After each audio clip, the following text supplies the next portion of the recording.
Yo, what's going on, guys? Welcome back. Today we are actually doing Hack the Box Academy. I'm going to be doing a lot more Hack the Box Academy as they've kind of released more modules. It's gotten easier. Long story short, they only allow you to do tier 0 free boxes, so it's really hard to find any that you can that are really of value. But we're going to be doing Pentest in a nutshell today. So this is a 6-hour box is what it says. So we won't be doing one video. We'll be doing 3, 4, however many it takes. I try to do them like this. For those of you that have never, most of my Hack the Box stuff is on my Patreon. If you haven't seen the Patreon, check it out. It's in the description. But you can see I try to do it like this. Like I'll do the pre-engagement, then the network information. This one, I'll probably try and knock out all of this here, and then we'll get into the vulnerability assessment and then down here. That way we can try and split it into some videos so it's digestible. If you guys want one video, let me know, and I'll take all the chunks and put them all together so it's one video for you and then release that one. All right, so what are we going to learn? Well, we're going to learn basically how to do a pen test in a nutshell, right? Like the whole process all in 6 hours, which is very, very quick to learn a pen test. So I'm going to give context. It may take some time. It may be long-winded. It is what it is. You guys can skip through whatever you want, but that's what it is. So first, what is a pen test? This sounds simple, but a lot of people get this confused with red team engagements and things like that.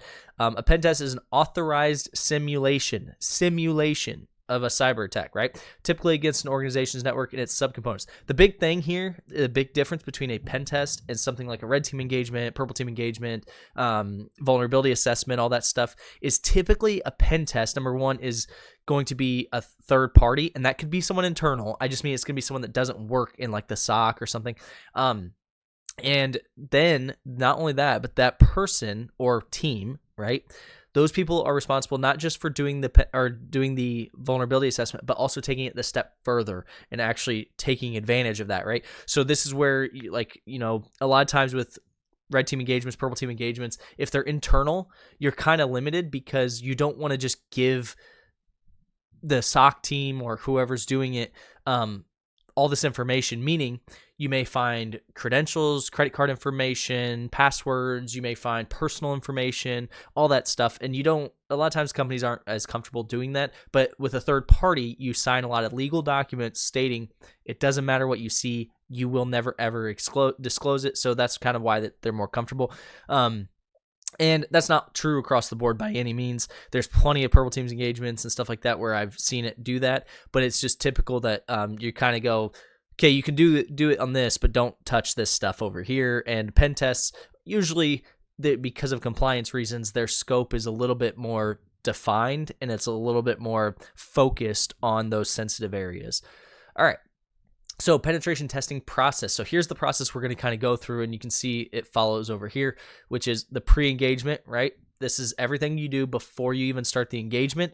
A lot of times, depending on the pen test company you contract or work for or whatever you want to say, a lot of times they will start this pre-engagement process before you even sign a contract, before you do any of that stuff, meaning I may start actually, what they'll do is they'll start this pre-engagement process, and as soon as that kicks off, they start information gathering, and they're not going to do a ton, right? But they usually, I've seen a lot of times for sales pitches, they'll come to the table with the information about you already. They'll say, we've already found a few things, so here's a couple just freebies, and it makes them look good. It makes them look like, oh, this guy, these people know what they're doing because they've already found stuff and we didn't even know about it yet, right?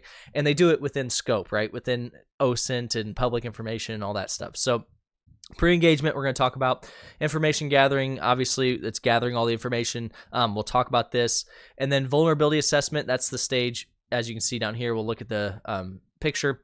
Then exploitation, post-exploit, lateral movement, proof of concept, and then post-engagement. Now, one thing I'll say here is I don't love this part right here. And I don't hate the model by any means. This model is just fine. But this proof of concept, from all our notes, screenshots, and documentation, our report is created with individual steps to reproduce our actions. The only reason I don't like this is because I actually believe that you should be doing this as you're doing it. You don't have to, maybe they're just saying finalize it here. I haven't gone through this module. We're doing it live. So personally, I like the fact that I like the proof of concept to kind of be a reiterative model where it's like, as you do information gathering, you're documenting it and creating your proof of concept, so that way you don't ever lose anything in your mind. Now, they do say from your notes, screenshots, and documents. So I think that what they're trying to say here is just getting this perfected, excuse me. And if that's the case, by all means, this is a good model. I'm reading it more as like, okay, go back and rebuild everything you did so that you can put it into your proof of concept. I think you should be doing that along the way. And as we go through this, maybe that's what they do. So, all right, throughout this module, we'll work through all the phases and highlight them. Use this representation to orient yourself during the pen test. Similar to map, which blah, blah. If you haven't found something yet, if you don't, oh wait, here we go. If often happens that we get stuck at certain points and truly don't know how to process. This process will help you determine. This is true. We see this a lot. I hear this, especially in learning. I hear people say, how do I know when to go on to the next thing? How do I know when I know enough, etc.? This is actually interesting. 3 questions. If you haven't found something yet, or if you don't know something yet, or if you're moving in the wrong direction, right? That's what we're trying to figure out. So if you haven't gotten out of this stuck, you'll realize that it is always one of 3 points. Fair enough. I think that's fair. And getting stuck definitely is a real thing. Going down rabbit holes is a real thing. You kind of have to learn from experience when you go, okay, maybe there is something here, right? I have a little lead, maybe, but it's not worth the time because I'm hired for a week or 2 weeks or, whatever. So I have to give them the most information. I could dig, and eventually get this. But if I waste 4 days on it, I'm missing everything else, right? So you need to kind of keep that in mind. So, okay. So the first thing we got to do in the pre-engagement, right? We're looking at the scope definition. You can see pre-engagement phase right here. So we're looking at defining the scope, right? So defining the scope, really, and you can see we'll go to the scoping process. Before you do that, almost every time, Jesus, my mouse wheel is just, I'm scrolling up, it's going down. So one of the things is the NDA. I see this NDA signed way before contracts get signed, and it's because, hey, we're going to start sharing information, right? And it's like, we're going to give you private information, right? We're going to be giving you IPs. We're going to be giving you, because you have to have that conversation when you're scoping, right? And in order to do that, I need that information. Well, the NDA is a non-disclosure agreement. It simply states, I'm going to give you a lot of my information, right? You may give me some of yours depending on the NDA, because NDAs aren't exclusive to pen testing, right? So we're going to give each other a lot of information that could harm me, could be reputationally harmed, or it could be like someone can use it to attack me, right? Etc. And you need to not say a word about it. You need to destroy it if need be. You need to do all these different things, right? And every NDA kind of is tweaked a little different. It's basically saying, you're not going to say anything, right? If you go work for my competitor, you can't use this information against me. You can't, all that stuff, right? Especially if you work in like a smaller industry, like, and you get hired on by a competitor, you can't use the information you had. You can't be like, well, I know the competitor does this, so let's do this. Like you got to have some ethics there, right? And this NDA guarantees that legally. It is pretty much what it's doing. And one of the big things here is for pen testing is you're going to be getting a lot of this stuff, right? You're going to get code for software. You're going to get passwords. You're going to get, you're going to get inside company policies and things like that shouldn't be disclosed. You're going to get, all these different issues. Let alone you're going to get keys to the kingdom, because you're going to be able to find, hey, you can attack here, and now you're in, right? You don't want to disclose all that because you could just screw a company, right? If I took a pen test report and hand it to an attacker, they're like, oh, thanks. This is literally the keys. I can just go boom, boom, boom, boom, and I'm in, right? And so you got to avoid doing that, right? So that's why the NDA comes in first. Then you go and usually this is how it starts. You get this scoping questionnaire, right? And this is basically a questionnaire that whoever you're hiring gives you and says, here's all the information I need, right? Now, I've seen this questionnaire get kind of finicky where you say, I need all your IPs. I need like the test credentials I'm going to be using, all this other stuff, right? And a lot of times some companies will say, well, I don't want that. I want you to attack me like an attacker would. I don't want you to do an assumed breach or something, right? Okay, let's change the questionnaire a little bit, right? And then you'll say, well, here, I need all your IPs. And I've had some guys say like, no, I want you to find the IPs. And it's like, okay, well, you know how much time I'm going to waste just doing recon, which is fine. But understand that's a lot of time I could be attacking your network and telling you what the issues are instead of doing the reconnaissance. So that you got to find that balance in the questionnaire usually is a generic questionnaire that goes out. It's everything they need. You fill out what you can, and then you disclose or talk to them. You have a meeting, a scoping call, and you figure out what you actually can't provide. For instance, if they're asking, what cloud resources do you have, but you have no cloud resources, you're not going to fill that out, right? So it's a pretty high level document. It's nothing crazy. Then you go to the scoping document, right? This is more detailed. It's created for you using the information for the questionnaire. So this is like, we took all this information you gave us and we're creating a document that says this is the scope, right? This is what will be agreed upon and actually signed off on eventually, right? So these tools help make everything clear. You can see which systems will be tested. This is just some examples. Which systems will be tested, 2 hosts, 1 application, blah, blah. That'd be a very small pen test, but it's doable, right? What type of test will be done? Black box. Okay, so they're going to know nothing about it. What the test aims to achieve. So this is really important. I see this a lot where you go ask the company, you say, hey, what are you trying to achieve with this pen test? And a lot of times they're like, what are you talking about? It's like, well, you're asking me to do a service. What's the goal? What's the target? And a lot of times they'll say, well, we have to because of compliance.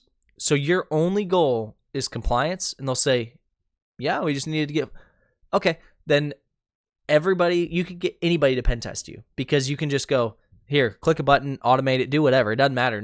They don't care about this pen test. They're doing it for compliance, right? I don't like to do those ones because it's not fun. It's not enjoyable. There's no goal. They're not going to fix anything. They're only going to fix what's legally required.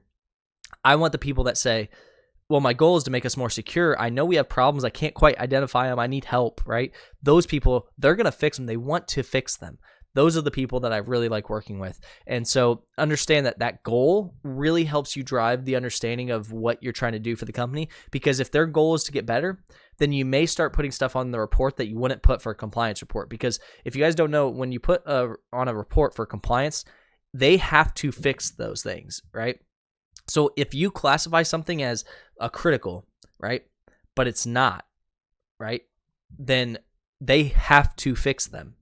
Even though it might not be critical because you might be using a different scale than what someone else is using or something, right?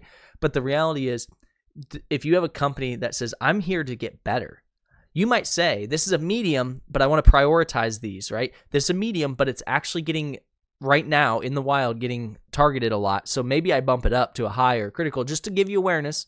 I'll put that in the notes and let you fix it because I know that's what you're worried about.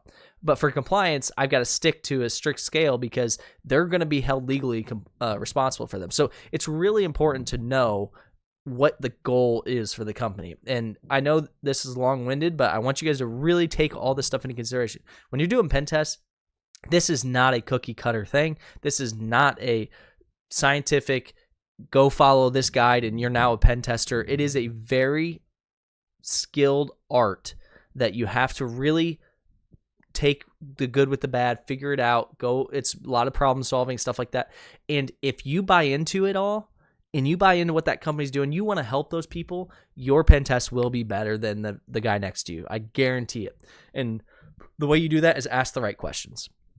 So now let's define the scope of work, right? We just talked about the goals.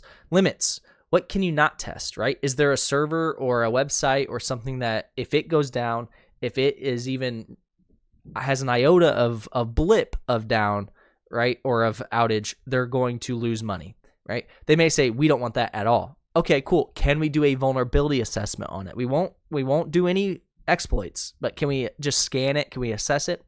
If they say, yep, okay, that's a limitation, right? So we need to put that in there, make sure we follow it. I can tell you this is what gets people in trouble a lot. I've talked about it before, but I've fired pen testers for this because they've not paid attention or they've gone in and like ran automation tools and not realized that it's going to spread through, like there's certain scanners that will just start spreading as it follows directories and stuff. And they got way out of scope and they didn't realize it. And it's one of those things, it's not like it's the end of the world, but if you're not paying attention to that can really get you into some trouble, especially if you take it to the next level. If you just scan, usually it's like, sorry, shouldn't have done that, oof. But if you take it to that next level and you start exploiting something that you don't own or isn't in the scope, you can really get yourself in trouble. So I don't play around with that stuff. Methods, right? This is something here, they're talking high level, like black box testing, right? Well, I've also done some pen tests where I've had people request for me, can you give me the tests you're running, like the exact commands? And I'll say, yeah, I'll give you that, right? Depending on what I'm doing, I will give you the command to validate what I'm saying, because that's what they're looking for. And I ask that question. I'll say, like, what do you need it for? Like, what are you trying to do with it? And usually it's, well, we try to, like, we've had times in the past where we try to fix something, but we can't validate it because we run a test and it says it's fixed, but then your pen test says it's not. So I'm trying to figure out, what are you running to do that? Yeah, absolutely, right? It's not like I'm here to help you. So does it give away some of my trade secrets, right? Yes, but I'm okay with that. We have an NDA. At times, I've even added in the NDA, hey, if I give you some information, I don't want you to disclose it either, right? And that's fine, right? Don't put it into VirusTotal. Don't put that stuff in, and I will help you out, right? The other thing I see a lot, and you'll see this a lot with pen tests, is you see people come in and say, we'll retest for free. We'll give you X amount of days, 60 days or whatever, to fix the criticals. We'll come back in and retest that, and we'll take them off that report for you for compliance reasons, right? So those are also things that you can do if you don't want to give away those trade secrets. Schedule, right? When is things going to happen? At what time frames? And all that. This is really important to know, because my camera just froze, I think. But if you don't have a schedule, then what ends up happening is when that schedule happens, or when that happens and you don't have a schedule, what ends up happening is 9 p.m. comes around, someone sees an alert and they go, oh God, we're getting attacked. And they start blocking and they start doing all this stuff, and they quarantine assets and all this other stuff. And you're like, no, that's a pen tester, right? And that's really big problem for obvious reasons. So you need to know the schedule so that when it gets escalated up to like a manager or something, they're like, nope, that's a pen tester. Ease off, right? Also, I apologize. My camera is freezing, so I don't know what's going on with that. Hopefully it stops. If it keeps doing it, I will stop and record the next one. Okay. Then we have our role, assisting our penetration testing during their engagements. So what role is people going to play, right? Do you have someone that you can contact to say, hey, they just blocked my IP, can you unblock it? Or, hey, did you guys do something? All of a sudden something's not working. Hey, can we get an account? Those types of things, right? Who's going to be helping us, right? If there's any help, right? Sometimes, like I said, there's black box testing where they say, don't help me at all, right? Results, obviously. What are the results? I need to know what is going on. What's the results? What am I going to get, right? What reports am I going to get? I've had times where people have asked for different reports where they've said, like, I want a regular report like you normally do, but I also want this other redacted report for auditing and stuff like that. I've seen all of that. So all of that is good to have. You need to have that in your thing, because if you go to give them a report and they go, well, I want a redacted report, and they ask for it, 30 days after the engagement, you don't have to provide it for them. I'm not saying I wouldn't. I'm saying, but now you have to go back. It adds a lot of work to you. So you need to make sure you have that defined beforehand. Okay. All right. Rules of engagement. Okay. So this is one of the big things that I was talking about, the limits, right? What are your rules of engagement? So this is something, I'm obviously from the military. I know exactly what an ROE is, but this is something that you really have to define, because when you define these boundaries, when you say you can go through these IP subnets, not these, you can go to this application, not this piece of it, right? A lot of times they'll say, like, hey, you can take this web app, that's in scope, but the server's not. If you take over the server, you're done. Don't go crash that server because it's got other apps on it or something, right? Those are all limitations. Those are defining the boundaries, right? Is it an external test or an internal test? Is it all that stuff? Who am I going to contact, right? And you can see here, one of the big things they say here is our testers follow these rules and stay within legal and ethical limits. This is really important, the ethical piece, because I've seen this with young pen testers where they come in and there's nothing wrong with them. They're trying to do the best they can, right? And you start to find stuff that maybe is personal, right? Like, hey, I noticed this person is doing something on their computer that they shouldn't be doing, but it's personal. I've had this even on the defensive side. I've had people like, hey, this person is watching, corn on their computer during work. We got to go report that. No, you don't, right? And I'm not saying they should do it, right? But that's not our place, right? That's not your place here. So understand, working within ethical limits is if you start to pick things apart that people are doing, you're noticing things, or you're finding like salary information, or, you know, all this stuff, that all lies in an ethical dilemma for you, right? Do I do something with this? Do I, you know, obviously you have your NDA, but do I report it? Do I leave it alone? Do I, you know, and you would usually talk to your supervisor about certain things you find, especially I've seen people find some crazy stuff that I'm not going to talk about, but there's certain ethical things that I've also seen. Okay, we found something, and my camera did it again. But like, hey, we found something. Pen test is done. We are done right now. We're contacting people because ethically, I don't want to continue this, right? And I've seen that too, and I understand that totally. So you have to find your own ethical compass as well. Okay, contact information. Who am I going to contact, right? Am I going to send a communication every morning? Hey, this morning we've got this. Okay, it looks like my camera is shutting off, by the way, when I'm moving my desk. So hopefully if I don't move at all. But who am I going to contact? Am I going to send them an email every morning? Hey, we're getting started. Am I going to send them an email every evening? Hey, we're getting done now. You know, what's the communications? Who is it?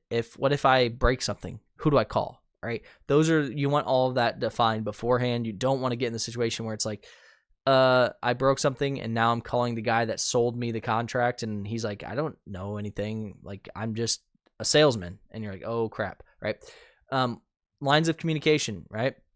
Everyone agrees on how you're going to communicate, right? Are you going to send me an email? Are you going to send me a Teams message? Are you going to send me a Slack message? Are you going to send me a WhatsApp message? What are we going to do here, right? How are we going to talk, right? And that's really what it is if this works, what if this goes down? Do we talk on this, right? You have to have that backup communication in the way that you're going to talk to each other. You might say, hey, my regular daily updates, those are going to be email, but if I have something urgent, I'm going to call you, right? Okay, cool. Thank you. Right? The objective. Well, what's the goal? Again, we talked about this. I'm not going to deep dive into this because we've already talked about this, but for example, this one they use is banks need to test to make sure they follow specific PCI, compliance, while new tech companies may focus on their APIs and stuff like that. That's example of the goal, right? If your goal is just compliance, I have to know the compliance requirements because otherwise I can't test against them. So those types of things, right? Okay, evidence and information handling. We sense or collect sensitive logs, right? Screenshots, logs, because these go in our reports and all of that stuff, right? So to keep it safe, we have to use secure storage, meaning I have to encrypt that stuff as I'm gathering it. If I'm not, I could be a breach, right? What if I'm using a laptop for a week and I'm doing this pen test and all of a sudden my laptop gets stolen at the end of the week? Well, now they have all your stuff. Do you want that? No. Do I want sued for that? No. So I encrypt it all, back it all up, do all of that. Don't just trust, because if you do all that work and then at the end of the week you're like, I'm sorry guys, I lost all your data, that's going to be a big deal, right? All right, guys, I'm going to come back. Actually, we'll finish disclaimers and liability and permissions real quick. So every penetration tester agreement includes sections that explain who's responsible for what, right? They protect both the testing team and the client by making it clear what happens if something goes wrong. Again, we talked about this. If something goes wrong, who do I contact? What's the procedure? How do we do it, right? If you find a vulnerability that nobody knew about, then you're not responsible for the damages, right? If you didn't know what it would do. Those are examples that you want to make sure you have clear defined, because if you don't, then what happens when you actually get into that predicament and they go, well, we didn't say you could do that. No one ever knew that existed, right? All right, and then lastly, then I'll fix my camera. Permission, right? You got to be detail oriented. It's got to include specific IP addresses, domain names. Everything that is included has to be included in this. Everything you're going to be doing in that test, because otherwise you don't actually have permission for it, even though you might think you do, because you're like, well, I have this pen test agreement, but if you didn't put it in the scope, you can't do it. So make sure you understand that.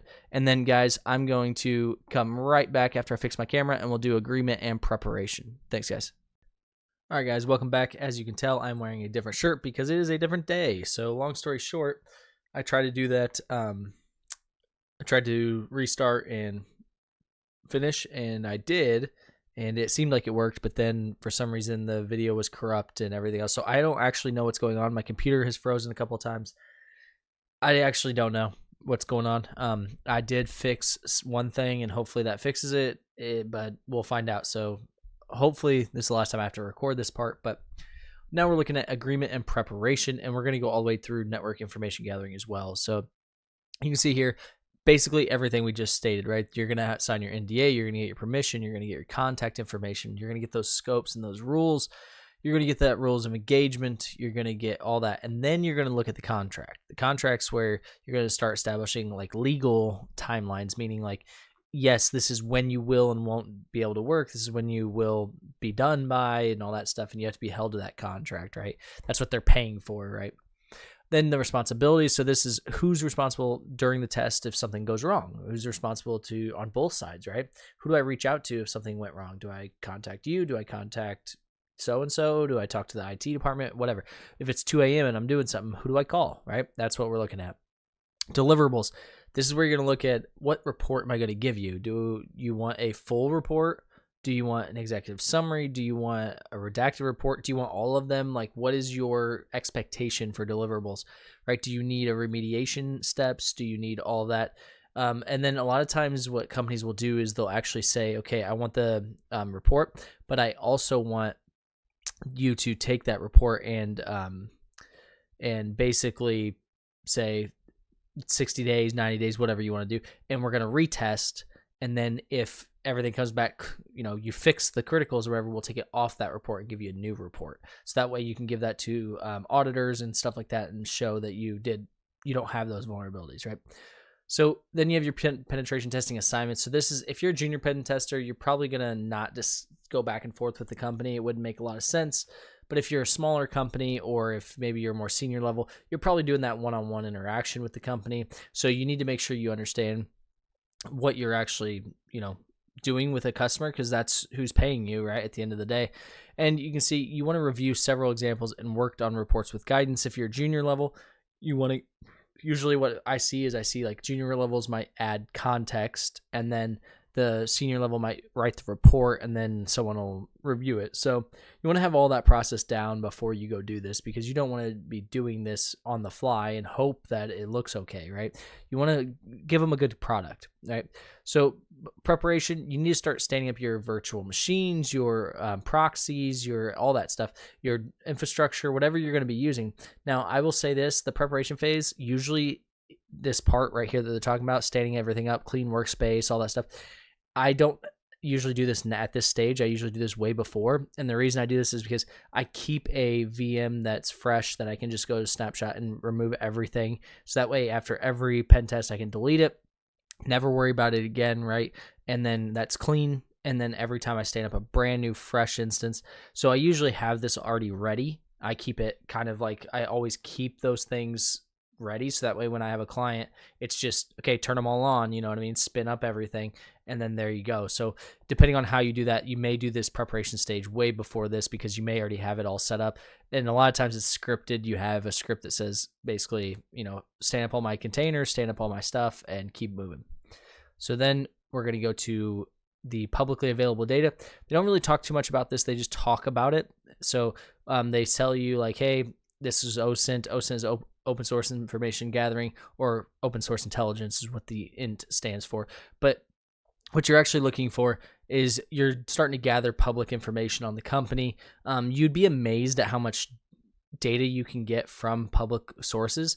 And a lot of times people say, oh yeah, I know you can do some OSINT, you can get some of this, but you can infer a lot about a company by getting OSINT. An example would be like, this comes with experience. You have to learn this, but like if I noticed you recently had a merger, right? You recently had an acquisition, you just bought a company maybe 6 months ago.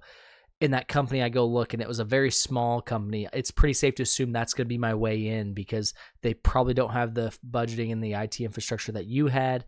And so now I know that they're probably weaker than you, and you haven't had time to acclimate them to your environment yet. And things like that really come into play as you learn the environments and all that stuff. So understanding connections, this is where you got to understand who's talking to who's working with who as far as the companies go. Because if you go and you're like, hey, I can start learning about these company partners and stuff. You want to make sure you know where that they're not in scope, for one. For two, you might want to say, okay, I notice, Joe Schmo emails so-and-so at the company every day. I bet if I spoof Joe Schmo's email, I can get into the company, right? So you want to have that context. Then you put it all together, right? Now you've prepped everything, and now you're going to actually start your engagement. So you've got everything prepped, you're ready to go. Let's start this engagement. All right, and so they're going to talk about network and service scanning here. One thing, if you notice, there's links. They actually have boxes that deep dive into these subjects, and I recommend you do this as you go because it'll be much easier. And just know that I can't do anything besides a tier 0 box on YouTube, so understand that. And you can see we're not going to go through understanding the scope. You know the scope now at this point. You did the scoping, engagement, and all that stuff. So you can see they're talking about using Nmap. And here, the one thing I don't like about this is they're talking about using Nmap with service version and then every port on this entire 24-subnet. Understand that this would take forever to run every port scan on all 256 freaking IPs, whatever. It would be insane, right? And yes, I know it's 255 and all that, but if you know networking, yeah. Anyway, this would be insane, right? I would never use Nmap on this, right? Maybe if I had unlimited time or if I wanted to turn it on and go eat or, go home or something.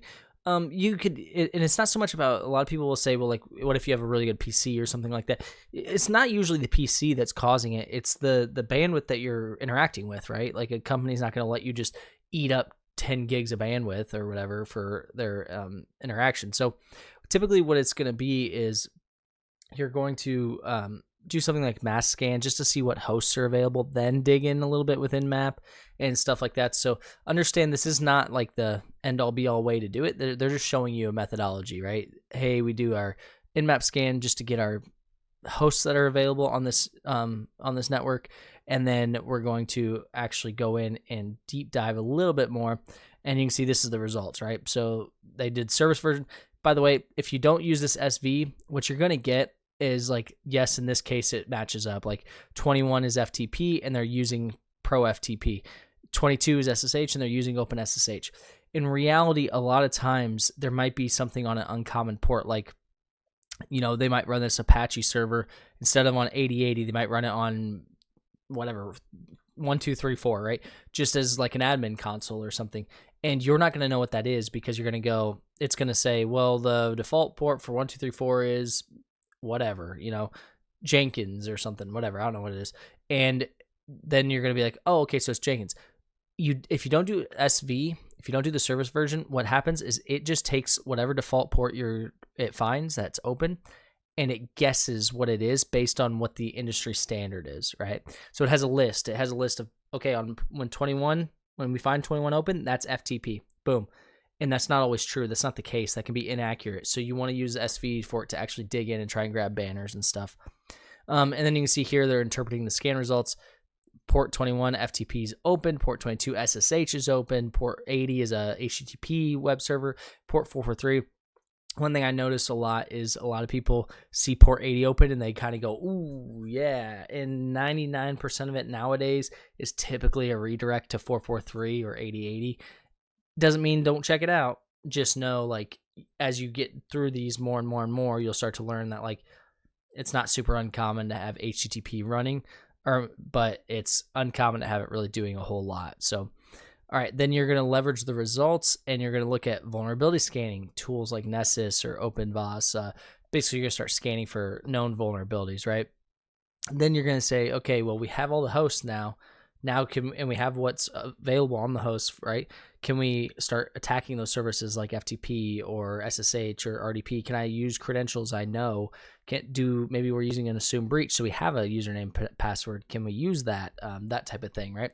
Start looking at configuration analysis, right? Is there some configurations that we know are broke that we can take advantage of? Is there a default Apache server that we probably know if it's default, something else is misconfigured or left open, and we can check that, right? Then you start actually testing exploits. Like if you actually find a real exploitable software or whatever, now you start doing that, right? So note taking is a big one. You really, really want to start taking notes like as you're doing it. Don't wait until you take notes after, because you will always forget something. I don't care if you're the best, if you have the best memory in the world, you will forget. So make sure you're taking notes as you're doing it, jotting down everything you need, right? What you found, why you thought it was important, all that stuff. And then you can turn it into a report when you have a little bit more free time, right? That's just my recommendation. Now they say here, use the Markdown format is recommended since it allows easy and quick styling. This is true. I use Markdown quite a bit, not just for Notion or OneNote and all that stuff, but a lot of security tools, just a lot of tooling in general authorizes or allows Markdown, right? So it's just an easy tool that easy language that transitions to process, and it's very nice and easy. JSON's another one, but JSON's not really the best for note taking because it's not clear cut, but that's pretty much what I have for you guys. I think the note taking is the most important here. Take notes as you go. It'll save you so much time. So thanks, guys. I hope you guys have a great day. Yo, what's going on, guys? Welcome back. Today you can see, if you pay attention to my videos at all, you'll notice that now my camera's over here and I'm looking here. The main reason for this, long story short, is I had to get a new power supply. I moved my desk, I did a bunch of stuff, and just completely rearranged everything. So got a totally kind of new setup here, so bear with me. So today we are doing the pen test in a nutshell part 2. And we're going to do this, I'm not sure how long the Linux will take, but I'm going to try to do the low-hanging fruits and then the Linux as well. But I may do this low-hanging fruit just in this video by itself, and then do Linux, then do Windows, and then the conclusion. That way we actually, you have it broken by sections, but we'll see how long it takes. So first things first is low-hanging fruits. This is like the number one thing that you should be most worried about with a pen test. Now, a lot of people will say, well, that doesn't make a lot of sense because it's just the small stuff, right? But this is the stuff that opportunistic attackers can really target in on and find way easier than like APTs and stuff. Because if you have low-hanging fruit, it's just sitting there. Anybody can find it. It's super simple to find. Now, I've also heard of some attackers, or some pen testers, excuse me, who will kind of just not do this stuff because they're like, yeah, we know, but we're trying to give them more value. We're trying to really dive into what the real risk is. And the reality is these low-hanging fruits can really, really bite you in the butt sometimes. And so make sure you just do your basic checks to just say, okay, we checked. You don't have any low-hanging fruit. You don't have this. You don't, we can validate that. So the primary goal here, it says, of searching for low-hanging fruit is to identify initial entry points that can lead to further exploitation. So you're looking for, if this is assuming that you're not doing an assumed breach, right? Which most pen tests are done nowadays as assumed breach, unless it's an external only. And really what you're looking at here is you're trying to say, hey, is there anything out there I can just use real quick to get in, right? Because you can use social engineering and stuff, and everyone knows that, but you're looking for anything sitting out there that's just wide open, kind of. And you can see they have that same chart of the penetration testing process that we covered in the last one. However, this says, however, the concept of constitutes a low-hanging fruit is subjective and depends on experience. And this is very true because I've seen some people classify low-hanging fruit where another person might be like, that's pretty sophisticated. I don't think that's low-hanging fruit. And it's really just up to you, like what you determine is low-hanging fruit. In my opinion, the kind of definition that I use is pretty much if it's just scripted, meaning if I can just script something, or if it's part of my automated checklists and stuff where I don't actually have to really do any work, or much work, I should say, and I can find it, that's kind of low-hanging fruit for me, because it's like I didn't really have to do much. It wasn't hard to find. If an attacker doesn't have to do much and it's not hard to find, there you go. So we're going ahead and jumping into the information gathering, and in this case, they're calling it the vulnerability assessment stage.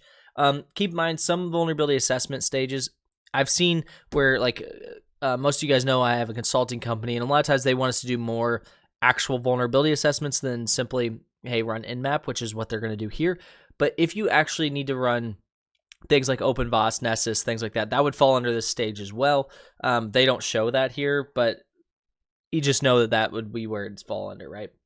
Okay, so focusing on low-hanging fruits is critical for several reasons, right? They represent the most immediate threat to the organization. And that's what I'm saying is I've seen people that will say, like, yeah, I noticed like you have an expired cert or something. We're not going to put that on the report.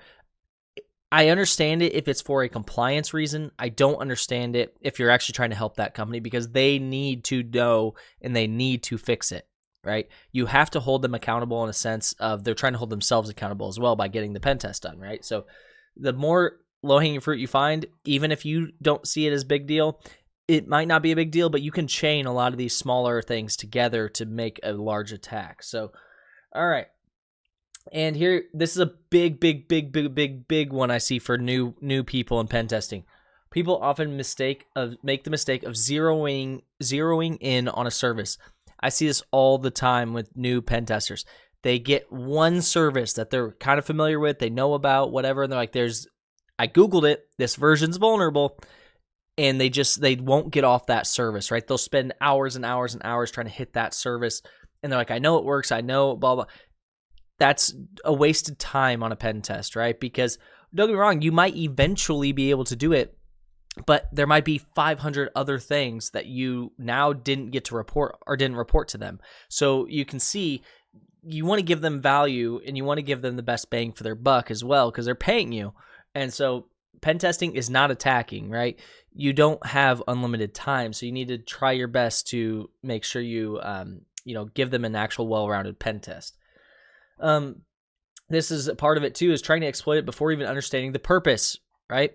Hey, I see this is a CTF mindset, and it's something that I see happen all the time, and it sucks that it's kind of how it is, but this is what these type of platforms, and not Hack the Box specifically, but like the Hack the Box boxes and the Try Hack Me boxes, this is kind of what they breed, and it's not their fault. There's no ill intent, but it's the fact that they kind of guide you in a CTF platform of, here's a service, it's vulnerable, attack it, go to the next thing, right?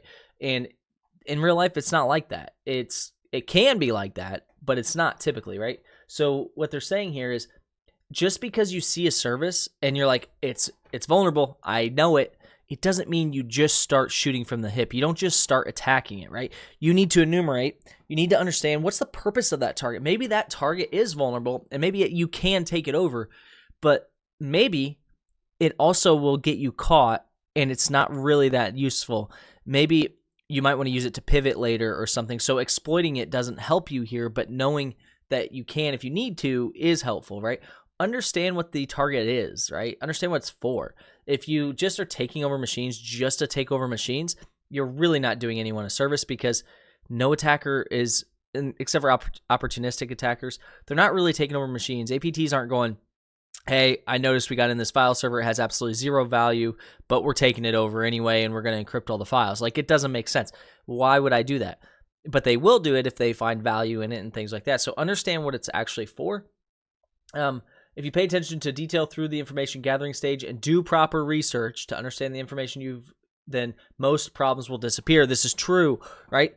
Before I pivot to a machine on a pen test, I decide why I'm pivoting, right? Same thing when I'm exploiting. Why do I exploit that machine? Does it help me to just take the machine? Maybe. I mean, it could, but I need more information than that, and I need to understand why, right? So here is, most often they experience it because of, but not limited to, they don't know where to start, right? And again, it says here, didn't pay attention. So one thing, Hack the Box, the complaint I hear a lot is Hack the Box is kind of harsh, or like it's only for experienced people and blah, blah.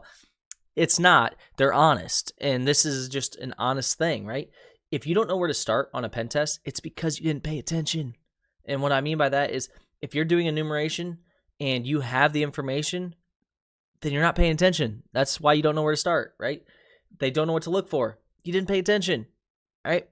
You should have these calls with the company as well, during this pre-scope meeting and things, and say, what are you most worried about? All right?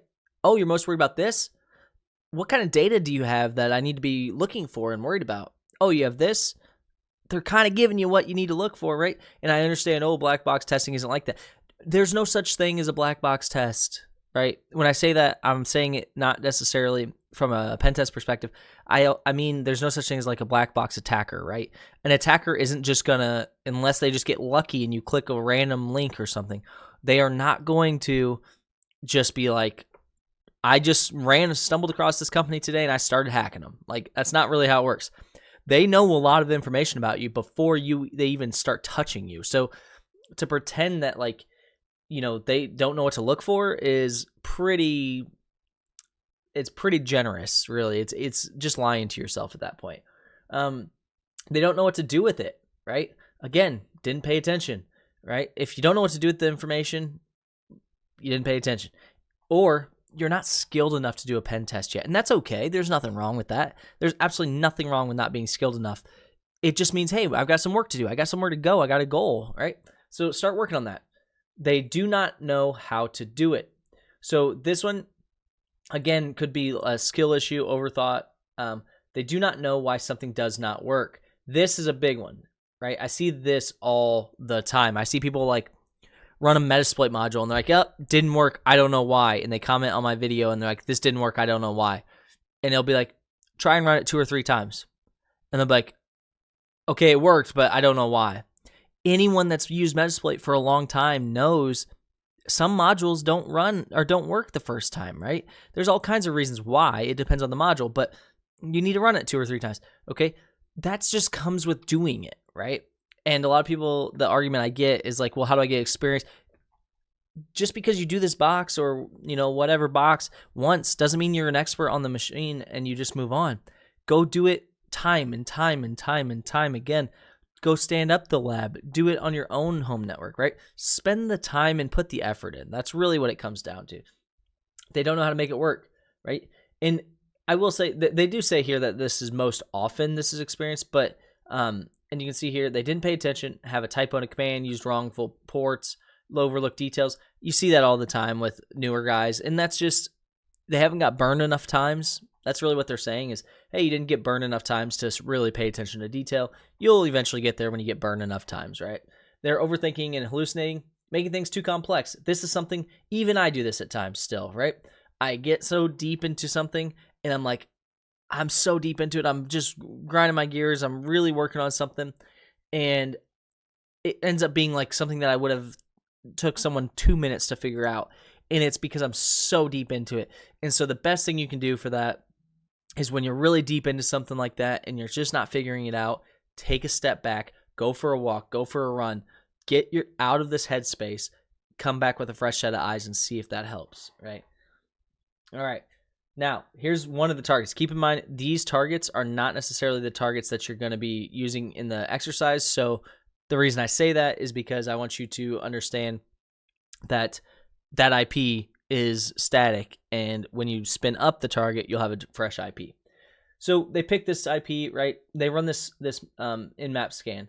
Now you can see here, they specifically targeted ports 21 and 443 first. These two TCP ports are often used quite often. Now, the reason these are used quite often is port 21 is FTP, file transfer protocol, right? Port 22 is SSH, and port 443 is HTTPS. So you're talking about remote command or remote controlling the machine. You're talking about transferring files, and you're talking about internet, right?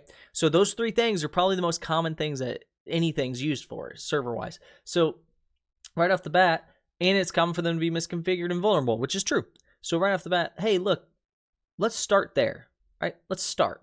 Now, you notice they're going to use those ports. They're going to use SV, which is service version. It's going to give us the version of, and it's going to verify that that is the service that's running on that port.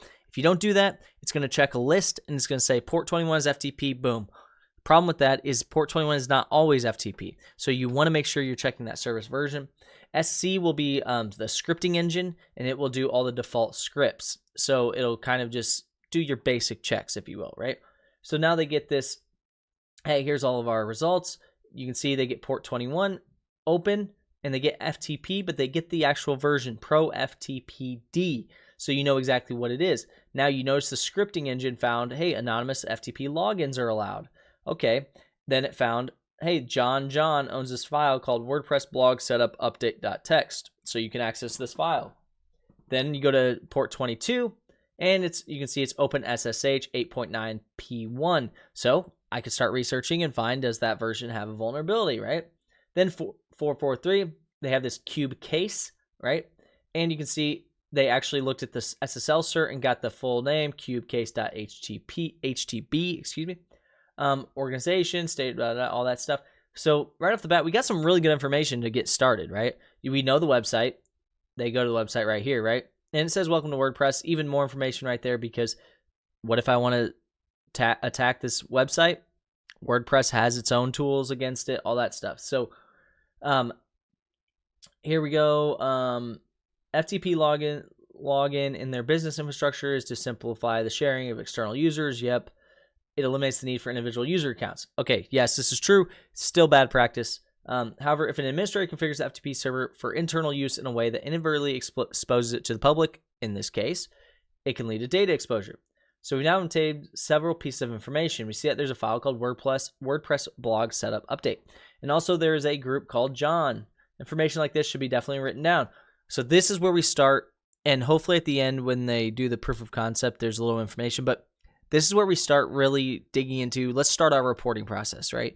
We should start with our Nmap scans. I like to save all of those Nmap scans so that they have them accessible if they need them, right? Because there's nothing worse than you get done with the pen test and they say, show me, because I don't believe you. We can't find that vulnerability. We don't know what you're talking about. I can show them.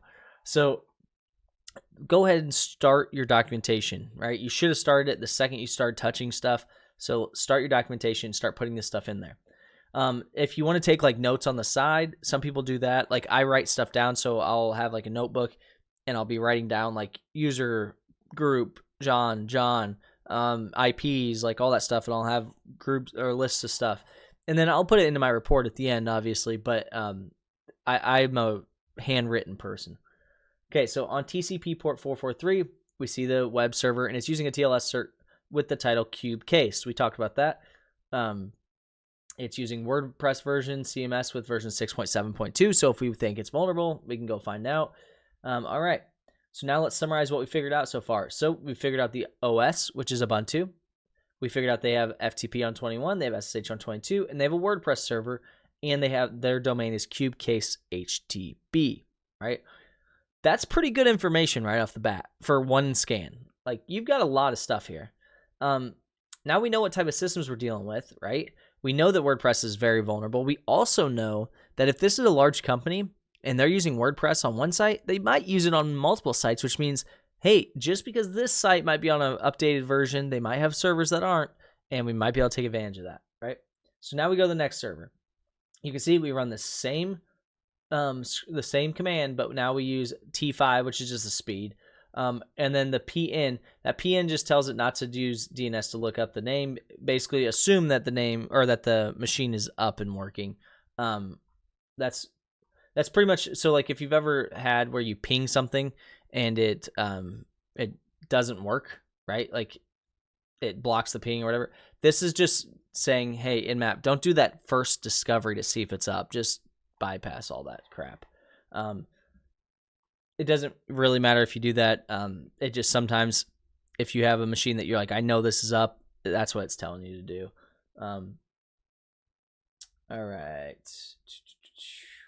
And we can see we got 22 SSH, we got 135 MSRPC. So right off the bat, we're seeing this is probably Microsoft's system, and there's your Windows Server 2019. So pretty safe to say it's Microsoft. We've got port 3000 is a Golang server. All right. And we're looking at all the, there's a CSRF token. So we're getting a lot of good information right off the bat, right? These ports are open, but that's not super crazy. And then here's some scripts that ran the SMB security guest. So they actually allowed guest users, same thing as the FTP, right? Anonymous user login. All right. They were able to use the SMB share of the computer.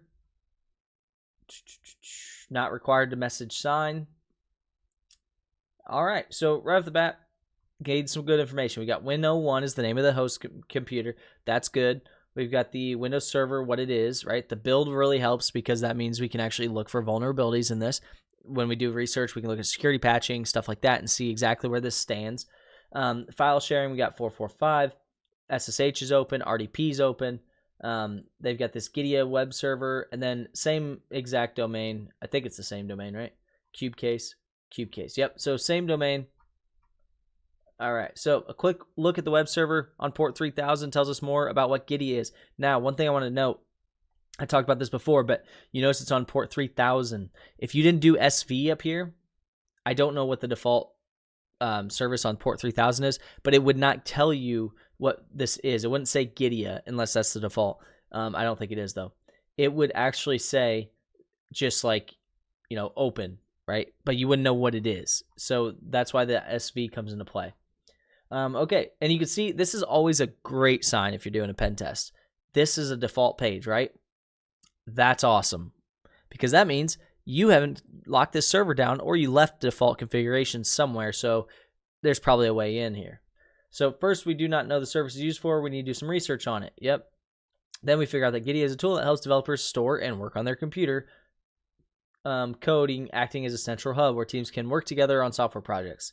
Awesome. So this is basically a repository where they can actually save their changes, help teams work together, improve collaboration, blah, blah.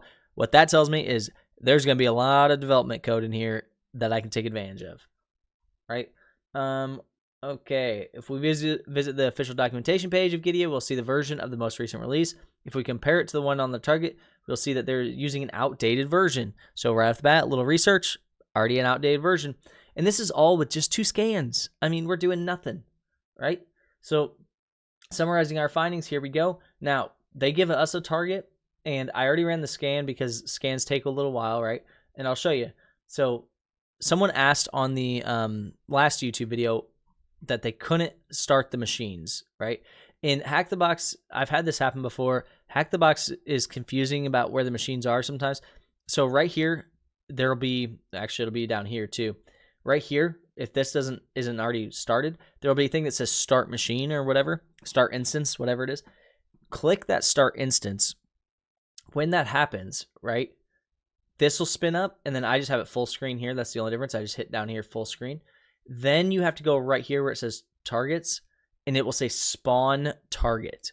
You have to hit that spawn target to actually get the machine that you're going to scan to start up. So that's really the main thing here.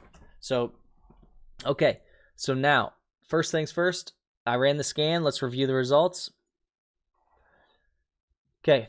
First result, port 21 is open, so FTP is open, and we can see it's using Pro FTP server, FTPD, excuse me.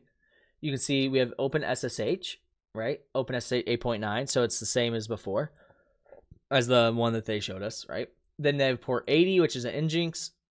Then we have the SSL for Apache 443, which is a WordPress 6.7.2, same thing as before. Then we have, okay, same thing. 8000 has a Golang server. Looks like it's a Velociraptor server.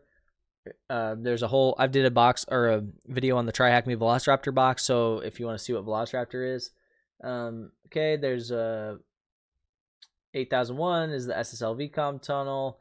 8080 is Apache, so we'd have to go to it. And then you can see 8889 looks like a Kerberos. Okay. So looks pretty common. Velociraptor server. Okay. So the SSL cert. So looks pretty. And then they have 2 services here that they said they couldn't identify. If you fingerprint it, give it to them, and they'll basically add it to their repository. So really quickly, we got some good information. The first thing is how many TCP ports are open in total? Well, if we go look, 1, 2, 3, 4, 5, 6, 7, 8. So you put 8 in, boom, got it right. And keep in mind, all of this stuff would be stuff you document, right?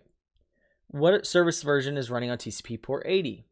Well, go to port 80 up here, and you look, and it's Nginx 1.18.0. And if we could go do some research on that and find vulnerabilities on Nginx 1.18.0 and find out maybe it's vulnerable, right? What's the common name for the SSL cert provided? And right here, cubecase.htb.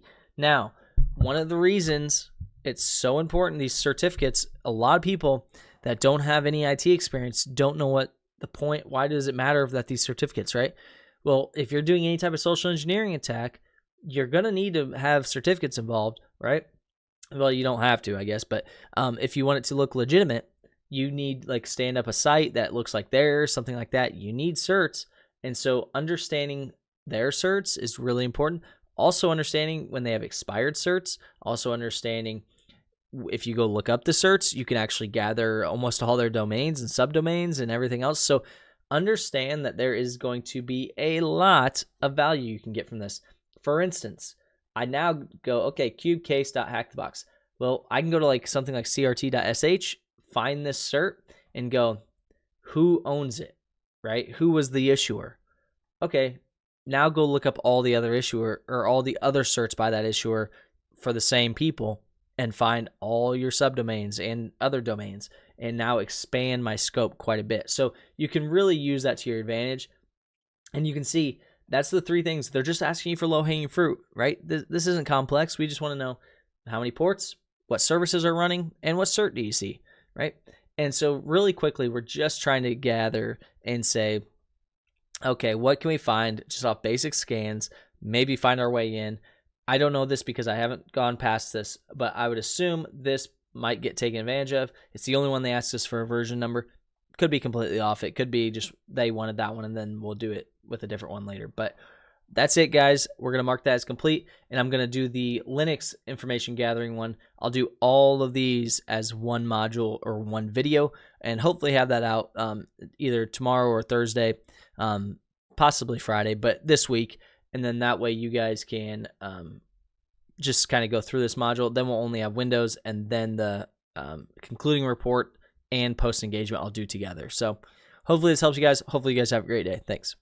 Yo, what's going on, guys? Welcome back. Today we are actually going through the Linux target portion of the Pentest in a nutshell. Now, I think this is really well done, but I think there is some things to be desired on the Linux side that we're going to talk about. But I think it's really well done.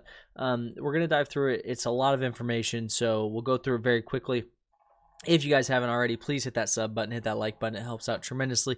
Also, check out the Patreon if you guys want to support, or if you just want more content, because I do a lot of the other Hack the Box modules in the Patreon. I do a lot of one-on-ones. I do resume reviews, mock interviews, all that stuff. So if you guys are interested at all in getting like more one-on-one or help from me, that's how you do it. So let's go ahead and get into it. So there's a lot of information here. I'm going to go through it as not as quickly as I can, but as efficiently as I can. You can see, okay, there's no available instances, so hopefully I can get one to start. All right, if it can't start, it's all right. We'll start on the next section and try again, but because you don't actually need it for very much in this. So the first thing is we're going to look at our initial findings. If you remember, we ran our nmap scans on the previous video. If you haven't checked that out, go check it out. It was the video from last week, and it was showing our nmap scans, kind of our, enumeration of the target, if you will. And when we found it, we found that there was an FTP service. So right off the bat, we saw that you can log into that FTP service, and we're going to try to log into it, right?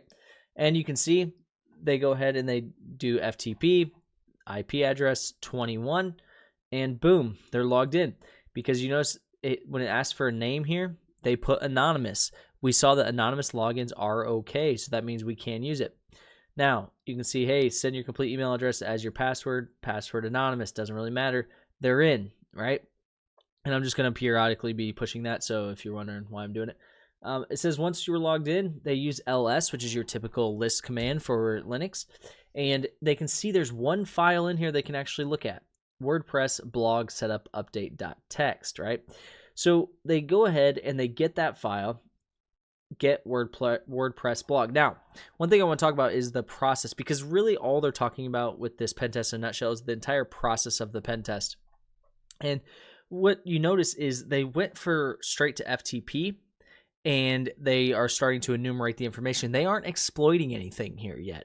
They aren't going, hey, we know that SSH, I don't remember the nmap scan results, but they're not saying like, we know this has a vulnerability, let's go exploit it. They're not saying any of that. They're saying, hey, let's go ahead. Let me refresh this page. Let's go ahead and try and take advantage of this FTP file and just enumerate information, just gather information. They know it's a text file. It's not going to produce a ton of results for them. So it's not like they're sitting here. I mean, maybe it's the treasure trove that they dream of, but it's probably just some letter or email to somebody or whatever. And they're just going to check it out, see if they can find some information. This is majority of a pen tester's job, is thinking outside the box and things like this, like saying, okay, yeah, this could just be a regular text file, but let me look, right? Being curious, being, just wanting to know a little bit. So they didn't really take advantage of anything here, right? This was set up this way intentionally. So as of now, we haven't actually seen any exploit or anything taken advantage of. We've just seen them use the system the way it's designed, and they got this WordPress blog set up. So they've got it, they downloaded it, and then now you notice, one thing you notice right here is they didn't go say, let's go open it right now, right? You notice that they skip over and they type in ls tac al or la, depending on how you do it. Now, this is really key here, because this is where they mentioned it before, but this is where you start to see people get themselves into a little bit of a predicament, a little bit of trouble. And really the trouble you're going to get yourself into is you're actually just going to waste a lot of time going down rabbit holes and stuff. You notice they went straight into the next enumeration, right? They said, okay, yeah, that's great, but we're not going to come back here, right? We're not going to go get into the anonymous login, check it out. There's a saying in cybersecurity or in pen testing in general, and it's called packet economy. And you want to generally use as few packets, as few, commands back and forth, as few transfers of information as possible to get the job done. And you notice they don't want to log back into the anonymous FTP login. They want to get the information and get out of there and do something else, because it's all about utilizing your time. If you gave a pen tester unlimited time, they'd find all kinds of things, but they need to get the best information to you the best way they can. And so you notice they're using this packet economy, right? And so they went there, they said, okay, great, we got that. We'll review that later when we're done. Right now, we're going to go to ls tac al, and that's going to list even hidden files. So in Linux, if you put a period in front of a file, it just hides it. Just the same as Microsoft uses. If you go to File Explorer, you can click the box that says view hidden files. Same thing. The difference is Linux just puts a period in front of them. There's a history behind it, but we're not going to dive into that now. So at this point, you can see there's a bunch of hidden directories and files. Now, and it says it here, but if you're familiar with Linux, you know this looks pretty much exactly like a home directory. Really the giveaways is the SSH, the profile, the bash history, those files. And you can see they go ahead and they get the whole thing, right? So they're going to get that bash history. Why is that important? Well, I want to know what commands you ran. Why? Does it really matter that you ran ls or cat or any of that stuff? Not really, but maybe if you're referencing a file that I didn't know about, I now see it. That's number one. Number two, what about people that do insecure tactics, such as putting their password in a command, right? Admins do this all the time on accident, right? They go, I know I'm going to log in onto this and do this and da-da-da, and they type in TAC-U for username, TAC-P for password. They put their password in and they send it off. When you do that, it's saved in the bash history, right? So in PowerShell, people can do the same thing and do it all the time with scripts and everything else for service accounts, etc. And so when that happens, guess what? Now there's a chance I get a password here. Okay, so then we're going to look at this SSH. Why do we care about the SSH directory? Well, the big reason is you could get a key, right? When you get the public or the private key of an SSH login, that means now I can log in as this person, right? If I have your private key, I can become you as far as SSH is concerned. And that's really what we're trying to grab here. Okay, so now you can see we logged in, boom, and look at that. They've got or not logged in, I'm sorry, they went to the directory SSH, and you can see right off the bat they got this ID RSA, which we know is a private key. The .pub is a public key. The public key is not as valuable because it's public, you could get it anyway, but the private key sure is valuable, because that means, guess what? That's like having someone's password. I now have full access to your account if you use that key on a machine. So there you go. So right off the bat, just keep it moving, right? And you notice they said, hey, let me get that ID RSA, let me get that key, because I don't want to come back. Now let's keep looking. What else do we got? Now if you look, they exit FTP. They didn't say it here, but they did. And then you can see Now they look, and there's 3 things they downloaded. They download the bash history, they download the ID RSA, and they download that WordPress. Now you notice they did all of that before logging out or before going on to the next step. This is really, really important because I know a lot of people watching this video are going, just move on to the next step. I get it. But I'm telling you, this is where you build good habits and bad habits. And I see it time and time again. I'll see guys, and I'm guilty of this too. I've seen guys that will go through and they'll get this bash history and they download it, and then they open up another terminal and they open it to look for low-hanging fruit right there. And it's like, no. You can do that. That's fine, but you're wasting time. You're eating up time. You just grab everything you need, then go review it, right? Use your stages in different times because you can miss things. That's why. Because what if that bash history is 1,000 commands and you're going through line by line by line by line by line by line, right? And that's fine. And then you're doing it, and next thing you know, it's time to go home for the day. And then you come back tomorrow and you forget that there was an ID RSA that you were going to download too, right? No, make sure you finish the step you're on and then progress. Don't just skip through things. So then you notice the first thing, they open up that WordPress blog setup update.txt. And it looks like a pretty basic, hey, dear team, we're currently in the process of setting up a new blog using WordPress. Okay. To facilitate, we have temporarily configured an FTP server. So 2 things we learned already. We learned that they're using a WordPress account. It was probably safe to bet based on the name of the file, but we already knew some of this from the scans.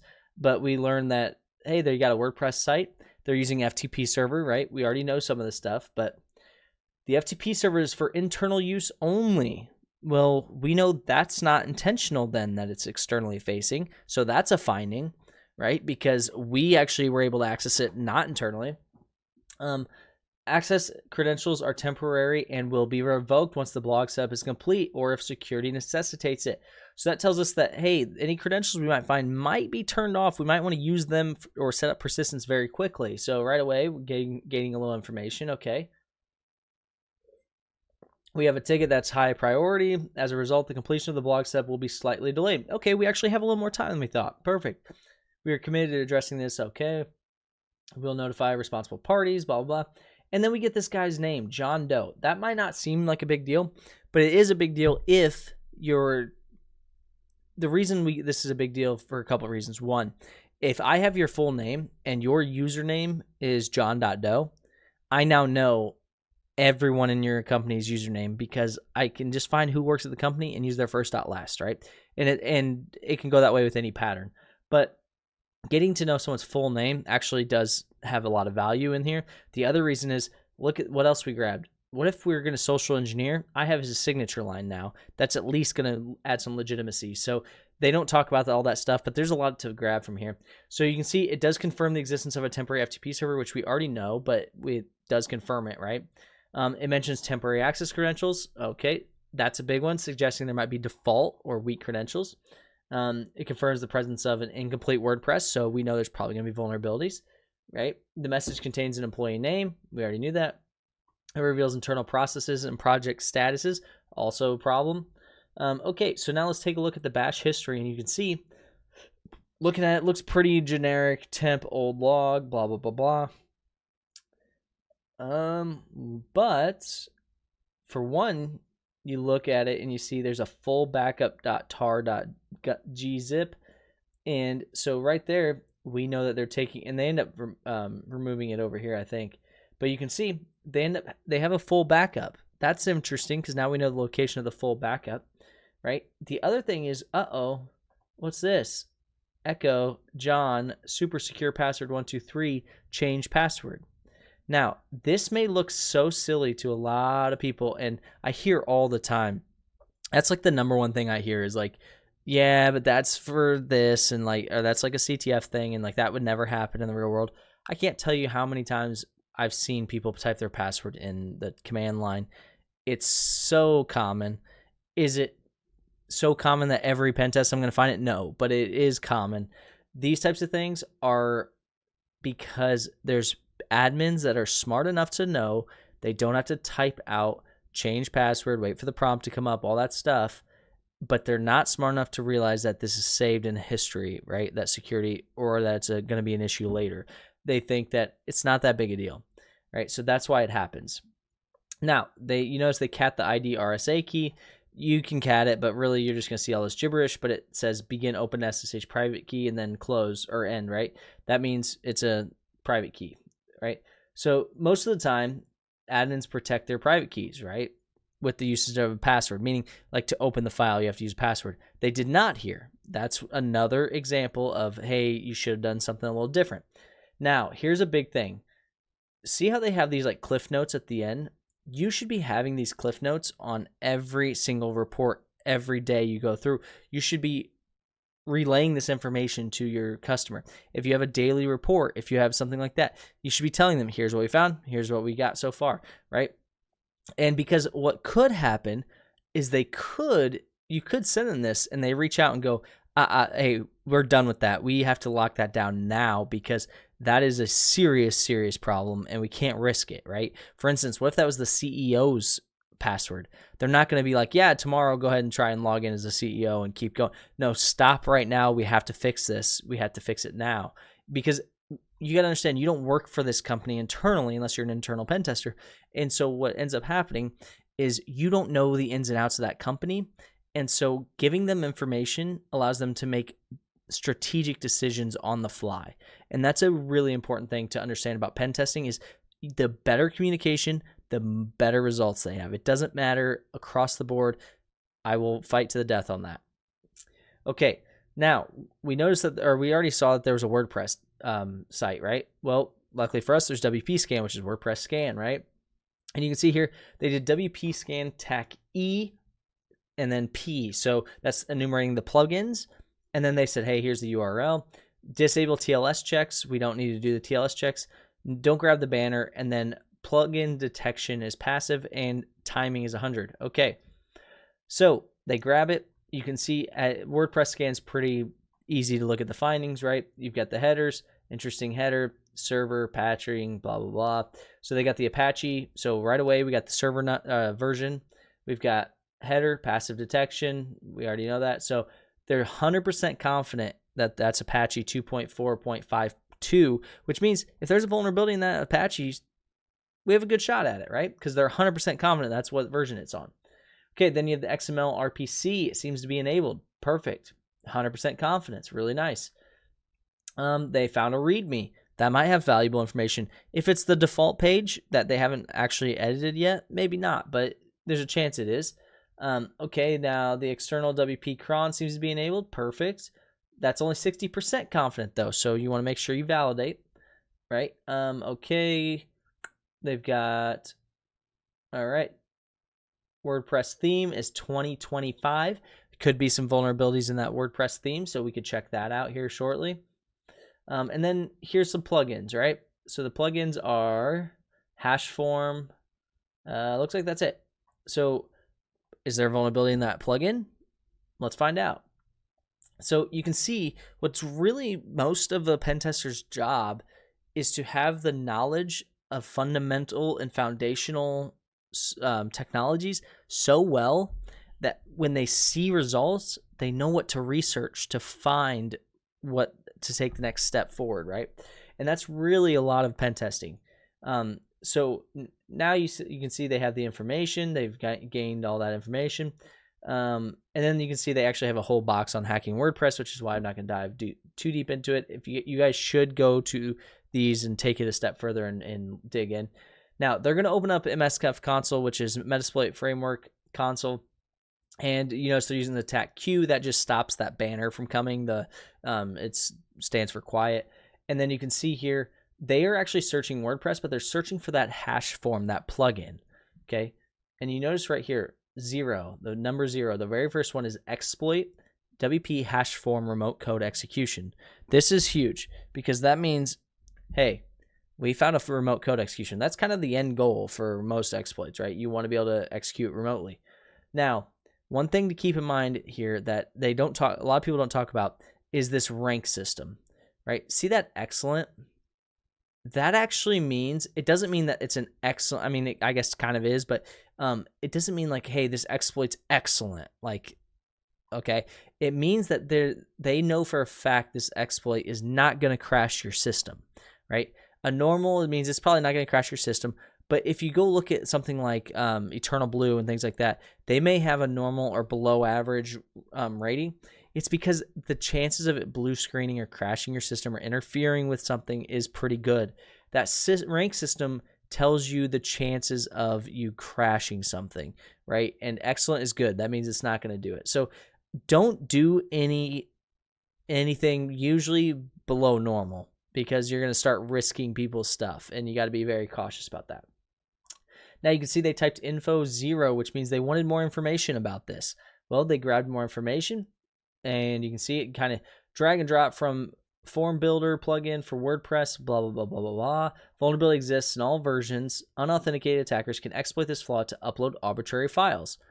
So you can upload PHP files, which most of us have probably seen, the Pentest Monkeys PHP reverse shell. I could upload that here, and then I could call on it, and guess what? Now I have a reverse shell, which is what Metasploit's going to do, basically. And you can see here's what it looks like in video form. MSF console, TAC Q. It's going to take a little while to start up. I'm hoping this actually starts up. Maybe. Hopefully there's an instance here.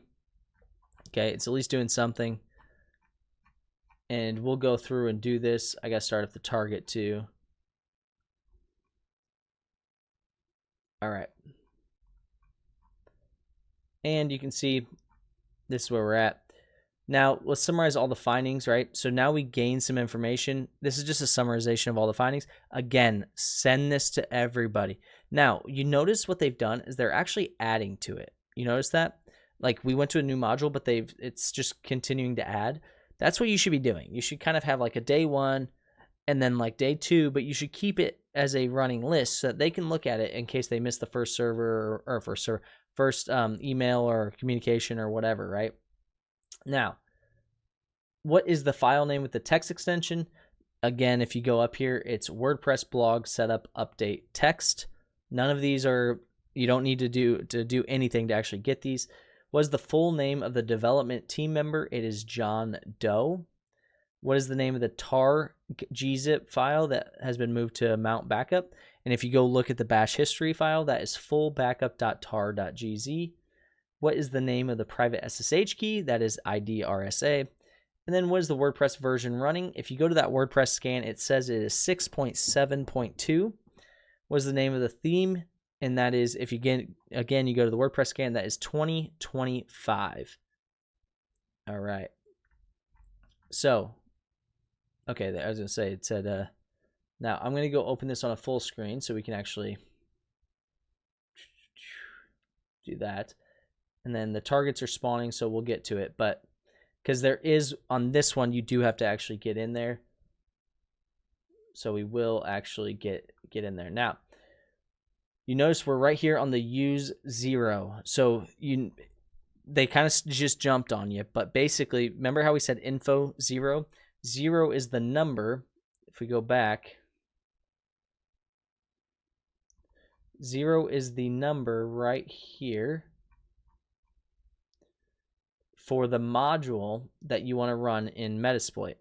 Okay, so that is why they did that. When they say use 0, they just don't want to type out exploit multi HTTP WP hash form. They just want to use 0, and then it'll do that for them. Okay, so now we've got our IP. So we will say, okay, hopefully we can make this bigger because that's not going to work full screen wise. There we go. All right, and you can see I'm going to quickly just say MSF console, TAC Q, and just show you guys what it looks like. While that's running, we'll go to the next page. All right, and they're going to show you Metasploit here. They give you kind of a quick rundown of Metasploit, and I don't dislike the fact that they give you a quick rundown of Metasploit. But understand that this specific vulnerability and a lot of other vulnerabilities and things you don't need to use Metasploit for, and it's important that you know that Metasploit is a great tool, but it can't be used in every scenario. So don't just learn Metasploit. Make sure you understand the underlying why is this doing this? I'm not sure why it keeps doing that, but okay. So now we're going to say MSF console, we're in, and we're going to just copy and paste that search. Okay, it didn't work. So search WordPress, and then what was it? Hash form. Okay, and I'm zoomed in too far. That's why it looks all funky like that. But we're going to use 0. And then we're in 0. And then as we follow along, we'll see. Okay, we need to give it options. Well, we don't know our own IP here because we're on a, there we go. We're on a random machine. So what do? Well, actually, we do know it's right there. So we don't have to actually even do that. So what do? We have to say options, right? And you see that we have to set options. Well, we know that that's not the right IP address. If we do IP, well, what did they ask us to type? So you can see, follow along. Oh, IP config, but they have ton0 is the interface. IF config, excuse me. And they want ton0 as the interface. You can see 10, 10, 15, 144. I'm not really sure why they have you do that when they put it in the thing, but I mean, I guess it's important that you know how to do it. IP config on Windows and IF config on Linux, if you're wondering. So now all you got to do is you got to say set, because you're going to set these options. And we're going to say set L host, which is listening host, right? And we're going to say we want to set it to that 10, 10, 15, 144. Now you can leave L port 4444 if you want. I will tell you, you will almost get nowhere with that in real life because that is a default port for Metasploit. Very, very few companies still have that unblocked. So I set it to 443 because that's a realistic port. We know it's a WordPress site, it's HTTPS, etc., etc., etc. And then you can see they're going down the line. They're setting SSL to true. So set, SSL to true.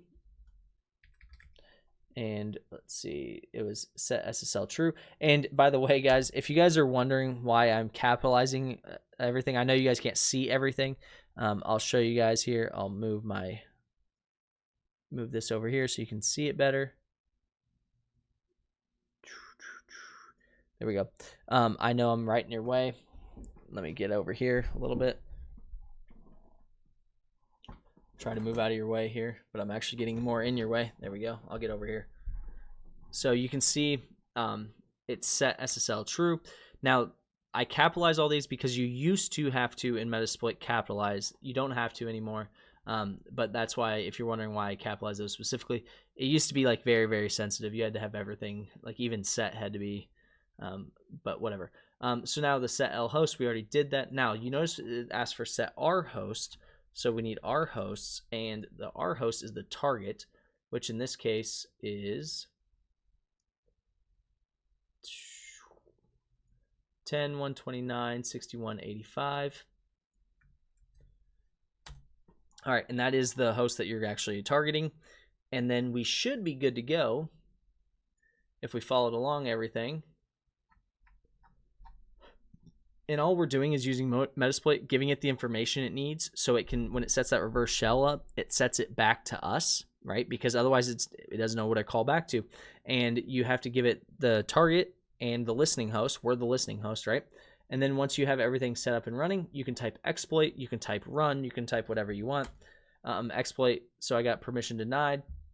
That's fine. We'll change the port, and we'll just say set L port, and we'll say 1234. It doesn't really matter what you do it, but you can see they set theirs. If I can find it, they set their R port. I'm sorry, their target port. But I don't like to keep my L port to 4444, so we'll say set R port 443, which is the target, which makes more sense.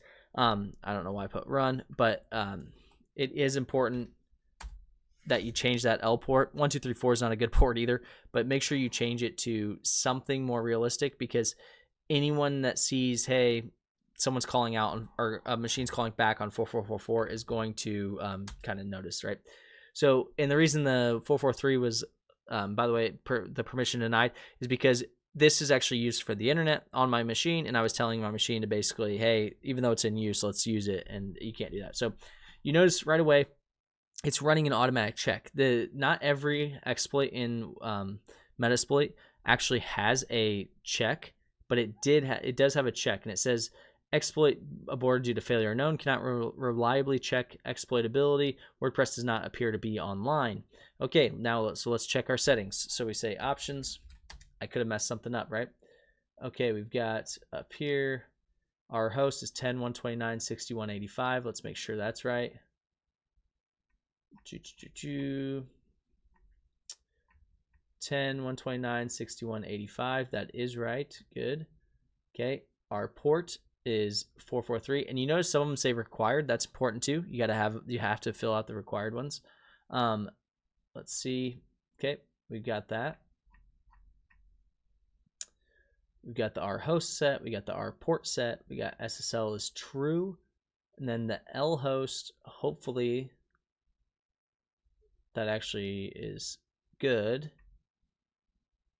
Here they're showing ton 0. R should still be the same. Ton 0, 10.10, 15.144. That makes sense. All right. And sometimes, let's just try it again, see what happens. 10.10, 15, 144, 1234, doesn't really matter. And one thing to keep in mind too is that two things. One, a lot of Metasploit modules, sometimes you do just have to run them multiple times. Not saying that's the case here, but that does happen. Negotiate SSL for outgoing connections. Required, no. Okay, so we did run it. Okay, so once again, it's saying exploit aborted due to failure unknown, cannot reliably check exploitability. WordPress does not appear to be online. Well, let's make sure we actually can go to the site. It's saying it doesn't appear to be online, so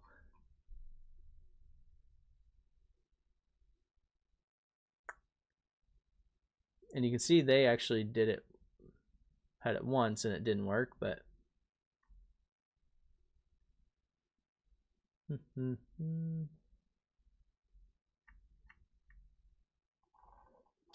let's see what we got here, because theirs didn't work the first time either. So they've got theirs at right now. It's not set right. Our host, yeah. Our port, yep. True. Okay, so they set L host to ton 0, which is fine. You can set it to a okay. Exploit. Then I believe it failed on theirs. And we could set auto check to false to disable that check as well, which maybe we have to do. What that'll do is determine that, like, hey, even if it's not online, we're still going to do it. Oh, they even typed can't happen. No worries. Yep. It's pretty common, actually. Okay, so they're saying just try again. Okay, I don't know how this got close window. Okay. No, not close that window. What the hell? That's so irritating. Okay, so we got to do it all again because I apologize, guys. That was really frustrating.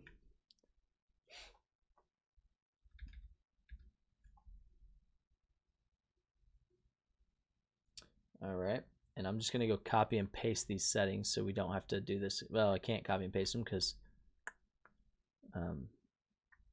need the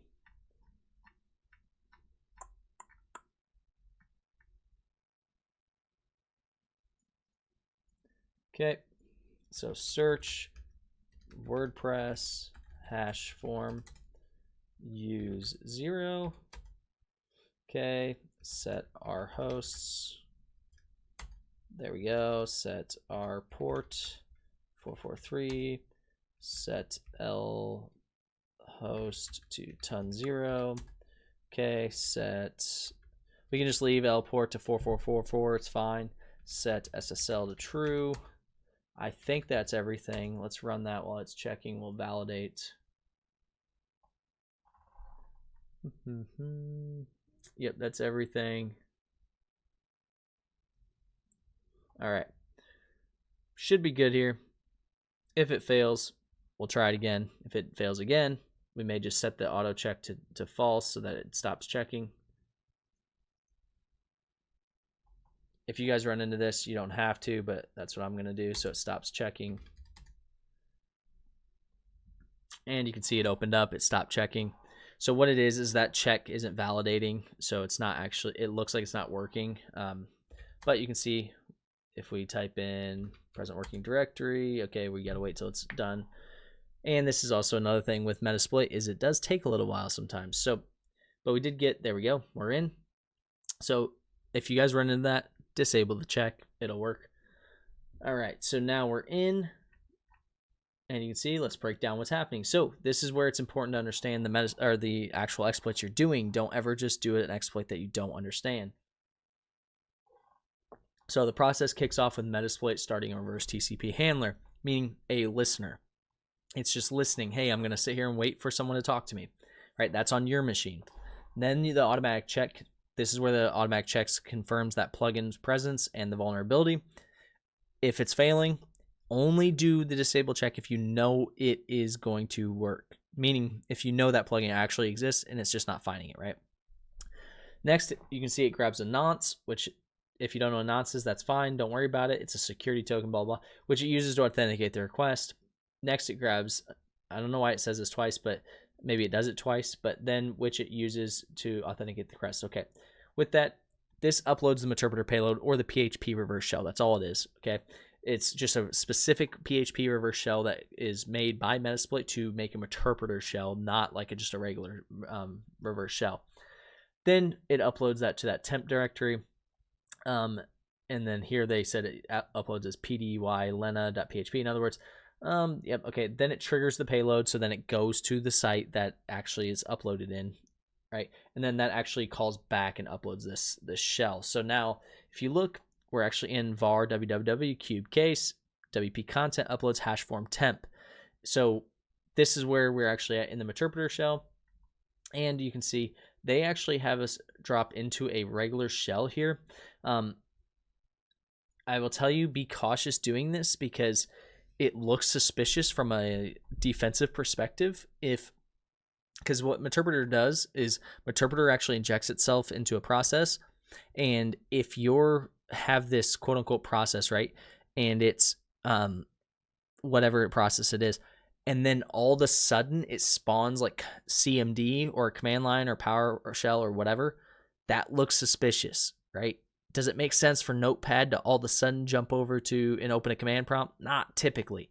So just be cautious because you can run commands in here and they work, right? So like if I type ID, that one doesn't work, but I could run things like, let's type help and let's look for, instead of like get user ID, right? Get UID.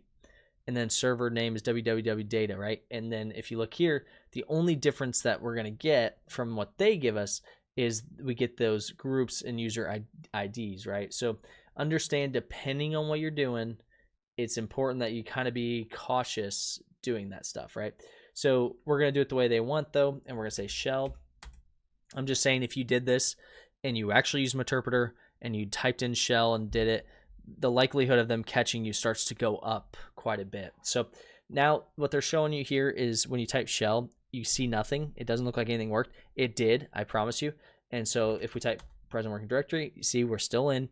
It's just dropped you into a shell, so it doesn't look as clean. So you type ID, you got 33, 33, 33, cool. And you notice we're www data because the reverse shell was ran by the web server, not by John. Okay, so now we're in. We've got everything we need. Okay, they're just showing all the stuff. Now, one thing to keep in mind that I didn't mention here is when you do things like this ID and stuff like that, you want to take screenshots, right? Right here, take screenshots. The reason you really, really, really want to take screenshots is because a lot of companies will want proof of concept and proof that you did what you said you did. This is how you prove it, right? Now, for the SSH piece, I'm not going to necessarily do this because I don't think we have to. We can, though, if we want to. But you can see they're using SSHI and then ID RSA. So you can see, like here, I'll have to do this off camera so that you guys don't waste time, because I have to go back and log into FTP and get the ID RSA file and all that. But you can see they get the ID RSA. They log in as John using his profile or his private key, and then he's in using SSH. So now we've logged in as www data, and they've logged in as John. And actually, we don't even have to, because you can see we have his password. If you remember, we had his password from the bash history file, right? And then they try that as well, and they get in. So they're logged in with 2 different users. This is actually really key that I see a lot of new people do as well, which is they will log in. Let's say there's an exploit or something that gives you www data or whatever, and they can privilege escalate directly to root. They find a way into root, right? They're like, boom, I own this box, let's move on. And that is not how a pen test is done, at least not a good one, because you need to give them all the information. Because what happens if they fix that, but there was 10 other vulnerabilities that also get them there, right? So you need to, got it, we got this escalated, boom, let's go back, try SSH now, right? Try to see if we can log in that way. So understand that there's multiple ways of skinning a cat, right? And you want to make sure that you have all of them presented to them, at least as many as you can get in the time frame. So now you can see we got in using Metasploit, and we got in using SSH, finding the bash history. So now let's answer some questions. After exploiting the WordPress plugin, what's the host name of the Linux target? And we can go up here and you can look.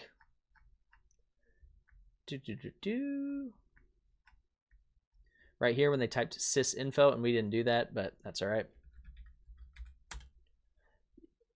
Okay.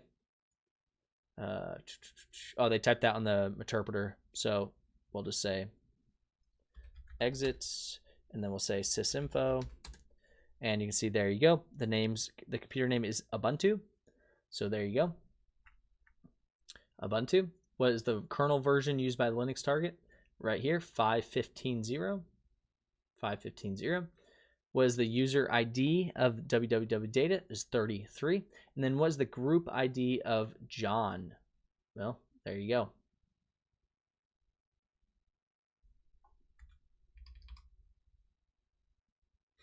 All right, let's keep it moving. Okay, so now we're in the enumeration stage, right? We've gained access to the machine. We've started down that path. We've gotten it. Now we need to enumerate, because just because you take over a machine, like I said, that doesn't call it good. This isn't a CTF. This is a pen test, right? I need to get as much information, valuable information, to these people as possible, and not just, hey, I can take over your machine. That doesn't help anybody, right? We need them to be actionable and give them actual results. So let's go ahead and look at this, right? So they kind of talk here really long-winded about basically post-exploit and exploitation phase. And really all they're saying here is the fact that exploitation phase sometimes bleeds into post-exploit, because people get confused on this. That's really what they're saying, right? They're saying, for instance, if we discover information gathering, like another SSH private key or something like that, while we're on John's account, and identify that's the root user, right? Well, we can log into that right away, and that means we've automatically escalated to root, and we can just basically start our post-exploit phase, right? But it's not always that simple, is what they're saying. They're saying there's times where you're enumerating still, or doing some small exploits still, and you might think of some post-exploit activities, but there's times where those kind of get commingled, and sometimes some people consider anything after the first shell might be considered post-exploit to them, etc. They're just saying that the lines are blurred. It's not that big a deal if you just make sure you have them in separate phases and understand them. That's really all that matters. Okay, so Linux system enumeration. So system information, we already have. User information, we already have some of them, right? But we need to get the user information from all users, not just the one, right? Network information, services, files, installed software. This is actually one of the most common ways for like Windows machines to get taken over, is installed software, right? It's not super common that out of the box with nothing on it, a Windows machine is super vulnerable. Like, that would be a really bad selling point. But as you start to add software and start to delve into it and all that stuff, you start to see that happen. Security mechanisms, what firewall rules, what SE Linux systems are on there, if any, what app armor profiles, et cetera, right? So for here, they're talking about using linps. Now, if you've never used linps, there's a linps and a winps. They're just enumeration tools for Linux and Windows, and they basically run through a whole plethora of checks for these systems, right? And they're really good tools, but understand two things. One, I see this a lot where people come in and they say, cool, let me grab linps, run it on the system. They go to run it on a pen test and it's blocked instantly. And they're like, well, oh crap, what do I do, right? Well, two things. One, you should be, if you're a pen tester, you should have the wherewithal to understand how to manipulate that to bypass certain blockings. The other thing is a lot of, and Hack the Box actually does it here at the end, but a lot of people, these are just regular checks. You can manually do them. You have to know what you're looking for, but you can manually do them. You also can create your own script that isn't identified by antivirus, EDR, et cetera, and you can go that route. But don't rely 100% on a tool to do your job for you because it doesn't work out, I promise you. Now, here's some key features, right? Automated detection, identification of misconfigured services, detection of credentials and files, checking for vulnerable software, analysis of pseudo privileges, enumeration of sensitive data, blah, blah. Now, you can see here they're using wget. Now, I'm going to go here, and I don't know why this thing, it's driving me nuts that this thing keeps doing that. And we're going to say shell, and I'm going to type it in if it works. It's not going to work for some reason. Copy. I'm going to type it in directly and see if I can get it. It may not be able to, I may not be able to get it here on the box itself. If not, it looks like it doesn't have DNS. That's fine. We can say open tab, and we can just do it here. And all we're doing is say, hey, give me linps. That's literally what you're doing. You're downloading it. Okay. Then you can see if we go here, there's our linps. All right, now you can see they're using secure copy. I don't have the ID RSA, so I will actually have to FTP.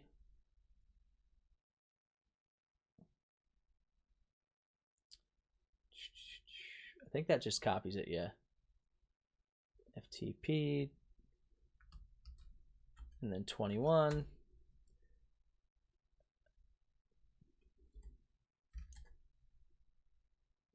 All right, it says it's connected, but I'm not seeing anything happen, so we'll wait. Okay, so it's not able to actually resolve it, which is fine. All right, whoops. So we've got it on there. They want us to use the secure copy, which is fine. I don't remember his password, so I'm gonna have to actually go and get the ID RSA. Okay, so there's the password. It just took forever. I didn't want to. All right, we're in.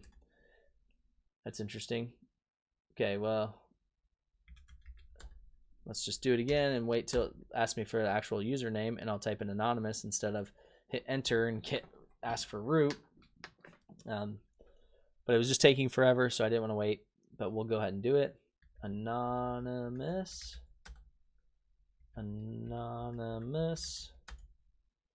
All right.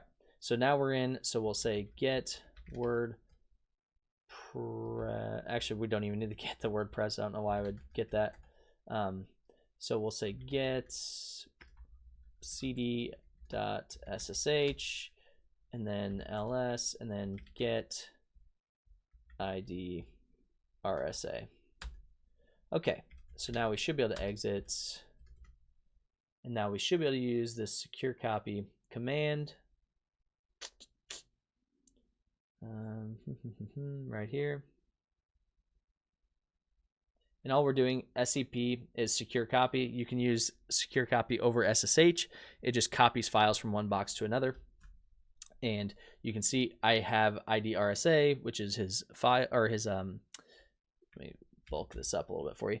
I have ID RSA, which is just his SSH key.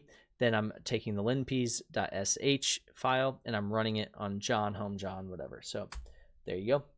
Once it actually runs, it uses that ID RSA. Okay, I realize now that I didn't change the IP address, which makes total sense, right? That's not the right IP. So we'll go here. There you go. Yes. Okay. The private key will be ignored because there's bad permissions. Okay, so we'll just say exit. So we need to take change mod, and you want 0644 for ID RSA. So long story short, if you guys are running into this, ID RSA files, any of these SSH private keys, they need 0644 as the permissions so that only the owner can read and write, and then nobody else can write to it. So you can't manipulate it. All right, and it's still saying it needs different permissions. So, all right. Let me just change it to 644 and see.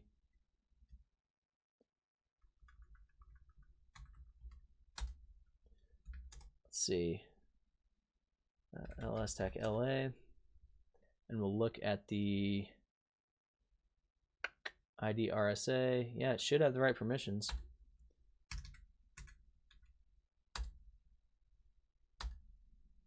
Okay, well, I don't know his password, but I'll get his password, I guess.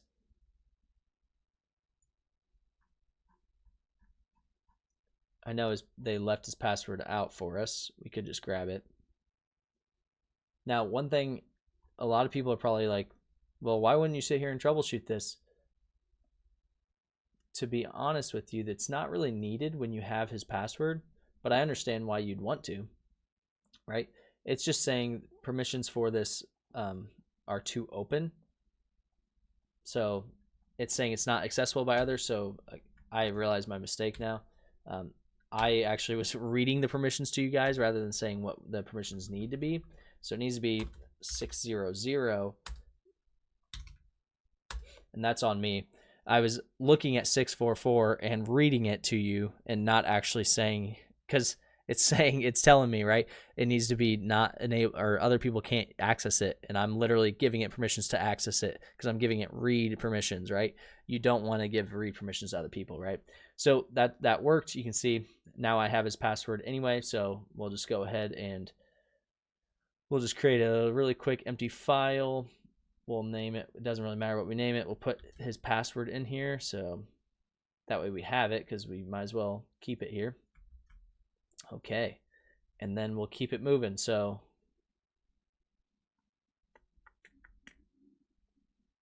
all right.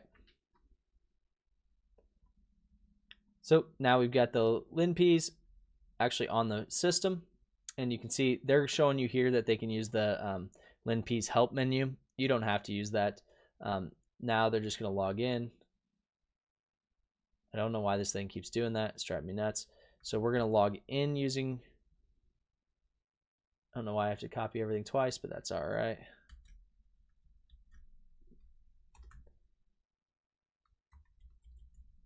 Okay, so now we're just going to log into John's account, because now linpeas should be there on the, so now we say ls.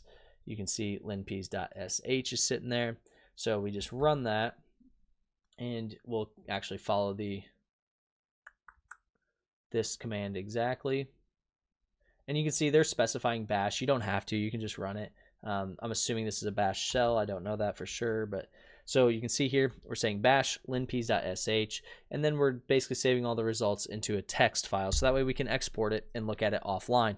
This is really important if you guys have never done this, because a lot of times I see people run it, and that's fine, but if they cut that connection or kill it, or even if you lose connection or anything else, you're not going to have it. So you might as well put it in a different text file and then export it so you can go offline and look, because again, we talk about packet economy. I want to be on these machines as little as possible, right? As little as possible. So how do I do that? How do I get it as little as possible? Well, I actually take everything offline to review rather than sit there and view it online. Just like the bash history, the WordPress document, all that stuff. Now, there's something to be said with the fact that you're also exfilling data, so you got to be cautious of that as well. Some things you kind of have to play that by ear, figure out what works for you and what doesn't, but that's also a consideration, right? So now we can see, then we got to transfer it back. So then here is the transfer back file, and we'll change the IP.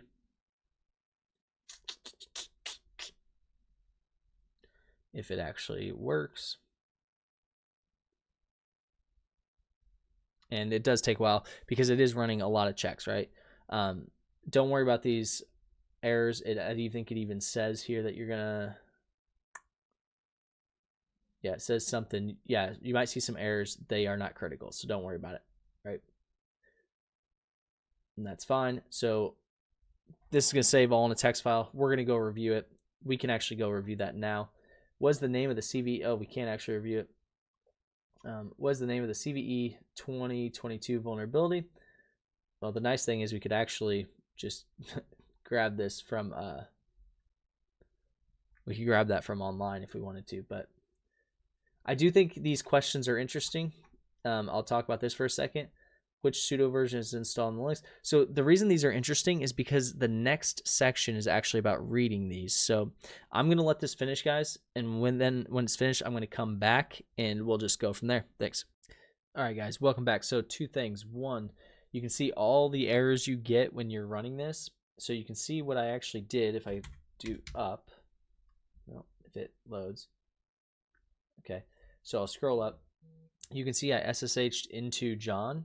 And then I ran the bash linpeas sh tac a tac in, and then I saved it in linpeas results.txt. Now, the reason I didn't show all that is because, one, it took forever, right? It took a lot longer than I thought. So I didn't want you guys to just have to sit here and wait for it. So you can see when I ls, there's the linpeas results. Now I go back here. It took way longer than I thought it would on here. But then I'm just going to go ahead and go in here, and I'm going to copy this command right here to come to transfer it back into on my machine. And so I just need to change this IP to 10.10. What is my full IP? 10.10.15.144. And this will transfer it back in. Maybe. Not really sure. It's kind of I'm pushing buttons and it's not really doing much. So identity file ID RSA is not accessible. Okay, that would make sense because I'm doing it on the wrong thing. So let's go. I have to exit the SSH session first. Then copy and paste this. It would make sense that it doesn't really work if I'm doing it for John.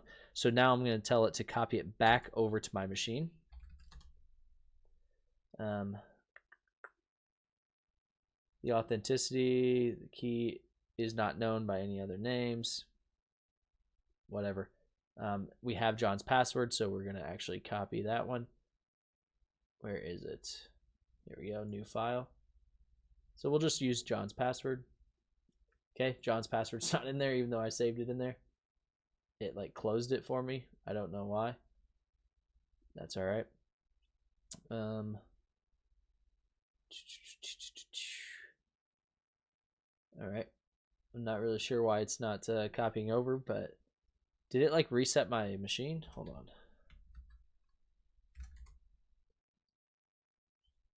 No, ID RSA is right there.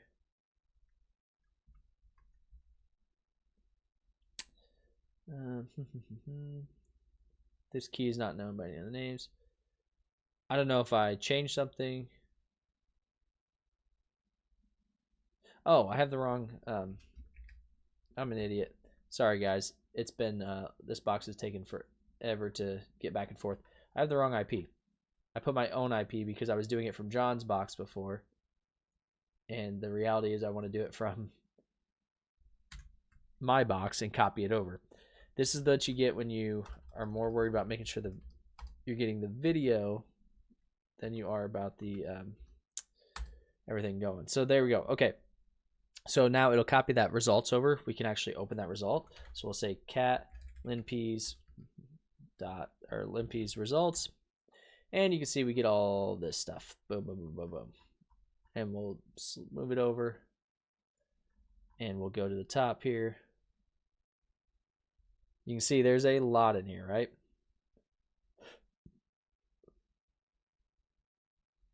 Maybe if we can get it there.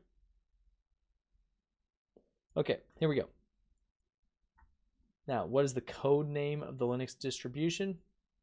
Now, there's a couple ways you could do this. Let's see. Code name is Jammy. So if you don't know this release version and all that stuff, it actually correlates to something, but you just want to research whatever version you're on to make sure that you're actually, if it's vulnerable or not, right? And so we can actually say it's Jammy.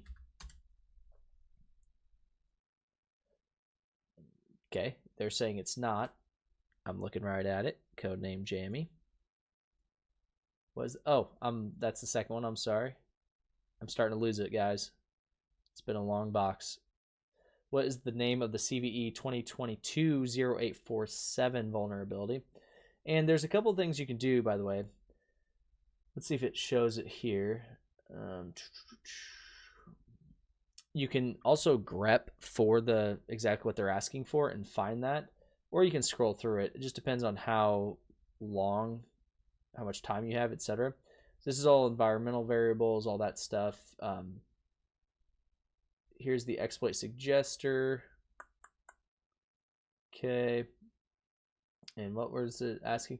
What is the name of the CVE 2022-08 Qualis? Okay. And we may have to, just because I don't want to search for it, I may just grep for it. Processes, cron jobs, all that stuff. And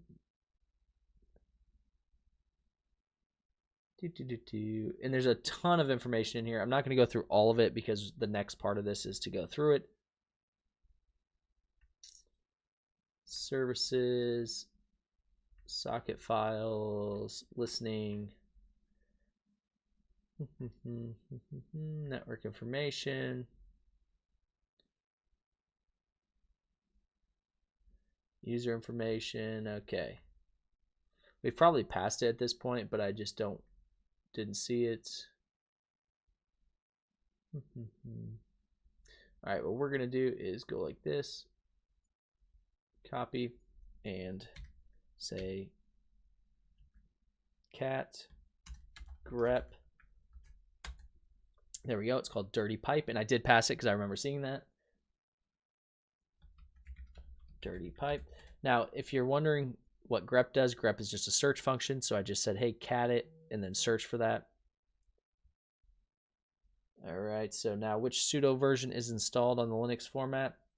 Again, we can just do this and say grep sudo, and you could go through the whole thing if you wanted to. That's the bash history, which we already knew about. Which pseudo version are we on?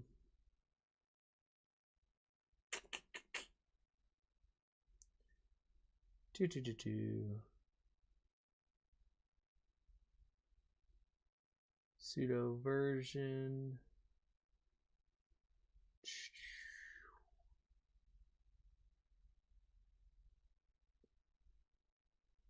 And we may have to just go through it. Check if the pseudo version is vulnerable. Okay.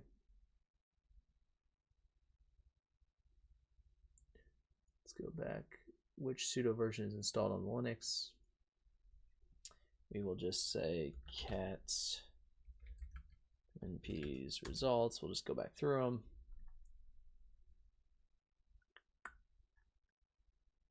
Go back up. That's all WordPress stuff.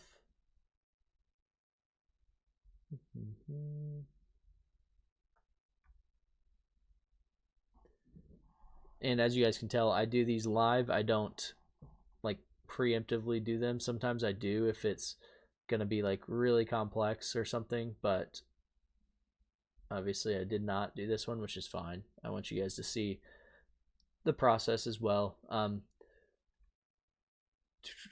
Backup folders installed, files inside others, files inside. What did that say? Unexpected and root, okay.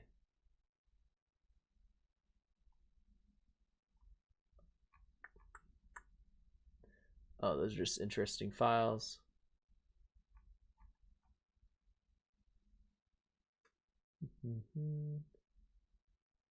Searching for home folders.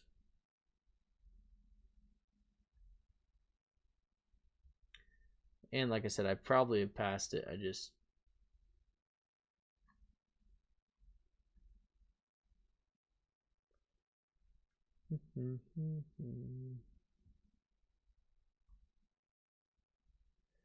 I found the SSH key that we used, which is interesting. Okay, there's the keys. Uncommon password. PGP files.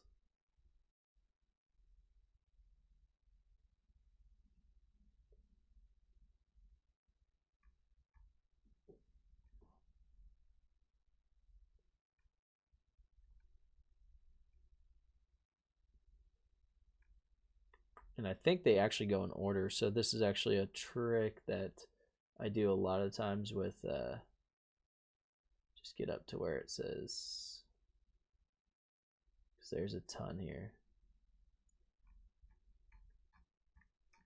We'll just go up to the top. There we go.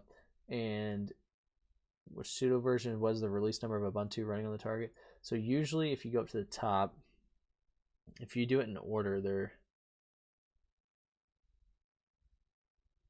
okay. What was the release number of Ubuntu running? 2204.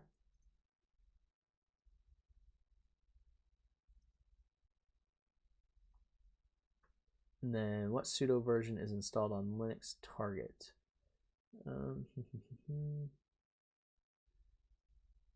Is it 27?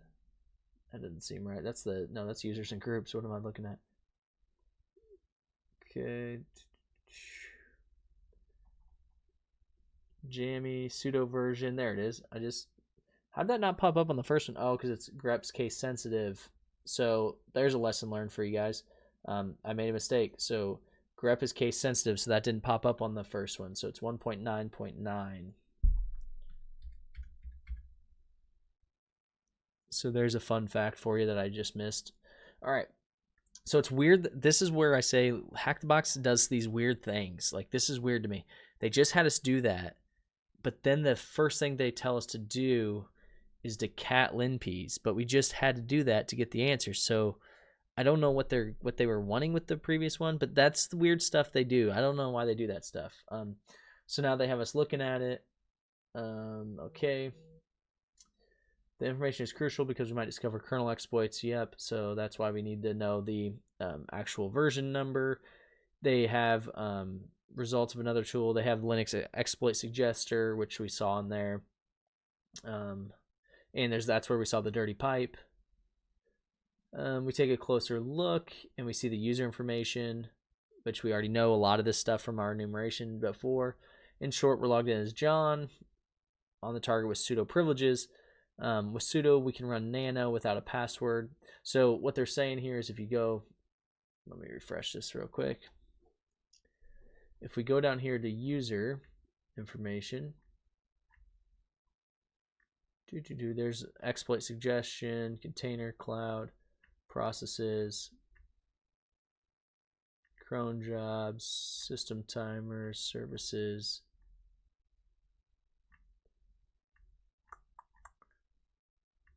Network, users. Here we go. If we go here to users information, right? We know we're John, all that jazz. But here's the big one. And again, this is why it's important that you understand that you don't have to use linps for this. Is all of this stuff you can do just basic commands. Sudo tac l does this, right? It just does all of them for you. So you can see we can run user bin nano. So we can run anything with nano with no password, but we have to run it as root. Now everything else we can run with our password. So we know this password, so we can run anything as sudo. So we have root on this box already. So in short, we're logged as John. Yep. Software. Here's all the software they have on the system. We can see that curl and wget is installed, which means we can actually pull commands from the internet or pull files from the internet, which we saw before. I can do that, but I don't have access to the internet, so it not really going to work. All right, app armor is enabled, but we can't see the profiles. That's important because once we take over root, we'll be able to see those profiles. System information, user access. This is all the stuff we've gathered. So what is the full path of the password file? Is this just the Etsy password file? Is that what they're talking about? Okay, that's a weird question. So the Etsy password file, by the way, guys, just gives you all the users on the machine. It's got a long history. It used to be an actual where passwords are stored, but now it's just shows the users. So what's the status of username space protection? Well, if we keep going, I'm assuming, and this is the contents of the Etsy password file, basically. So what they ask us about? What is the status of the user namespace protection? So I'm just going to go do that again and say user namespace. We'll put some quotes on it for you. Well, it would make sense if I actually ran grep. And you can see we didn't get anything, so let's just do namespace. And we'll get rid of the capital. And we could do case insensitive, but there you go. And user namespace enabled. What's the status? It is enabled.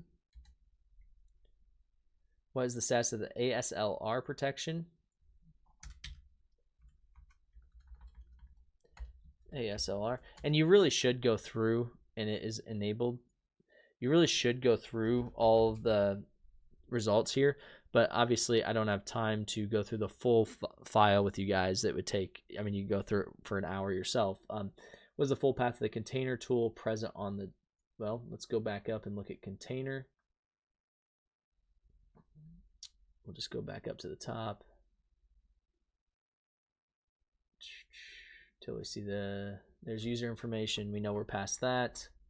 Software information. There's a whole section for containers. And once we get there, we know we're probably in the right area at least. FTP files, interesting files, Windows files, PGP files, SSH, files with interesting permissions.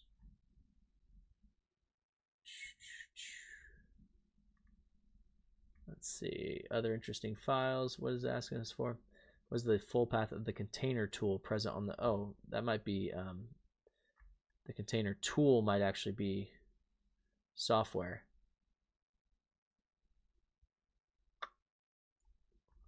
Let's go back up to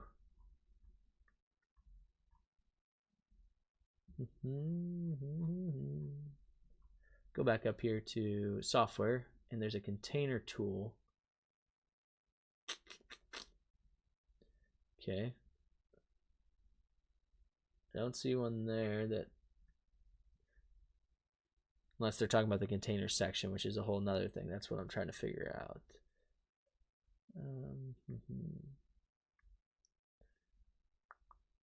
Here, let's see. Was the full path of the container tool present on the target system?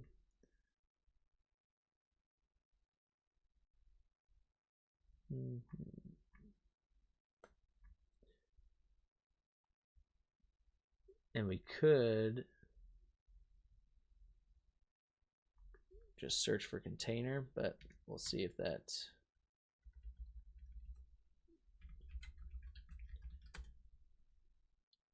any running containers. There is none.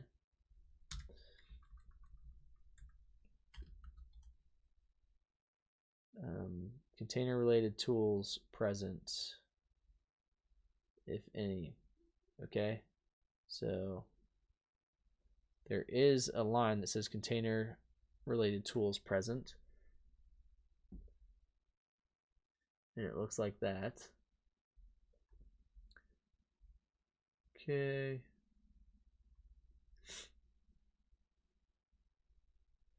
And we could do all the lines after and before using grep, but that's all right. We'll find it. And I know this isn't very interesting to you guys, but this is how I actually would work on a file that's this size. I would probably just grep it if I knew exactly what I was looking for.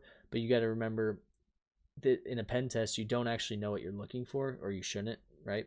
So you would take your time and actually go through and look for anything interesting, because you want to make sure that you're actually giving these people, your customers, like the information they want, right? You don't want to just be like, well, actually, here is, a bunch of bull crap, right? You don't want to give them, hey, here's the printout from LinPs. Like, they could run that now, right? You want to actually give them something of value. So those are users, contents, can sniff, active ports, host names, interfaces, Unix sockets. And some people are probably watching this going, you missed it like 3 times. Probably, knowing myself, because I typically would go through this like with a fine-tooth comb and go down it, but here we go. But I didn't want to. I was trying to save time for you guys, but that ended up biting me in the butt. So snap, because it ended up wasting just as much time as going through it. Bin LXC. There you go. Okay. And then the last one we're going to go, or the second to last one, is privilege escalation. So we already saw how to do this, really. But basically, we already saw that we can run sudo as with any command if we have the password. We have his password. So we really can run whatever we want. But what they're showing here is that, like, LinP's already showed this for us. But if we type sudo tacl, it lists our sudo permissions. You can see we can run sudo with our password. Oh, this one says... nope. Oh, I'm on the... sorry. I'm not SSH'd into his machine. So we'll SSH into his machine. Okay. And then we'll say sudo tacl. And then you can see he can run every command with the password, but the only command he can run with no password is user bin nano. Now, one thing to keep in mind is they show it here, I think, right? Is they're using sudo user bin nano privilege escalation, and then they're breaking out of that shell, right? You really don't even have to do this, but what they're doing is they're taking advantage of this user bin nano option, that they're actually able to use that as root. But the reason I say you don't have to do this is we have his password. If you didn't have his password, you would have to do this, and that's what they're saying. And if you've never heard of GTFO bins, check it out. It's literally GTFO BINS bins, and you put in basically like user bin nano, because that's what you're seeing in the sudo tacl, and it will tell you how can you take advantage of that, right? How can you use that to your advantage if you have sudo access. Now you can see here we actually have his password, so it's super secure pass 123, and we can just switch users. So sudo su. And we can say super secure password. I don't know if that actually worked. It did. Now we're root. Pretty easy. Now we say cd, and we say cd/root. And there should be a flag in here, cat flag.txt. And there you go. You got root on the box, right? So that sometimes it is that easy that the person just actually has sudo access. Right? And if you have their password, you can sudo su. If you don't have their password, you have to find a way to escalate. And this was a very simplistic way of doing it. But the important thing here is, oh, it doesn't want us to do, okay. The next step is get the flag. So how many functions can be exploited with the nano? Okay, so we got to go to GTFO bins, and we want user, what was it? We'll just say nano. You don't even need to put all that in because it doesn't really matter. So nano, and we want sudo. Looks like just one, unless they're talking about limited sudo as well. So how many functions can be exploited with the nano binary? This is a tough one to understand because I'm not sure if they want all of this, or if they're just saying like, so I'll just put one for now, but we'll see what it says. Nope. How many functions can be exploited with the nano binary based on GTFO bins? Or are they saying everything? So we can go 1, 2, 3, 4, 5, 6. Maybe it's 5 because there's an A and a B in there. Yeah, it's 5. So only reason it's 5 is because there's an A and a B here. So what's the user ID of the root user? I think we already actually found that earlier. So if we just say UID,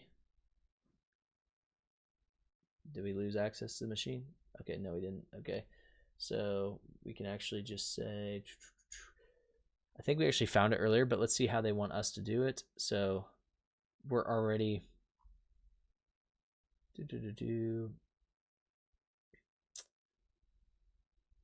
so it looks like they're just actually using this, the privilege escalation.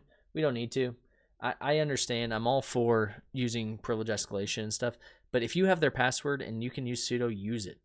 Don't make things harder on yourself just to prove the point. User ID is root 0, which it should always be because it should be the first account, but that doesn't make it true necessarily across the board. So never assume, always verify. And then we saw that the flag, I know that flag is the last question. Okay, I was going to copy it and paste it. Guess not. There you go. All right, and then we'll go to the last question real quick because I know it was asking for it. There we go. So I don't have to copy and paste it again. Okay, so once you have root, the biggest thing is, then they call this pillaging, right? But really the biggest thing is now you have root, gather all the information that you need, because there might be sensitive data on there that the people don't even know about. There might be other credentials that are exposed. There might be other things that are exposed. You can see here, they run linps again as a root, and you'll notice you get different results, right? You'll notice they get an additional exploit, right? Because now they have permissions to view every file, right? They actually have a database password, my very strong pass, right? For WP, WordPress user, right? So because they can actually view these files now, you're getting access to a lot more stuff. So you need to make sure you're actually, hey, yeah, I have root. That's not the end. It is not the end. This is a CTF mindset I see all the time, is the end of it is now because I have root. No, that's just the beginning. You're just now getting to, okay, let's gather all the data. The protections, you'll notice the app armor now actually has the modules loaded, so you can actually see them, the profiles.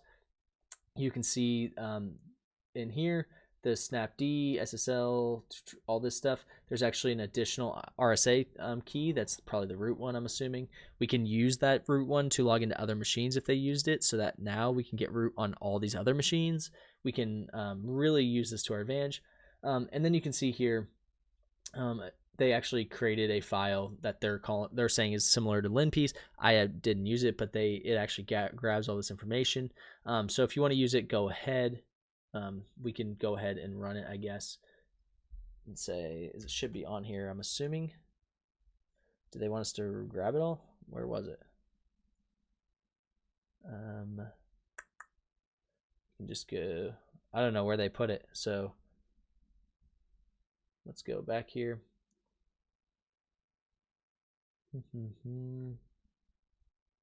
Okay, we'll just go to home.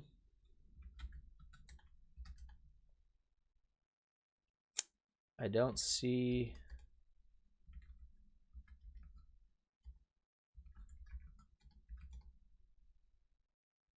Yeah, I don't see the flag or what they're talking about, this linpill.sh, so I don't know where they got it, but oh, well, let's see.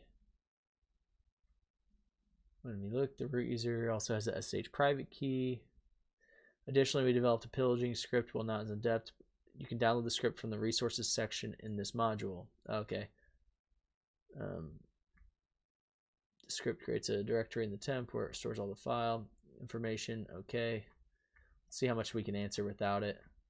What's the CPU architecture? I'm just going to guess on this.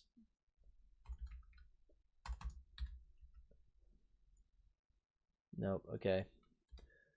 So which version of FTPD is installed, and how many SUID binaries have been found? Okay, so we'll just run linps again because I don't really want to download theirs, but actually theirs will be a lot faster probably. So they're saying it's in the resources tab of this module. So go to resources, I don't really want to, can we just copy this link address, go here, say wget, and okay, we wget that. Do we have the secure copy over here? No.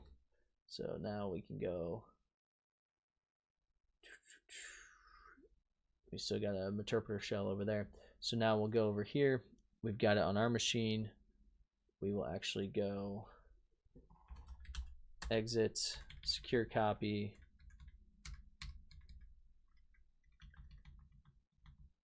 Let's do this. And you can see, where did I save it at? This is, said it saved it. There we go, pentest in a nutshell.zip. So unzip, pentest in a nutshell, unzip, pentest in a nutshell. Okay, now we'll say we need to transfer it, so we need to secure copy it. So here, exit, and we'll say secure copy, make sure it's there. All right, so now you can see there's a linpill.sh. All I did was copy it from their resources, unzip it, and then I need to actually secure copy. Here's the secure copy from it, and you can see instead of linps.sh, I want linpill.sh. We'll go ahead and use that. We're using the same ID RSA. Everything's the same. Should copy. There you go. Now we'll go ahead and SSH into John.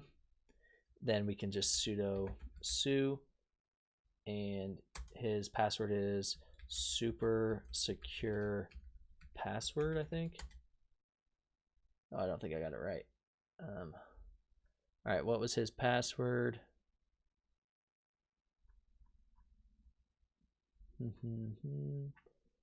His password was,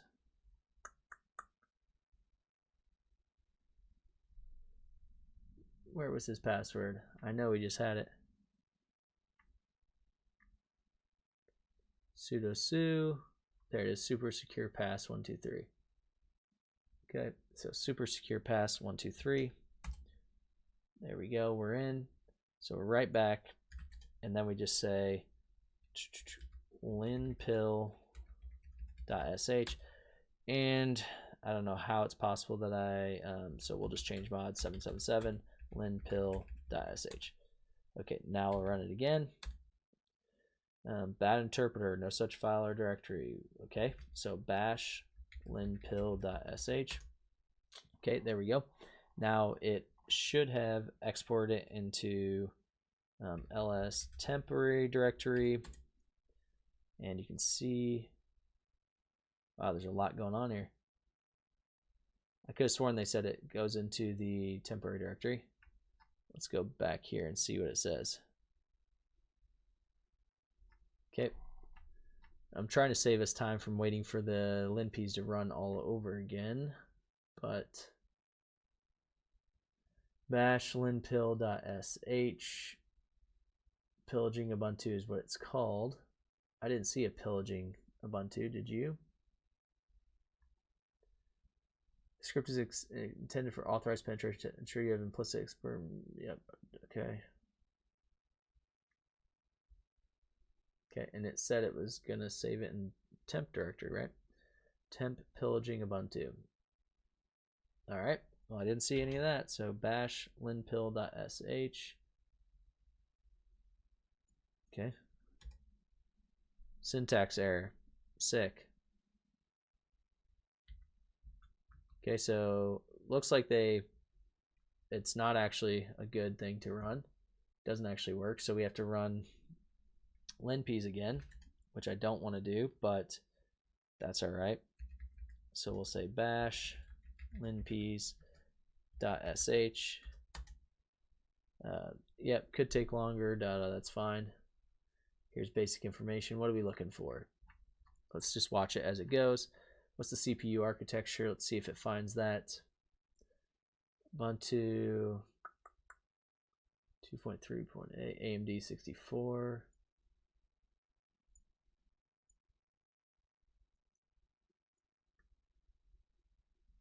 Okay, does it want the whole thing?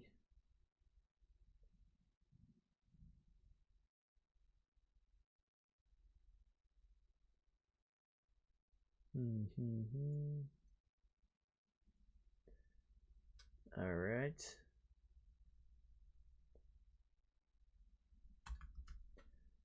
And this is where it gets confusing as to what it wants. All right, here we go. So we did end up seeing there's extra things there because before we had just had dirty pipe and pwn kit.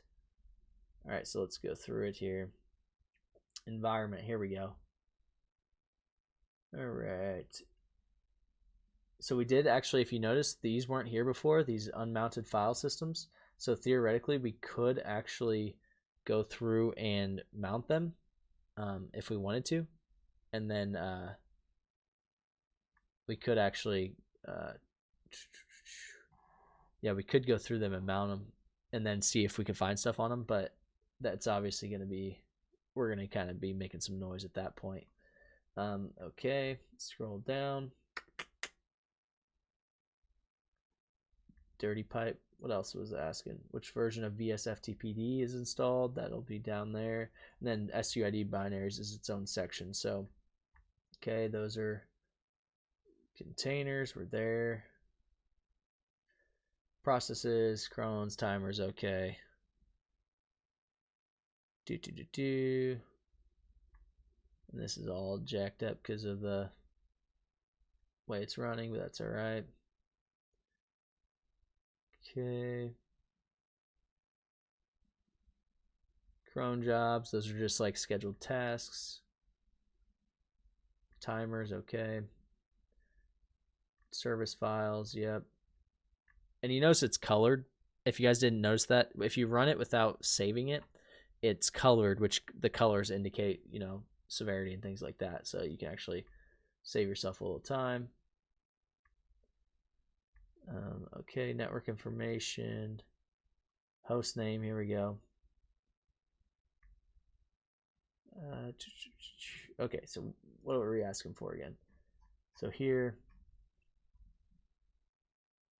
shows that there's 18 profiles loaded. Yeah. Okay.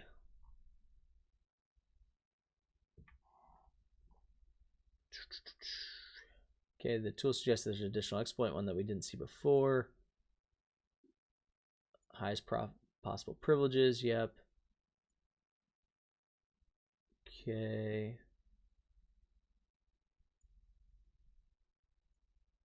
Okay. Yep. Okay. And you can see it's not really finding anything there. Oh, it shows here 55 binaries. So that's one of the answers right there. So one of the answers is how many SSD, SSUID, and GUID bits? 55. Let's see if we can keep going. There's only 2 users with console access, so that's easy. Okay. Software information. Wasn't there something? What version of VSFTPD is there? Okay, so we're looking to see if they, I didn't even pay attention to that. Hopefully we didn't pass it. And we can't grep it because I didn't save it, so that's a pain in the butt, but that's all right. Apache, PHP, Nginx, snake oil. All right. Oh, look at that. We got a couple more passwords from the Mirai database. Interesting. I don't know if they're accurate, but interesting. There's the my very strong password for the WordPress. Interesting. So we're getting a lot more information actually. Okay. So we really actually are getting a ton of information, but we already have root access, but we want to make sure we get this information to them, because if I can access it, so can someone else. And if you can use those passwords on other people's or on other boxes, you can spread pretty quickly. You can use this username to log in. Okay, so they actually can log in with it. There's the password, same password we've seen a handful of times. PGP keys. Okay, SSH keys. We found another SSH key, by the way, if you didn't see that. Root login.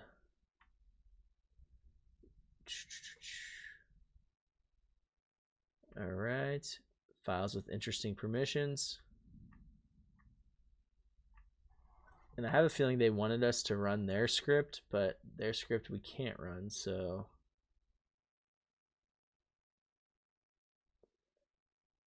Etsy password is writable, so that's not best practice, but it's not a huge deal.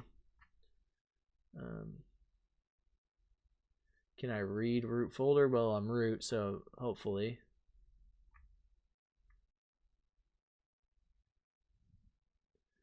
So there's Velociraptor on here, okay.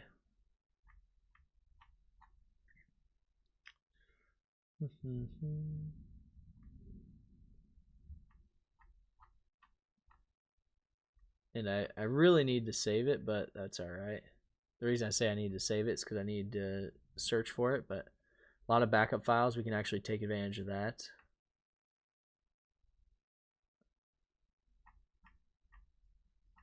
And then I'll show you guys, since we already have root access, I'm not going to sit here and dive through all this. A lot of this I can get without. All right, so we got that. What version of the VS? So scroll up, what version? Interesting files found, sensitive files found. Okay. Oh, they save it all like that. Okay. Gotcha. Okay, so all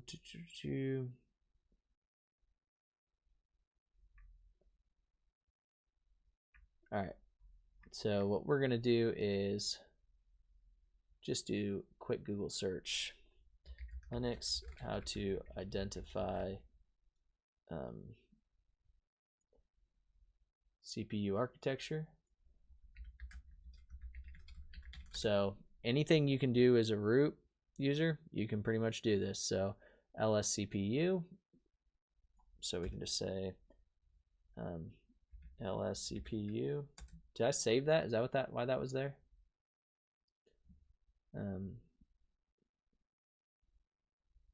Scroll up. Okay, so I'm 99% sure I tried 64 and 86, but I did not try them together. So apparently you need it to be together. So if you guys are wondering, do I memorize? I get this question a lot. Do I just have every command memorized in Linux? No, right? I just Googled it. What do you guys need to do? Probably just Google it. Yo, what's going on, guys? Welcome back. So long story short, the box actually expired on me, and when it expired, I was on this. All I had left was these last two questions: which version of VSFTPD is installed on the target, and then how many SUID and GUID binaries have been found on the linpill.sh script.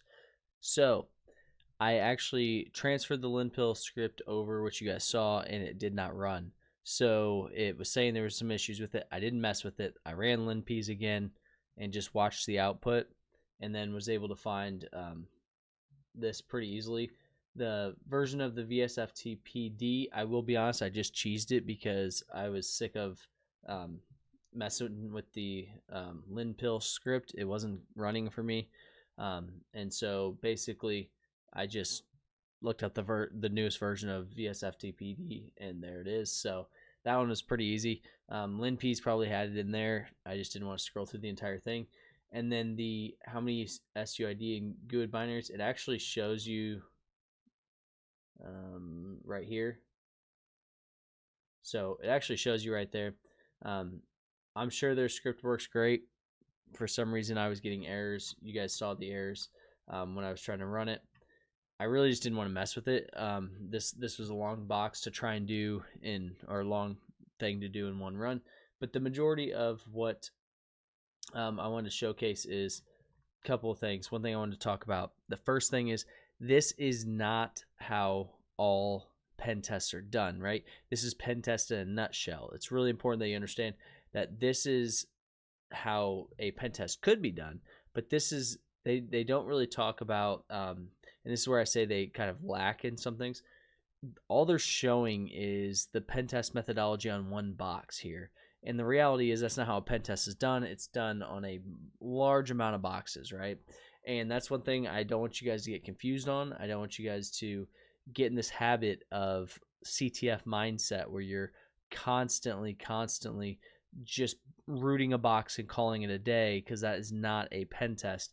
And I think there's a couple of things they need to add here. One is I think they should definitely have some sort of reporting as you go type of thing, because that's the easiest and best method to keep up to date information. But they do a good job of telling you to document, or telling you, hey, here's the summary of things we did in each section, which should be kind of your documentation.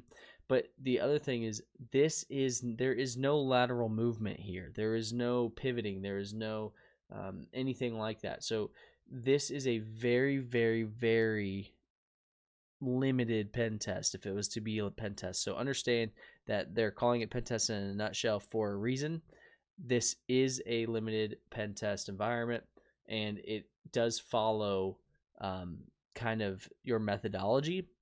But number one, 90% of the time, it's not this simple.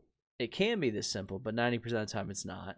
Number two, this methodology is not going to be universal, because of the fact that somewhere in here, after you do the enumeration and the assessment and the escalation, you have your priv escalation. You may not stay on one box to do your privilege escalation, right? And they may get into that with some of this Windows stuff, but like if you're on an AD environment, it's almost notorious that you're going to, if you take over a box, you're probably going to dump hashes on that box or something, or dump LSAS or whatever, and get another user and have to pivot to another box to escalate your privileges. So understand that they don't show any of that lateral movement stuff in here. So whatever you do, don't do this and think that now you understand pen testing fully or anything like that. Make sure all the little modules they said, hey, dive into this, dive into those, take a look at them, do these time and time again. Try this entirely manually, right? I did like a lot of it.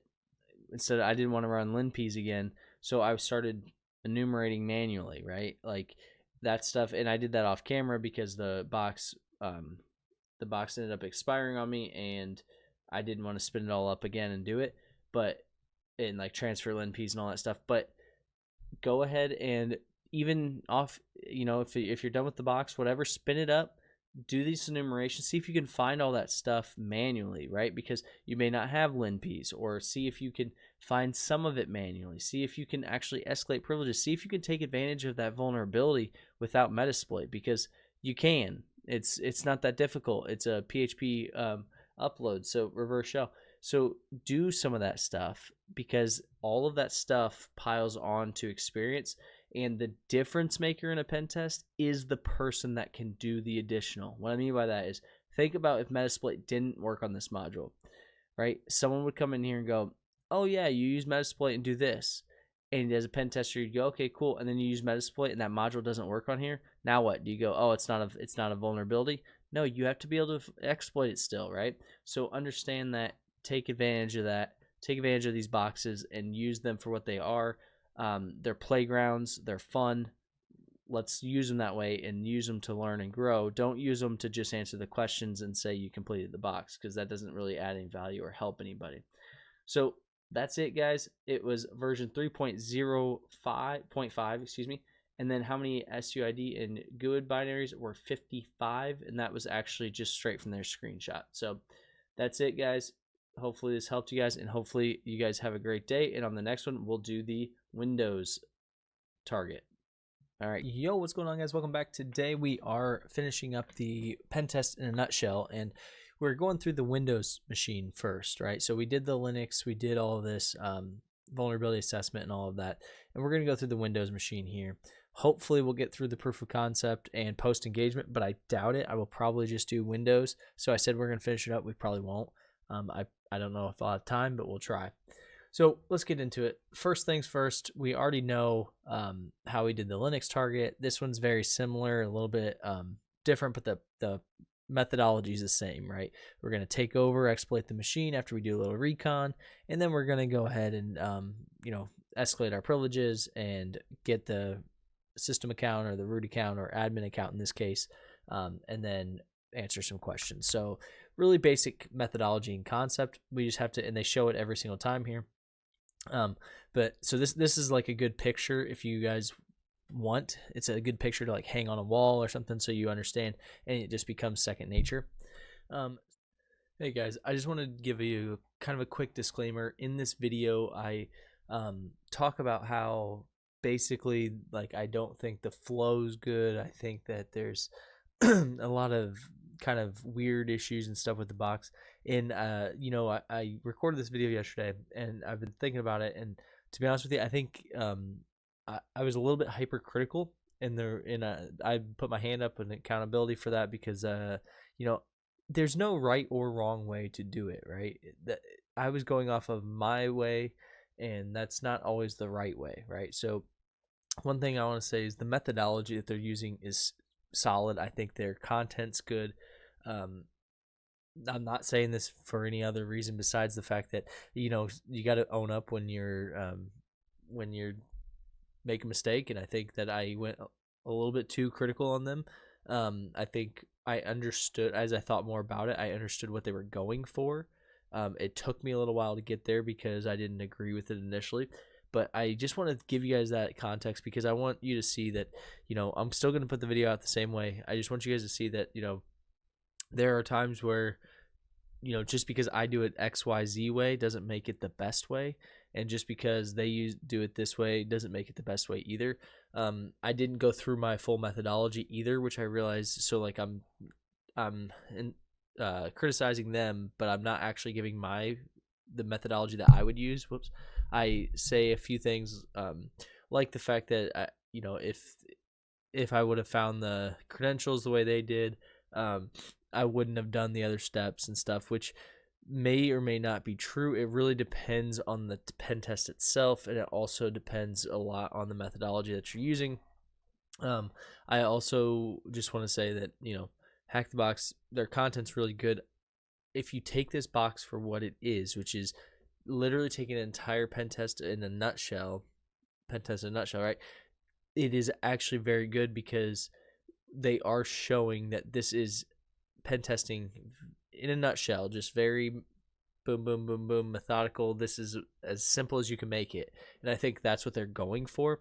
And so I think initially I was just hypercritical.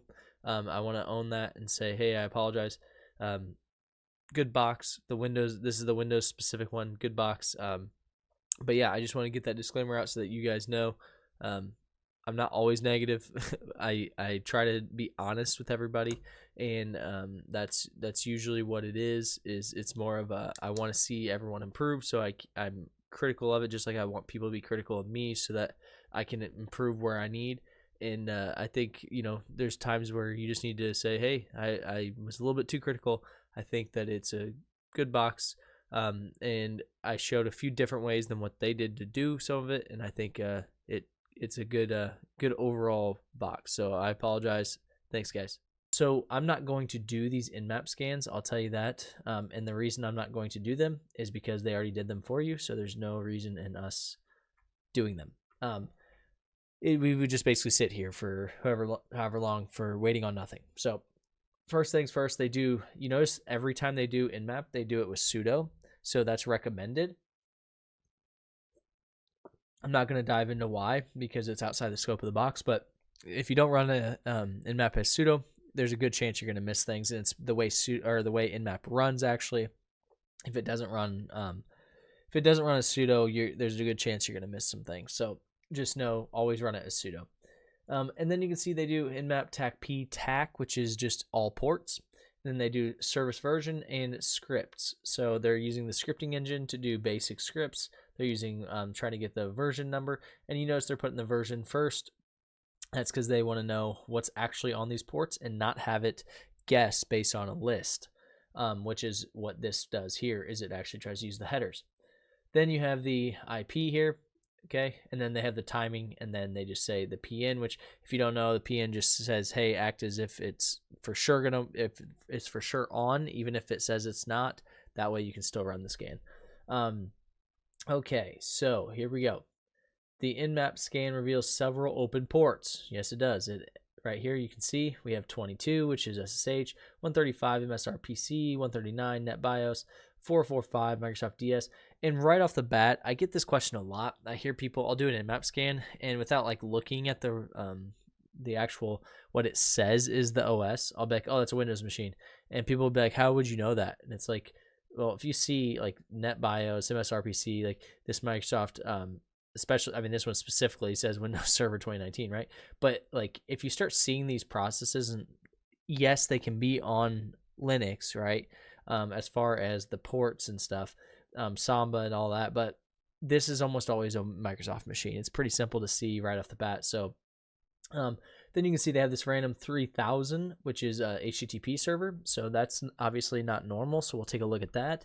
Then you have 3389, which is normal for a Microsoft machine. All right, everything else looks good. So looks like here they've got the 3389 for RDP. They've got they said here it's a Gidia web server. If you don't know, Gidia is basically a self-hosted GitHub.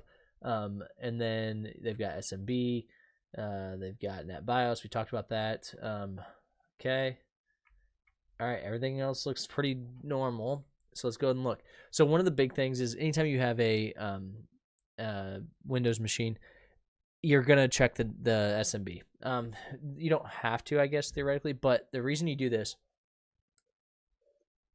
is a couple of reasons. One, SMB usually has shares on it that you can access by default, right? Windows has shares on it that you can access by default. So for one, you're at least going to see if there's maybe something there. For two, you're going to see if there's shares that maybe they didn't intend to. People accidentally do this all the time. People share things and then forget to revoke the access. There's all kinds of reasons you might do this.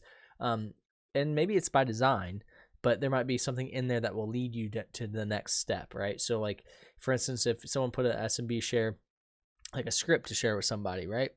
And you open that script, and this is the exact scenario we're going to go through, and you open that script and there's a username and password in it because someone didn't use secure coding practices, right? That is more realistic to pen testing than things like, hey, I saw a vulnerability on whatever Jira, and so I just went and used Metasploit and took over the machine. Like that's, yes, that happens, but you're more looking for these mistakes that people make. As we know, people are always the weakest link, and that's really what we're looking for here. So that's what we're trying to find. So for this, they're using CrackMap, and you can see they're using the actual, they're using CrackMap XEC, which is execute, right? And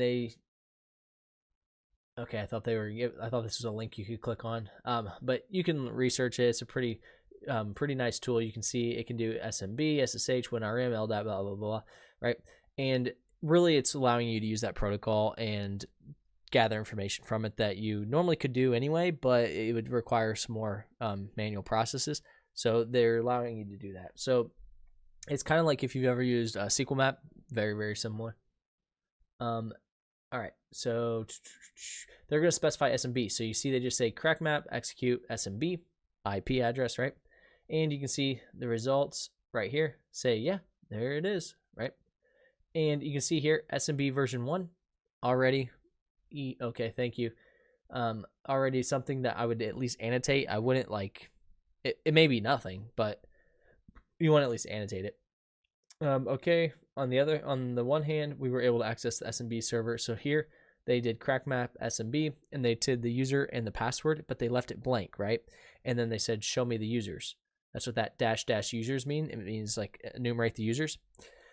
Now, this empty username and password just is an anonymous login, right? Or a null login. That is very common. If you've ever used just like regular SMB, like rather than CrackMap or something, you can do this and check to see if you can log in. And if you can, awesome. You can see the results. you get here, they got error enumerating domain users, but they did, you can see they did actually connect here. So it shows that, hey, crack map's working, but we can't enumerate the users with the current permit or with that null login, which is fine. So what we'll do is we'll say, okay, crack map SMB, and now we'll say guest user, right? And we'll use this little password, which is nothing, right? So we're just gonna say we're just a guest user, and we want to see what shares are available, right? So this is what you've probably seen in some other CTFs, but not with CrackMap. A lot of times people use like SMB, Samba, whatever tools you want to use on Linux, and they just connect to it and list the shares. And what you're always going to see, not always, but what you're normally going to see is this admin, the C, and the IPC. So if it has a $ after it, not always, so don't say it always, but if it has a $ after it, it's probably a default share, right? Meaning it's already been there. You may have access to it, you may not, right? But you can see here we can list the shares, and there's one called devs. Well, that's a non-default share, meaning someone created it. That's what we're looking for. Yes, the default shares are nice, but if someone created it, that means they create it for a reason. There's a reason it's there, right? And we can actually use that to our advantage if there's a file on there that is needed. So how many TCP ports are open total in the Windows target? Well, we don't even have to do it because right here they did it for us. 1, 2, 3, 4, 5, 6. Looks like 6. Let's check. Nope, not 6. Maybe I miscounted. We got 22, 135, 139, 445, 3000. Did I miss one? Oh, it says snippet. So there's more. It says here it's snip. So there's actually more than that. So we will maybe have to run this. Let me try 7. Let's see if that works. Nope. All right. So there's more. I'm just trying to prevent you guys from having to watch me do the whole filtering or the whole thing. But 1, 2, 3, 4, 5, 6. Yeah. So I don't know how many more they've got, but we'll go ahead and run it real quick. They have you do it with the fastest speed, so I guess you get to watch the whole thing. So we'll say sudo nmap tech ptech, and then I don't know, that's not the right IP, but svsc. All right, and then I don't know the IP. Let's see if it gave it to us. Here we go. And I messed that up. Okay, and then we'll say afterwards, timing 5. What else was it? All right, and then tech pn. All right, we'll let that run, and we'll just answer this question. And then what's the next one? Was the host name of the Windows target? We should get that one too.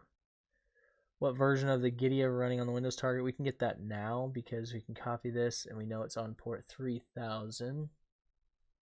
So while that's running, we can do this. So we can say HTTP 3000. All right, and here's our version right here, 1.12.4.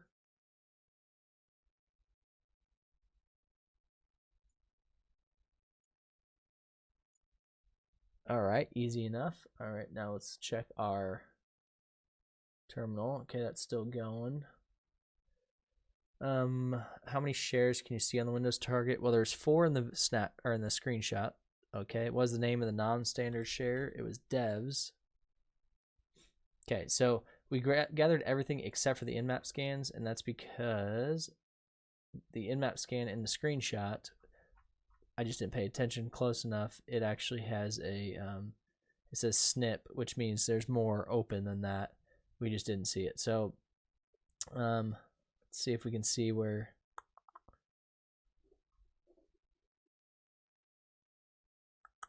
Nope, I don't see any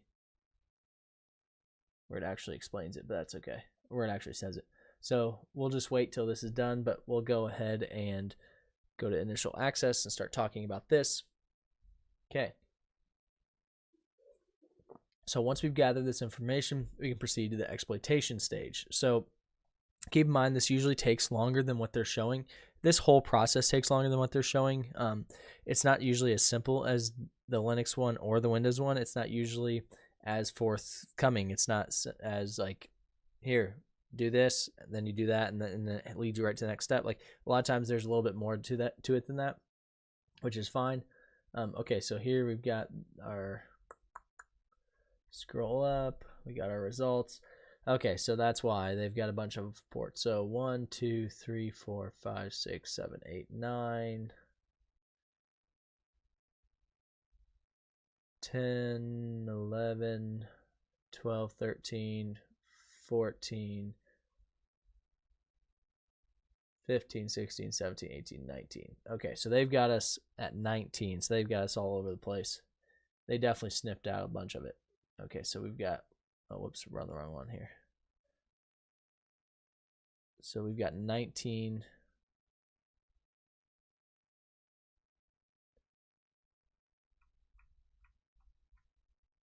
Should be 19 anyway.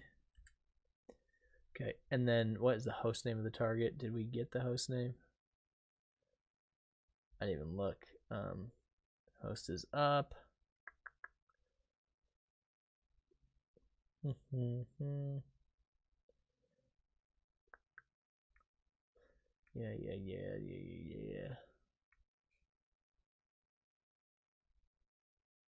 See if we can find the actual host name. Those are TLS certs. Okay, and those are things they found that they didn't know what it was, which is fine. Okay, clock, authentication. Computer name is Win01. Wow, I could have probably just seen that in the screenshots. All right, there we go. And let's go to the next section, the initial access. So we have it, but now we're going to take over using that SMB. So we already did the SMB, some of that SMB enumeration, but we haven't done anything crazy. Now, one thing they're going to show you here is this is actually something that's very common in pen testing, and they kind of explain it, but they just say, like, if you remember, we found credentials on the Linux target. Like that, in my opinion, this is a terrible way to teach this. This is my opinion. The reason I say this is super common that you're going to reuse usernames and passwords. Do not say things like, oh, yeah, I remember that we had. No, this should have been documented. It should have been already part of your process and procedure is I'm going to try this first thing on a machine. Now, when I say first thing, it doesn't have to be SMB, it doesn't have to be whatever, but you're going to see they're going to go through this whole step, right, of all of this enumeration and initial access and all this stuff, and you can just RDP into this box using John with the password we already found. You could bypass this entire thing if you needed to and just take over the machine and do what they're going to show you to do. So it's kind of silly they taught it this way, in my opinion, because you don't need to start with SMB and work your. If you have a password that or username and password that works on Windows machines, start doing your stuff. Like you don't need to go through and like. I'm not saying you shouldn't enumerate. You 100% should. What I'm saying is you don't need to go take over SMB because you can just get on the machine. You don't. Why would I log in as John and maybe there are specific reasons like you might want to still identify that hey. I can log in as SMB or whatever, but if you already have the username and password, this is kind of a silly way to say, hey, here's our initial assessment. Now let's try RDP. Oh, wow, we can do RDP. Like, that's silly. Like, I would not be doing that. I might try it real quick, like run this and go, okay, mark that in my notes so that I can tell them that we can log in using SMB, but I wouldn't like keep enumerating because you'll see what I'm talking about. So you can see with SMB, they used CrackMap and they said SMB, user John, and the password that we already had, right? And they said spider the devs share, right? And then they said look for the pattern, okay? And you can see here, so they started spidering. There's a temp PS1 file, so that's right off the bat going to be interesting. What is it? In the case the credentials worked along, okay, now let's specify the devs share and download the temp file. So now you can see they found that temp file and they got the file temp ps1 and they wrote it to temp ps1. Now when they open it, right, you can see right here, they get the username, John, and the password. Well, then they explain down here, we see the script contains hard-coded credentials. This is not best practice. What an insane way to showcase this. This is true. This happens. It happens quite a bit. But why would I be like, hey, look at this crazy finding. You found the password that you used to find this password, right? You used John's username and password to find John's username and password. I'm not saying that this shouldn't be a finding and that you shouldn't say, hey, just so you know, you can identify these credentials, blah, blah. But in my opinion, this is an amazing opportunity for Hackbox to go, hey, you logged in as John, you pulled the temp PS1 file, and look, they have a hard-coded credentials. Maybe it's Timmy in his password. And now you escalate your privileges or just pivot using Timmy. It's silly to me that they said, hey, let's enumerate SMB as a guest user, right? And then, oh yeah, we forgot you had credentials. Let's try them now. And then, oh look, you found the same credentials that you forgot you had. And then, just wait for it, then they're going to try and remote into it with them. What are we doing here? Like, this is a really bad flow of how you would do pen testing, in my opinion. And it could be the fact that they're trying to showcase that these are the steps you would do to show your proof of concept, to actually demonstrate things, like you're going to report that, hey, I can log in as SMB, I can do this, there's a hard-coded credential. Like, you still should find that stuff. But what I'm saying is, you're just doing it kind of all wonky, and like, you're not actually saying, hey, let's first things first, try. We found this list of usernames and passwords. Let's try them, see if we can get in using those. Oh, we have a machine now. Okay, so we're there. We're on the exploit phase, right? Now let's see what we can gather, right? They have it kind of backwards because you can see they have pillaging there. In my opinion, this initial access, you're already there. You didn't need to do any of it. You didn't need to do anything. Same thing with the information gathering. Yeah, you want to gather some of that information, but as soon as I saw this is a Windows machine and it has RDP and SMB share, I'm going to try and log in as John. If it works, awesome. Let's start enumerating and pillaging and then see if we can pivot to somewhere else. Let's keep going, right? We want to gather as much information as we can. I want to get things like this found for them, but I don't want to do it at the expense of, well, let me find the low-hanging fruit of, hey, did you know that you can log in using SMB and RDP and SSH? Yeah, it's a Windows machine that they have those services on, and it's a directory, or it's a Active Directory linked machine and an Active Directory username and password. Yeah, I think they're aware, right? So you don't need to go through this whole rigmarole to tell them all that. Like, that's silly. So at this point, they found it. They found the hard-coded credentials. Again, I would notify them 100%. I would have those, put that as a finding. But now they're going to try John or Hydra and try an RDP in, right? Again, this is a silly move, in my opinion. Now, hear me out, because I know a lot of you guys are going to. This is where examples. Hack the Box does a really good job of showing really good content, but not explaining it in a way that's realistic or goes to scale. So what I mean by that is they're showing here that they're going to use Hydra, right? Why? Why would I use Hydra in this case? There's no need to use Hydra. Why?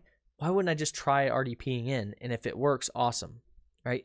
The reason they're using Hydra is because in a real scenario, it makes sense to use Hydra, and then it makes sense to use either a password spray or a list of users and their passwords, and see how many work, right? Hydra automates the process. I don't need to automate the process for one person, right? It's not automated. It's not any faster. That's my point. Because then what are you going to do after you figure out, hey, it works, right? You can see here, 1 of 1, valid password. Sick. What do you think's the next step? RDP in, right? So why do I do that for one person? You don't. It's silly. I would just try the RDP. Now, if I had 20 users that I found during the enumeration stage, and then I'm like, all right, let me check them all, that's when Hydra comes in. So it's an example of where they're using the correct tooling, but really using the wrong use case for it, or vice versa, right? Using the wrong or the correct use case in the wrong tooling, because they're just adding a bunch of steps, in my opinion. And they're making it seem like this process is much more complex than it is. It's not. You can, if you had a credential at the very beginning of this pen test that you got from a Linux machine and you try it on Windows and it works, sick. Keep going, right? Now you're pivoting into the network, seeing what machines you can take over, use a tool like Bloodhound to evaluate where can I go from here, right? Et cetera, et cetera, et cetera. This is a lot of kind of showcasing more than actual realistic, in my opinion. Now you can see here, this is what I'm talking about. You already have the machine. You can log in right now to the machine, but they're like, hold on, let me check to see if MSF console. Now, here's the counter argument, right? I understand you want to get all that information, all the information to them initially, right? But if I'm just in the initial access phase, I can get them all this information without going through all this rigmarole. Because am I going to go to MSF console and search for Gidia or anything like that? No. Why? I could just do some basic enumeration and be like, hey, just so you know, that version of Gidia is vulnerable. Boom, found it.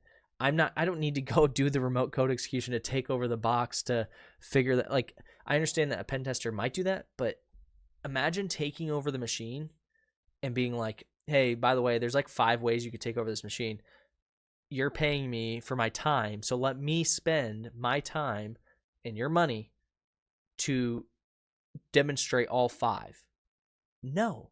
Take over one, list the others, say, here's how we did it. You can do it 5 other ways. I recommend you fix them, right? If you want me to stay here all day long on these machines and do this, sure, I'll do it, but you're going to pay me, right? It's going to be expensive for you. So understand that, right? So you can see here, they used number 9, which is the Windows dropper. Metasploit shows us 3 different exploits. Let's take a look at the second one with the target as Windows dropper. So they used exploit, remote code execution, and they used the Windows dropper, which makes sense.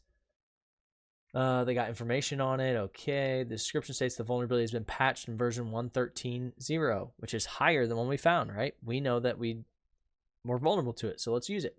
So then they use it. They say set lhost, set rhost, set username, set password, right? So they have the username, the password, all that stuff. Now, I will say it might be of value if you couldn't get on the machine, right? If you're like, hey, I do have a username and password, but I can't actually RDP in. Now we're looking at something like this, right? Then they run it and they have an interpreter shell. Okay, sick. Now, look at this. At this point, we have several options for proceeding. Without diving too deeply into additional tools and uses, let's just connect directly to the machine. Think about that. Think about what everything we just did was pointless, right? Now, I'm not saying they're wrong in the fact, again, that you should disclose all that. I'm saying you don't have to go through and do every one of those steps to actually validate it and to say that there's an issue, right? I copied it, didn't work apparently.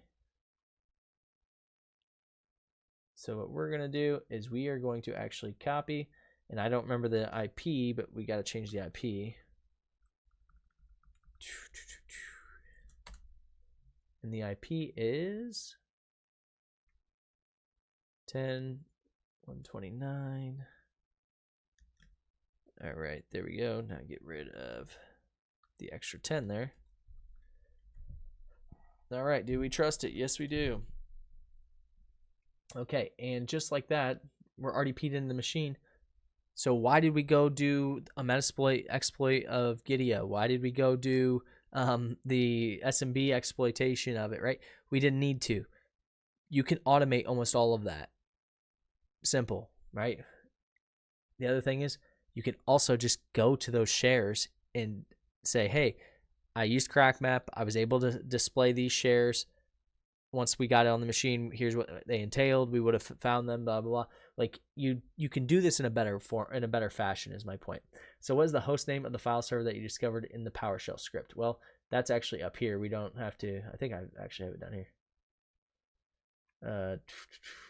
Nope, I don't. Okay, so that's right here. We can just go to the PowerShell script and it's file server 01.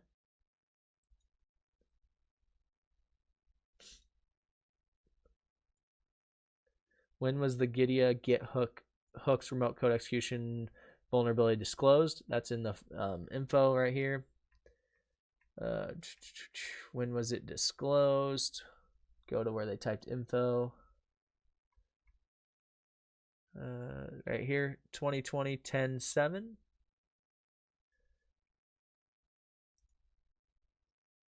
And for any pen testers out there that know what I'm, or may not understand what I'm saying, because I'm not trying to say that, the big thing I want you guys to take away is I'm not saying that you shouldn't disclose this stuff or you shouldn't look for it. I'm saying they had you going through all this ass backwards way where you could enumerate all of that without actually having to do all of that, right? If you're on the machine already, you can gather that information, right? So why not take over the machine, start setting up your, further exploitation, getting your escalation, all that stuff, get to what your goals are, right? Because usually on a pen test, there should be a goal. Get to your goals and then take the time to enumerate the rest. The reason I say that is because you're on a time crunch, right? If I'm spending all this time going, I could do this, took that over. Okay, same machine, let me take it over again, but let me do it a different way. Okay, same machine, let me take it over again, let me do it a different way. I'm not going to get to the other 10,000 machines that you have on your network. So you have to be somewhat understanding and realistic with it. Okay, so here they're saying they're going to check. First of all, we need to determine who we are. So, who am I /priv, which shows us the privileges. And you can see he's got the notify privilege, bypass traverse checking, impersonate a client, and increase a process working list. Okay, so he's got all three. So he's got notify privilege, lets the user bypass directory traversal checks to navigate folders without explicit permission. Okay. Then impersonate allows us to impersonate others after authentication.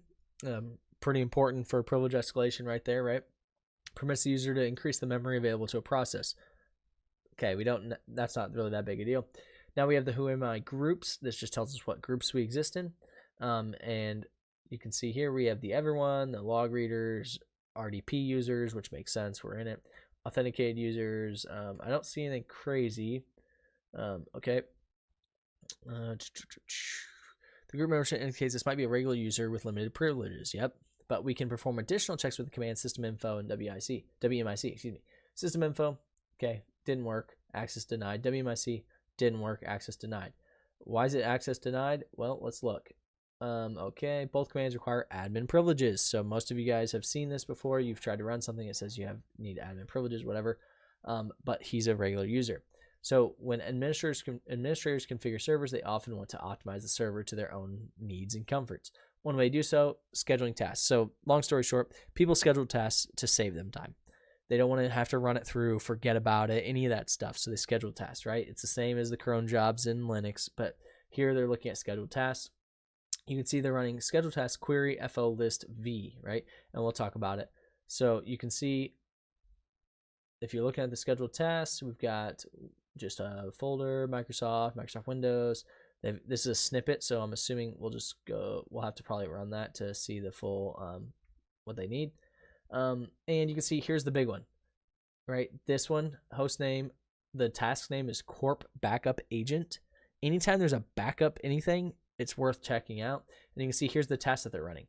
PowerShell, exe, no profile, execution bypass, file, C program, blah, blah, blah. Now, one thing I'll tell you is this just comes with experience, but also when you're doing CTFs, think of things like this. The second I saw this as the scheduled task, I knew exactly how we're taking over this machine, because almost exclusively, if they give you a scheduled task like that on a CTF, this script is probably writable, meaning we could probably edit it, and when we do, we'll get access, etc., etc. Oops, didn't mean to click linpeas. So, all right. Excuse me. So then they say, let's go ahead and use WinPeas, which is just the Windows version of linpeas, right? So what we're going to do is we're going to actually do this. All right, we'll just do it in here. So I hate that it's like this, but all right, so we'll go File, Open Tab, and we'll make this bigger. Okay, and we'll say make dir. We'll just copy all these.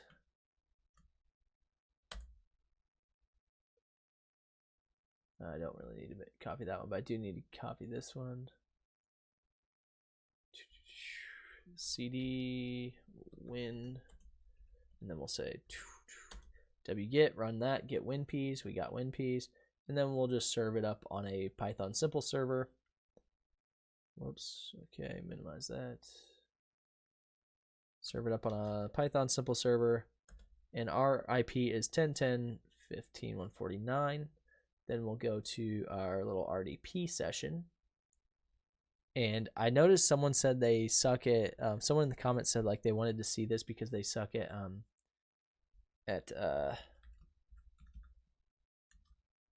then 8,000.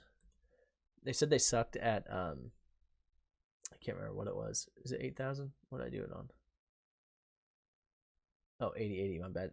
They sucked at PowerShell, and I want to show them that you don't have to be good at PowerShell to do this, right? So there's the WinPeas. We'll go ahead and download that on our, there we go. So that's in our downloads folder now. All right, perfect. So now we have WinPeas, and we'll let that run while we talk about it because it's going to take a while. I will tell you guys, if you've ever done a pen test, if you try to run WinPeas, it's probably going to get busted. I'll just tell you that now. Okay, so let that run. Okay, I didn't want to open it. I wanted to run it, but all right. Run with PowerShell. There we go. Okay, let that run. All right, whatever. Okay, now, so as we run that, you can see this is them doing the same thing I just did, but they didn't go to the website. They just downloaded it, which is what they did here. I thought it was quicker to just go to the website. And you can see they're going to go through all the examples, right, or the results. So the startup application shows that we have privileges to write to the C program data. Well, if you guys remember, where was the script for the task? It was in program data. There was a couple other directories, but yeah.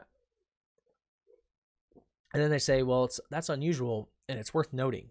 Well, yeah, it's worth noting because that's how we're going to take over the machine. So we scroll down a bit and we see the user's information, including his security identifier. We already know some of the groups because we did the who is and all that stuff, or who am I, excuse me, not who is. Following that, comprehensive system information reveals that the system info command couldn't capture, so we couldn't run system info before because we didn't have permission. Our WinPeas was able to do it here, and if you look, looks like we're good. It's doing the same thing, so we're actually able to. I wish I could make this bigger. Okay, I can't. Let's see if I can. Okay, I can't make that bigger, so I apologize to you guys if you can't see it. All right, that's all the physical requirements and stuff. So it says now let's create a summary of the key findings. Okay, so the key findings is we have a local access as user John, who is part of the several groups. We already knew that. We found the right privileges, C program data, which is a security concern. Yep. Multiple ports are open. We already knew. So this is all stuff that I'm talking about where I'm saying we're wasting a lot of time. I don't mind WinPeas at all, but you already have this information. So I understand you want to enumerate inside a little bit, but I would be more worried about how do I escalate those privileges before jotting down all this information, because a lot of this you already have. System details, okay. The account has notable privileges, okay. System has one network interface with multiple IP addresses. So this is really important because if you have a something that's dual homed or dual NICed, which means dual network interface cards, there's a lot of capabilities there to pivot around. they located a PowerShell script named backup prep.ps1 in the system that is being ran as an administrator. So right there is probably the script we're going to take over. So let's go look at what was that script called that we found before. Right here. There it is, backup prep. You notice they said, oh, it can run as administrator. There you go. What's the task name that repeats every 2 minutes? That was, I just had it. That was right here, corp backup agent.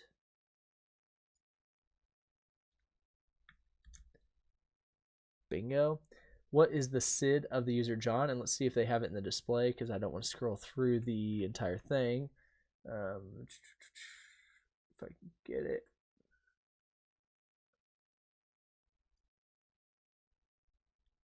And most of these you don't need to do it yourself, because all you're doing is you're going to go scroll through results, right?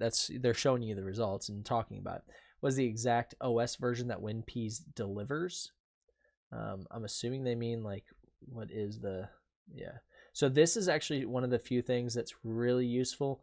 I say that WinPeas is a great tool, but I'm just saying like really useful is the, okay, that says it's not accurate. WinPeas delivers. Does it need the whole thing? That must be it. But you notice it has the build number and everything. This is exactly what patches you have and everything. So this is super useful because there's a lot of machines that, okay, you need the whole thing. There's a lot of machines that may be patched and you're like, oh, they're pretty secure, but they're missing certain patches and stuff. So that will help you a ton. How many hot fixes? 5. And it shows the KB numbers as well, which is really nice. Okay, so let's mark it as complete and move on to the next. Okay, so now we're looking at vulnerability assessment. So you notice once we're in, right, we're enumerating the system, and then we're going to start assessing the vulnerabilities of the system, right? So you can see here, we have the writable C program directory. We don't know what that's going to do yet, but then we have the scheduled task that executes backup prep.ps1 as admin. But guess what? It's in the C program data. So you can see where this is going. When we have write privileges to a specific directory, we may also have read privileges. So what they're saying is you could have write privileges if you needed to write something like, for instance, a backup, right? Where I just need to take the backup. I don't need to go read them, but I could just write, so I can just add to it. And so what they're saying is you want to check if you can read them also, because especially backups, there's a plethora of data in there. So let's go check, right? So let's go find out if that's the case. When we look inside the share, we can see there's several other directories. So what they're actually doing, and I'm showing this purposely, whoever, I can't remember who it was, said they struggled with what was it, PowerShell, right? So I wanted to show, if we go here and we go to program data, right, and I don't remember which one it was it program data or program files? There it is. And there's corp backup. You can just do this directly in RDP. You don't have to, it doesn't matter if you're a terrible PowerShell user. Use what's useful, right? And I'm showing that right now. So then you can see they go into corp backup, okay. And then they say, when we look inside the share, we can see there are several other directories. If we consider the name of the script we found, well, let's look. There's logs and there's scripts. There's the script. There's the logs. Now, you can also view the, where's it at? Funny enough, I'm actually better at the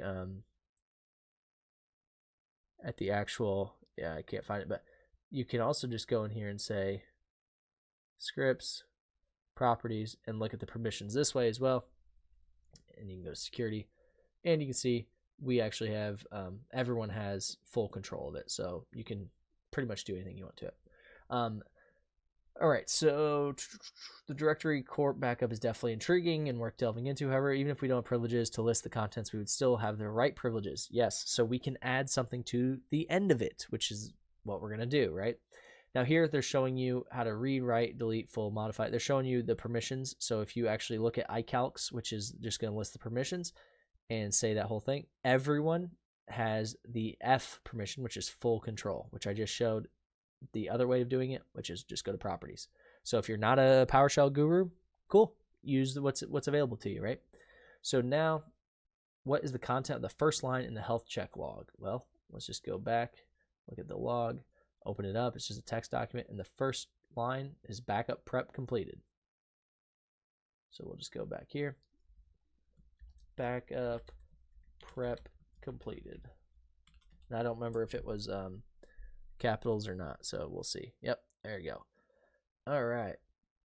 So now we're moving right along to Windows privilege escalation. So now we've pretty much set the stage. We know exactly what we need to do. We have access to, I hate that it does that. We have access to take over this script, to edit it, right? Well, if we can edit it and it runs as admin, that means we can change, we can just set up a reverse shell. That's usually what people's mind goes to. One thing that people don't think about is things like this, because a reverse shell might be a little bit loud. They could just do something like this where they, in this case, they actually, and here they're showing you how they like went to the event log. Let's see. Oh, here they're just showing you that, hey, John is not part of the admin users. He's a part of event log readers, remote desktop users, blah, blah. And then they're going to the backup to show the task that's scheduled, right? And then they're going to add this into the backup script, right? Well, here's the script. So we can just actually go in here, say edit. And it says it runs every 2 minutes, so you may have to wait 2 minutes. We'll just go here and we'll say, there you go, add them in there, save it. And now we just wait and it will run, right? And then now when we go type in over here, okay, this thing's still running. All right, it's still running, which is why I didn't, let's just do another PowerShell. This thing doesn't have a lot of RAM, so I'm trying not to overload it, but we'll do another PowerShell, and we'll say, really what we're checking for is how long did it take to actually add, not necessarily how long, but we just want to see, are we the admin yet? And you can see we're not admin yet, so it hasn't ran yet, which is fine. All we did is we added this add local group member, group administrators, and we said, hey, add John, right? For everyone that's wondering what that Win01 John is, that's just the local or the box, right? So there, if you ever log into a domain, usually the domain's first. Now, everyone that works in a company knows you don't have to do that, but there's times, especially with like RDP and stuff, where you might use the domain, then the user, and that's what they're trying to showcase there. So we're still not, but it can take up to 2 minutes, but you can see local group permissions. We can go here, and I don't know, I think we could actually run this script if I'm being honest. I think it has, let's see what happens. Let's see, it says access denied. Okay, access is denied, which is interesting, but not that big a deal. We might just not have write permissions, but that's all right. So we'll just wait. Give me the other one. Here we go. And we'll just wait and we'll keep chugging along until we get it. It's really hard to see. All right, there we go. And you can see it finally ran. There's administrators. So now as John, we are admins, right? We are the administrators. So what I'm going to do is, now that we're admins, I'm going to stop the WinPs. Maybe. Okay, it just closed itself, which is fine. And we'll go like this. And you guys probably can't see it, but we will go to CD downloads. And there's WinPs, and we'll say winps.ps1. And now we're admins, so now we should have a lot more permissions. And okay, can't be loaded. Okay, so we'll just have to run it the way we did because it's not digitally signed. It needs to bypass the admin check. All right, and we'll let that run. And now the reason I reran it is really because we're going to get a lot better results as an admin than we would have before. Now you can see the local group memberships. There's now another group called administrators. Yeah, that's so the difference between local admin is I'm only admin on this box. That's why you notice we specified Win01. I'm only admin on this box, and that's what they're saying. So now let's see what we've got. So what does the backup prep PS1 script measure? Well, if you go back to the script and we go to, we'll just close this one. We go back to, where was it? Program data, program files, what was it? Nope, it was program data. Court backup, scripts, and we edit this. Actually, didn't we have it in the I? Yeah, sorry. You can see right here, system health check, CPU usage. So it's actually grabbing the CPU usage. Okay.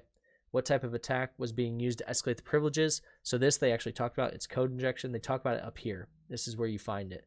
It is script modification for code injection. Add a user to the admin group. So they're using code injection. They're injecting their code into a scheduled task, and the code is simply, hey, I'm gonna make John an admin now, right? This is a common way to escalate your privileges. You could do a million things here. That's the biggest key takeaway here is don't get hung up on the local admin thing. You could do a reverse shell. You could just open a new shell. You could do all kinds of stuff. You could literally make a new user. You could do all kinds of stuff because you are running as administrator. So when you're running that script, so you can add any code you want, right? You could just do the rest of your pen test, wait every 2 minutes and run new commands. You can do all kinds of stuff. I mean, you can get creative. Okay, so now having successfully escalated our privileges, we can run WinPs again, which will provide more detailed information. They say alternatively use the WinPill script.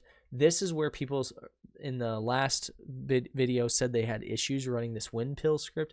I had a ton of issues running the LinPill script on the first box, so I'm not going to mess with it.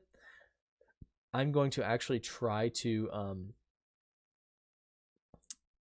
yeah, I don't see I'm going to try and do it with just the WinPs, and we'll see if that gets done and how long it takes. All right, checking service registry permissions, that's fine. And we'll see if we can get it through it without doing that, right? Okay, so now you can see there's going to be 20 interesting files that WinPs, excuse me, but in this case, their WinPill script will show you. And one of them is under documents.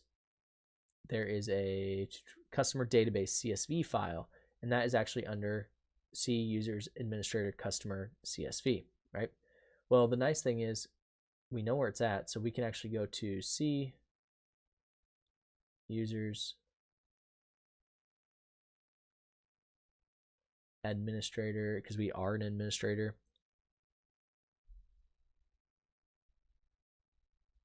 All right, let's see. We know his password. It's, crap, what is it? Super secret password or something. Let's go back to system enumeration. Where was it? Okay, was it this one? I just can't remember his password off the top of my head. There it is, super secure pass. All right, I hate this thing. All right, and we just say, okay, can't click anything, so super secure pass 123 should be good. All right, and we opened up the administrator folder.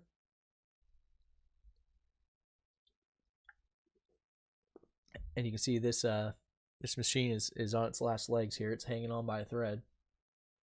I'm doing a lot of stuff to it. And you can see we'll go back up here to go to the last piece here for the windows. All right. Okay, we got it open. Okay, and we were looking for administrator customer database right there. And the reason we're going to open it is because I think one of the questions is something about what is the customer ID of Nicholas Taylor. So it doesn't really matter. We'll just use Notepad to make it easy. The reason I say it's easy is because we didn't have to wait for anything. Nicholas Taylor, so we'll just say Control F, not Shift F, Control F, Nicholas. We'll just look for Nicholas for now. Nicholas, okay, that's Nicholas Williams. Nicholas Taylor, and what were they asking about him? Customer ID. Now I don't know if the ID is before or after. I would assume before, right? Let's see. It's tough to tell. We'll put this in and see if it works. Nope, incorrect. Okay. Well, Nicholas Taylor's right here.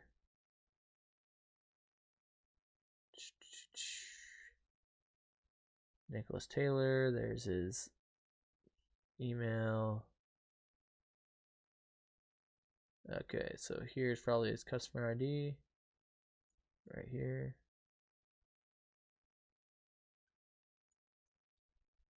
It could be this one, or it could be the.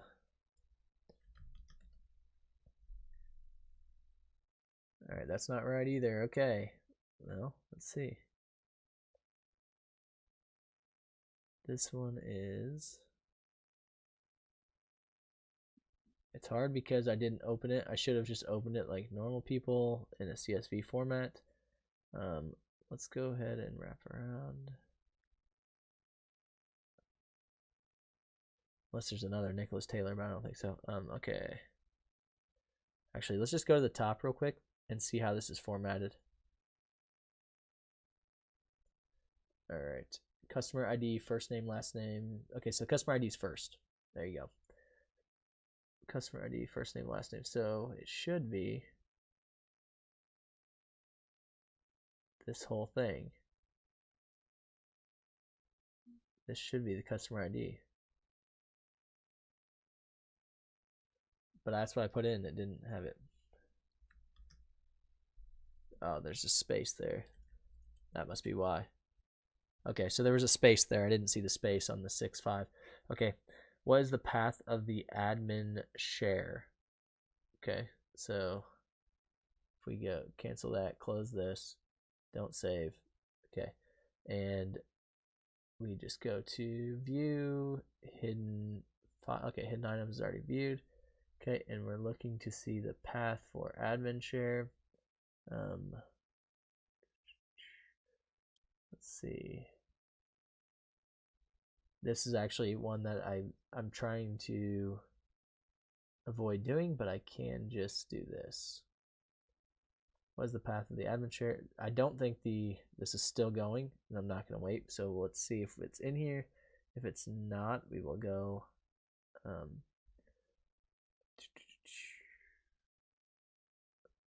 Let's see.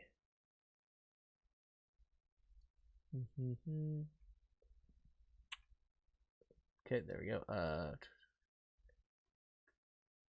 Doesn't look like it's done, which is fine.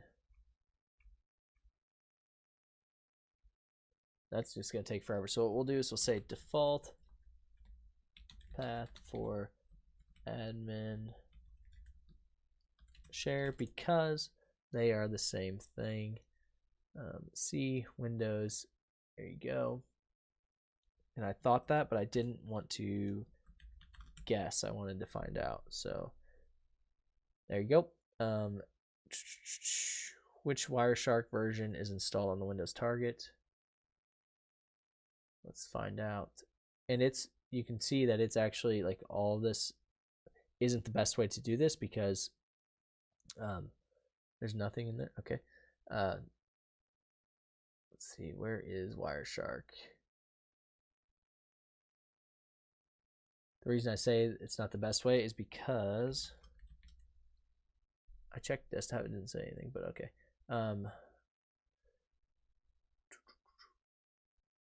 I'm saying a whole lot without saying anything. But I'm actually doing the opposite is what that joke was about. But basically what I'm saying is that if I just let WinPeas run, I could just wait. But I want to show you guys if there's other ways to do it. I'm an impatient person. I don't want to wait around. Okay, so let's just open it and see if it actually has it without us having to do it. Which version is it? Okay, and then how many firewall rules? So 4.2.5, 4.2.5. There's the Wireshark version. And this is, by the way, not the best way to do this, but if you have RDP and you can't get tools on a machine, go back to the old school. Be manual about it, right? Okay, and then now we'll just do a quick Google search and say, I actually don't even think I need to do this, but check Windows firewall rules. I think you can just go here. Whoops, go here and just go firewall.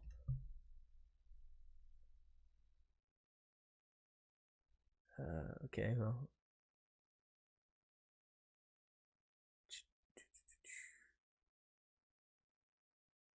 Okay, is it on or off? Advanced settings. Oh my god. Super secure pass 123. Super secure pass 123. Just gotta actually know how to type it. There we go. Okay, rules none. Okay, there's, what did it ask us? How many firewall rules are enabled? Okay. Well, let's see. 1, 2, 3, 4, 5, 6, 7, 8, 9, 10, 11, 12, 13, 14, 15, 16, 17, 18, 19, 20, 21, 22, 23, 24. I could probably just filter it. That would make more sense, wouldn't it? Okay. And then I really don't want to count all those. See if we can. I could export it and get a list, but I don't really want to do that. See if we export it, if it'll give it to me in a.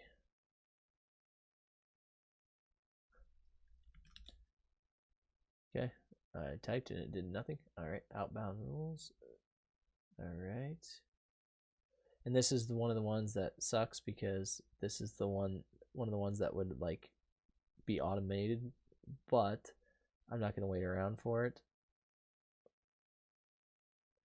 We'll export test 2. All right. Then we'll go back to desktop. We'll say test and see if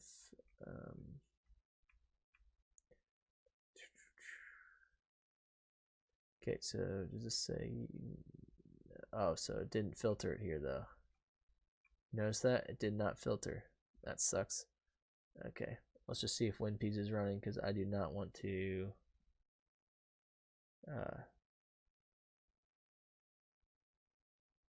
come on. Yeah, I figured that out, but how many firewall rules are enabled? Well, let's see if it gave us anything here so I don't have to wait for WinPeas to finish.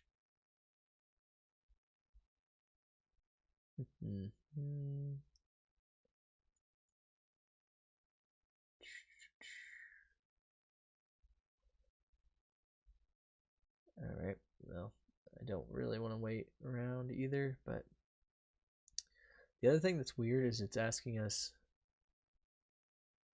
how many firewall rules are enabled, but problem is there's a shitload, right? So it's just gonna, let's see, 1, 2, 3, 4, 5, 6, 7, 8, 9, 10, 11, 12, 13.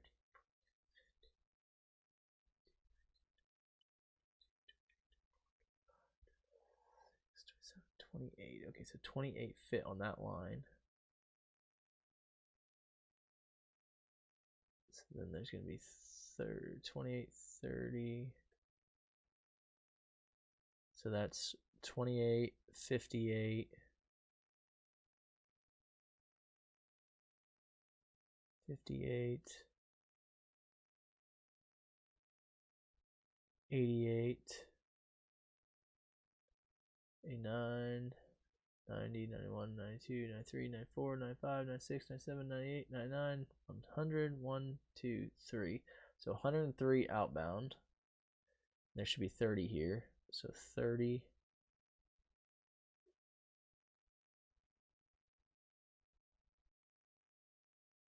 Whoa. 30. Okay. 60.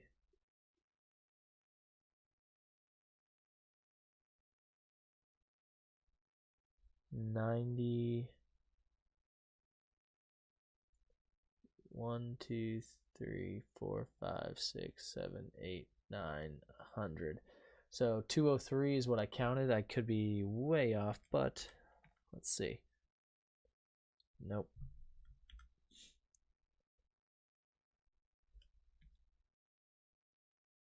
I'd be curious if I can guess this or not.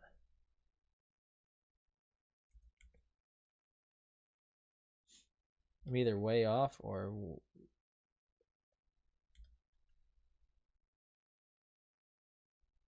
I'm just really trying to avoid waiting for WinPs, because that means I have to sit here for the next God knows how long and then get back to you guys.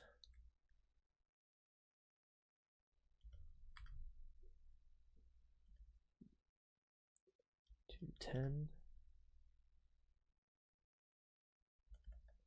$199.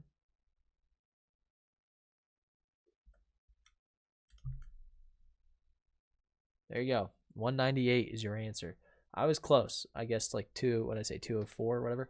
So I was close. I just didn't want to wait for it. I apologize that that took you guys so long and you had to watch that, but that's a manual way of doing it. If you guys are wondering how I counted, which obviously wasn't perfect and I knew it wasn't going to be, is I just counted one single pane and said, okay, that was 30. So then every time I scrolled through, it was 30. So I just overcounted some, which is fine. So 198, there's your answer. Again, is that the best way to do it? Absolutely not. I could have exported it and actually just opened it as a CSV, seen the lines, and done it that way. There's a million ways to do it. I did it the painful way, but it wasn't very slow. I mean, I did it in a matter of a couple minutes. If I needed the actual answer, I would have done it differently. Meaning, like if I was doing a pen test, I would have verified it. I wouldn't have guessed.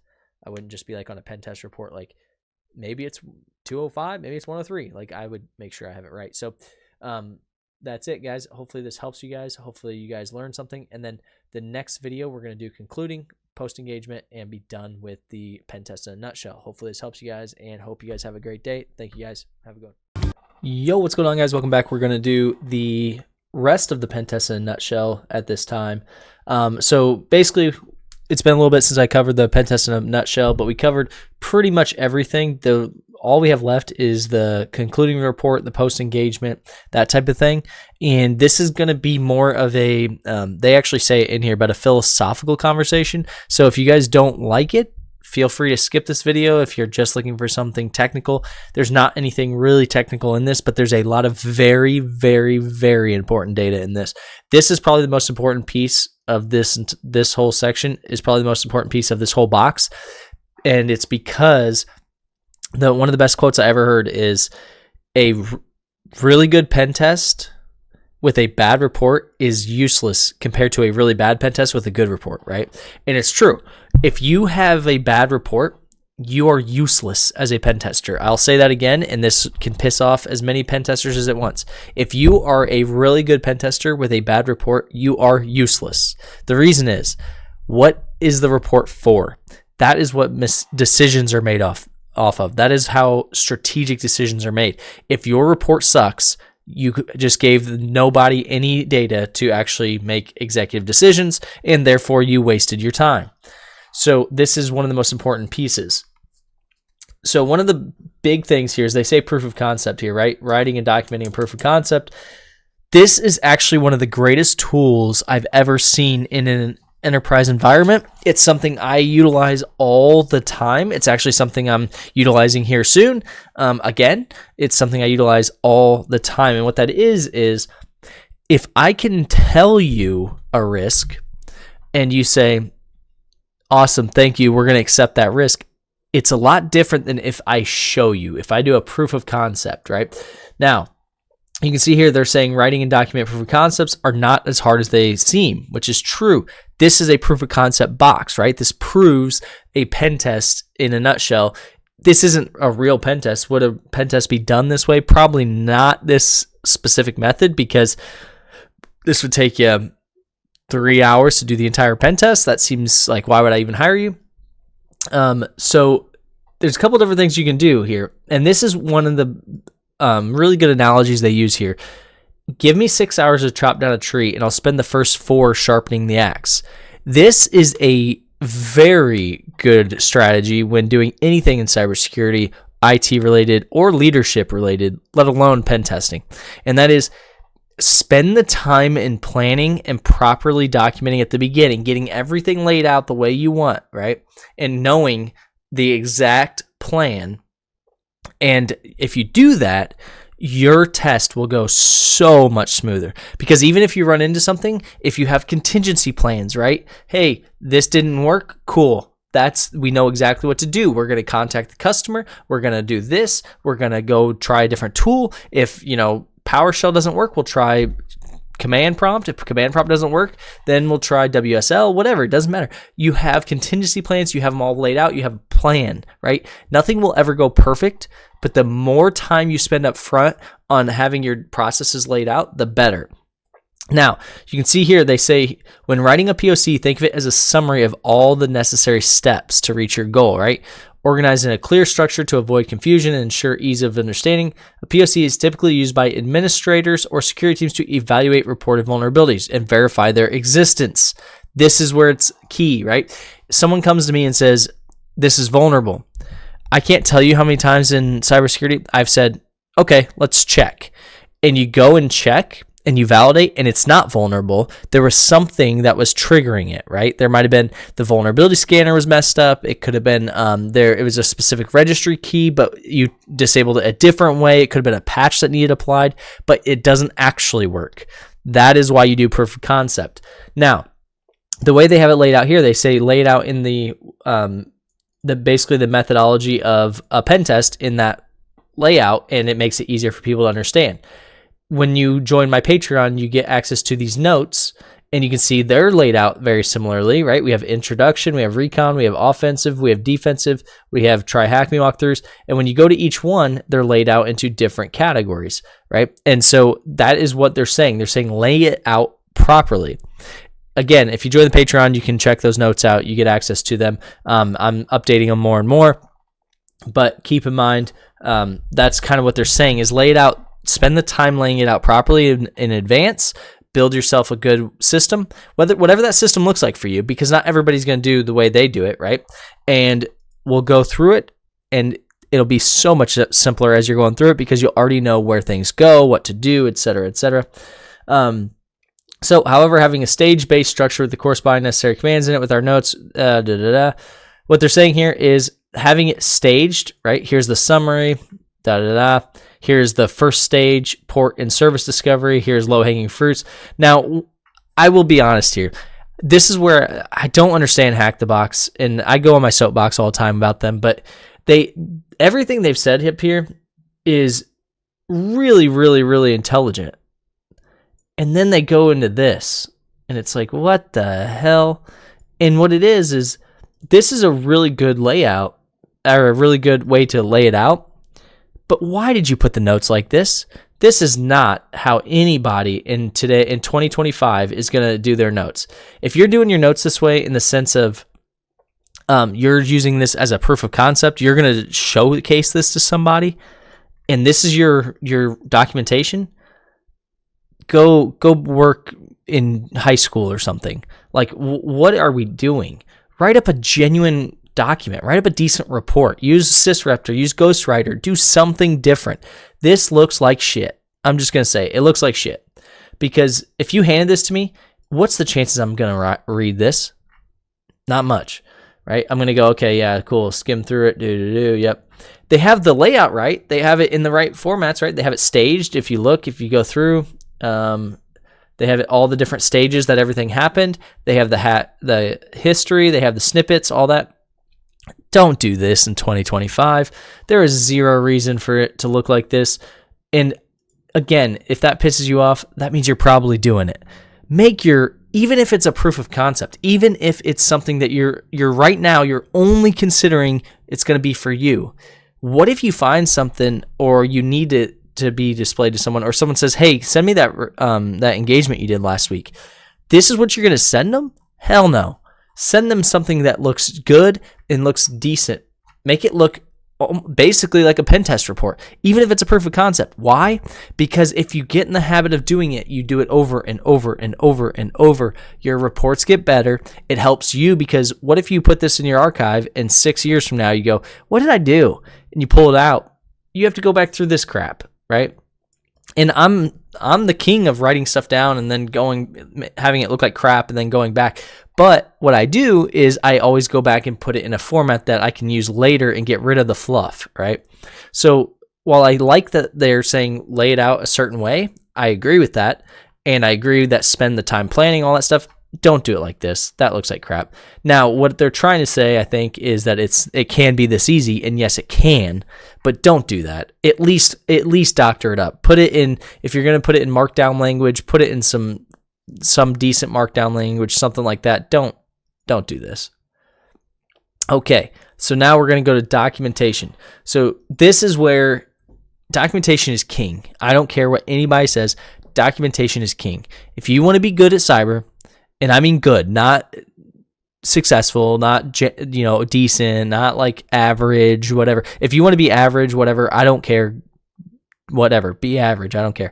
But if you want to be good, if you want to be real good, this is king. Documentation. If you can write really good documents, or you can facilitate really good document writing, you will be great, because that is what is getting displayed to the people that make decisions.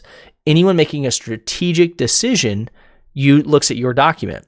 So if your document looks like crap, that's what's associated with you.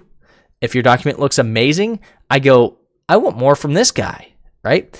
And I will tell you, I've worked with people where I've had executives say, have him write all the documents. I don't want documents from anyone else anymore because it looks like crap. And some people might say, well, that sucks.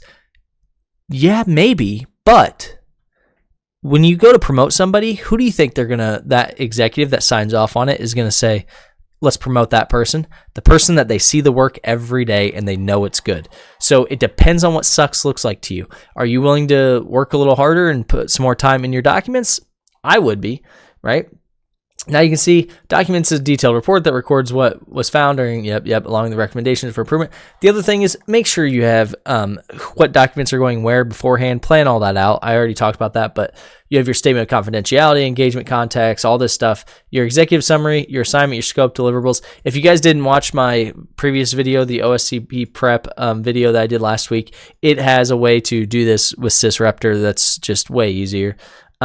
Goal of documentation is to help different groups like IT managers, auditors understand the status. Now, it's not just to help them understand the status. It's for them to make decisions. Meaning, if they understand the status, that's great. But what if that status is bad and they have to make a decision? They need to know what to do.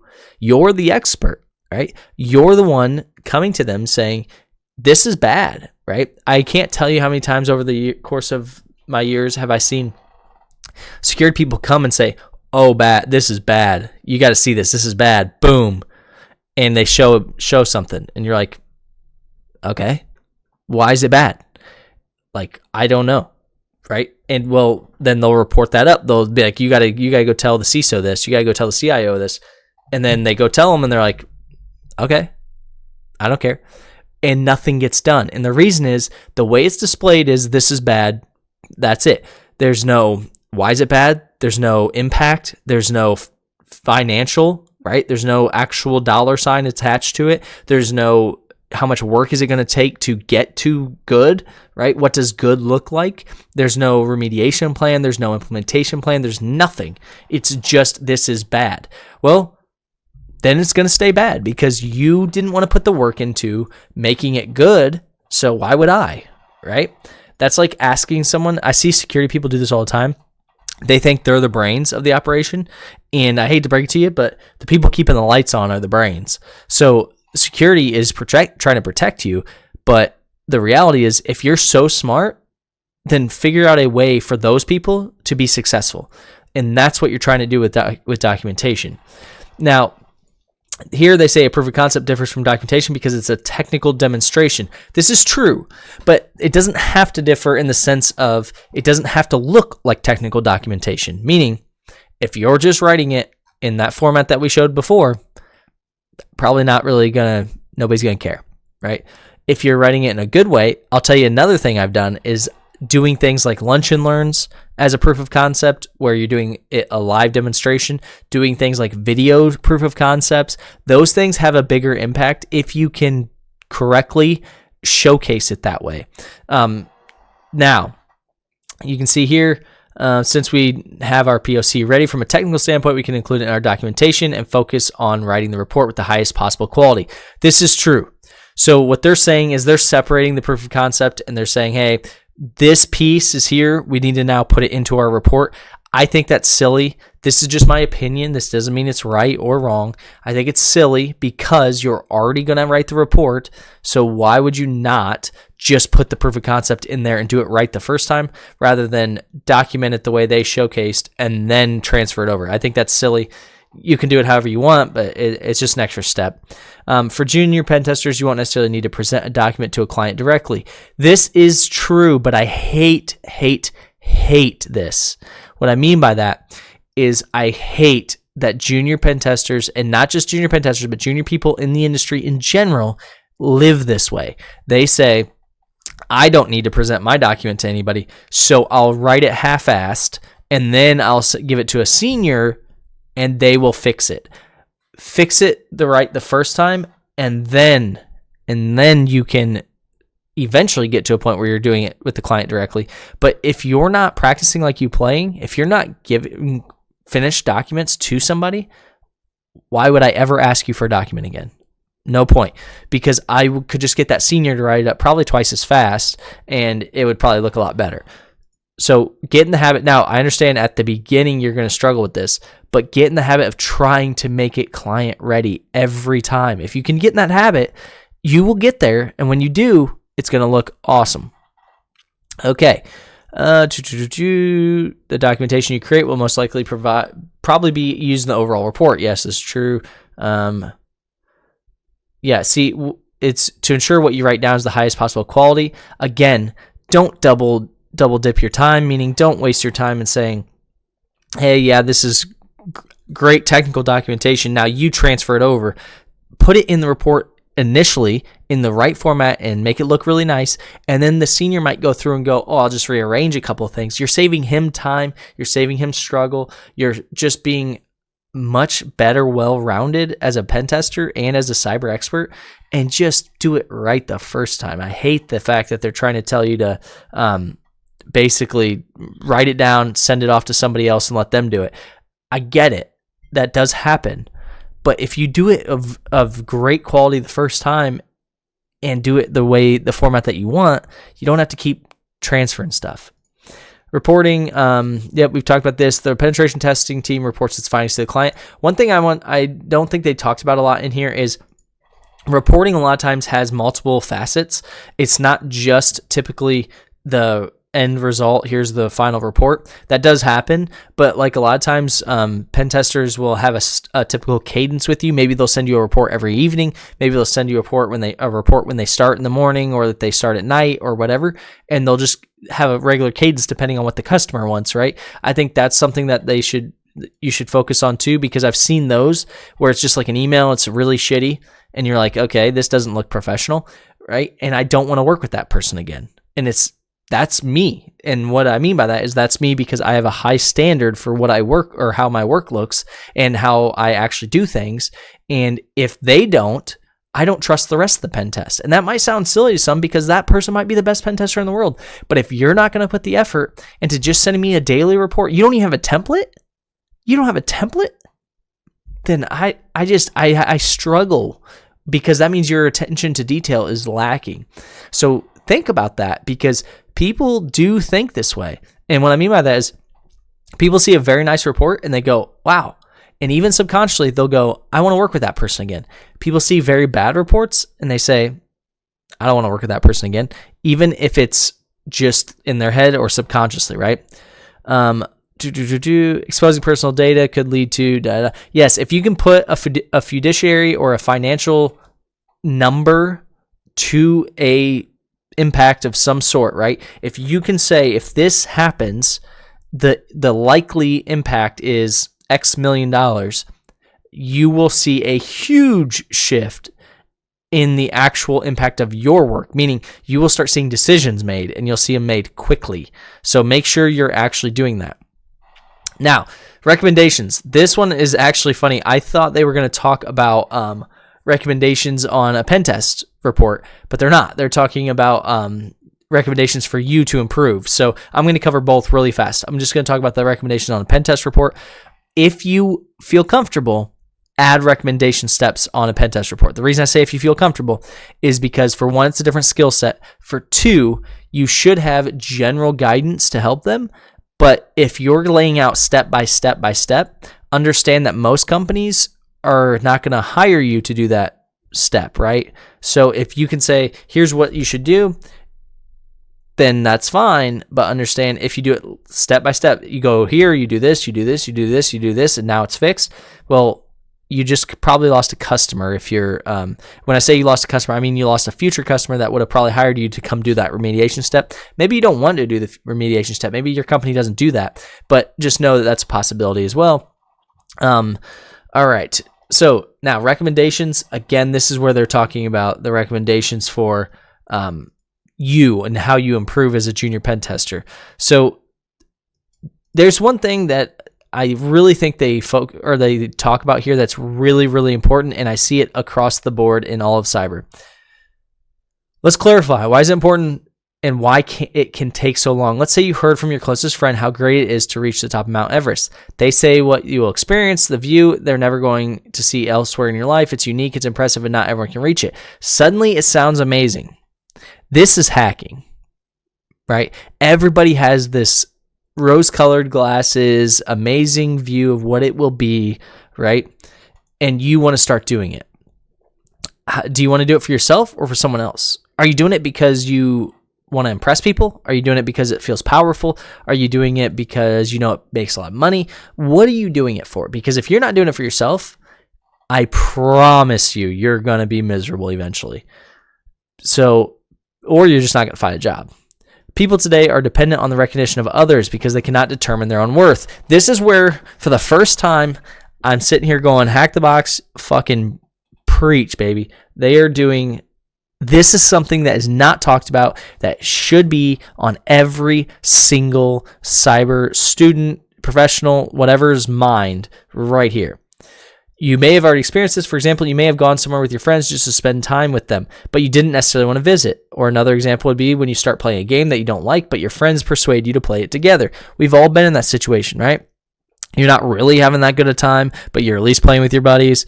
And if you had to do that day in, day out, eventually you're going to go, I hate this, right? And that's what hacking or cyber in general will be if you don't truly love it. How can you tell if you love it?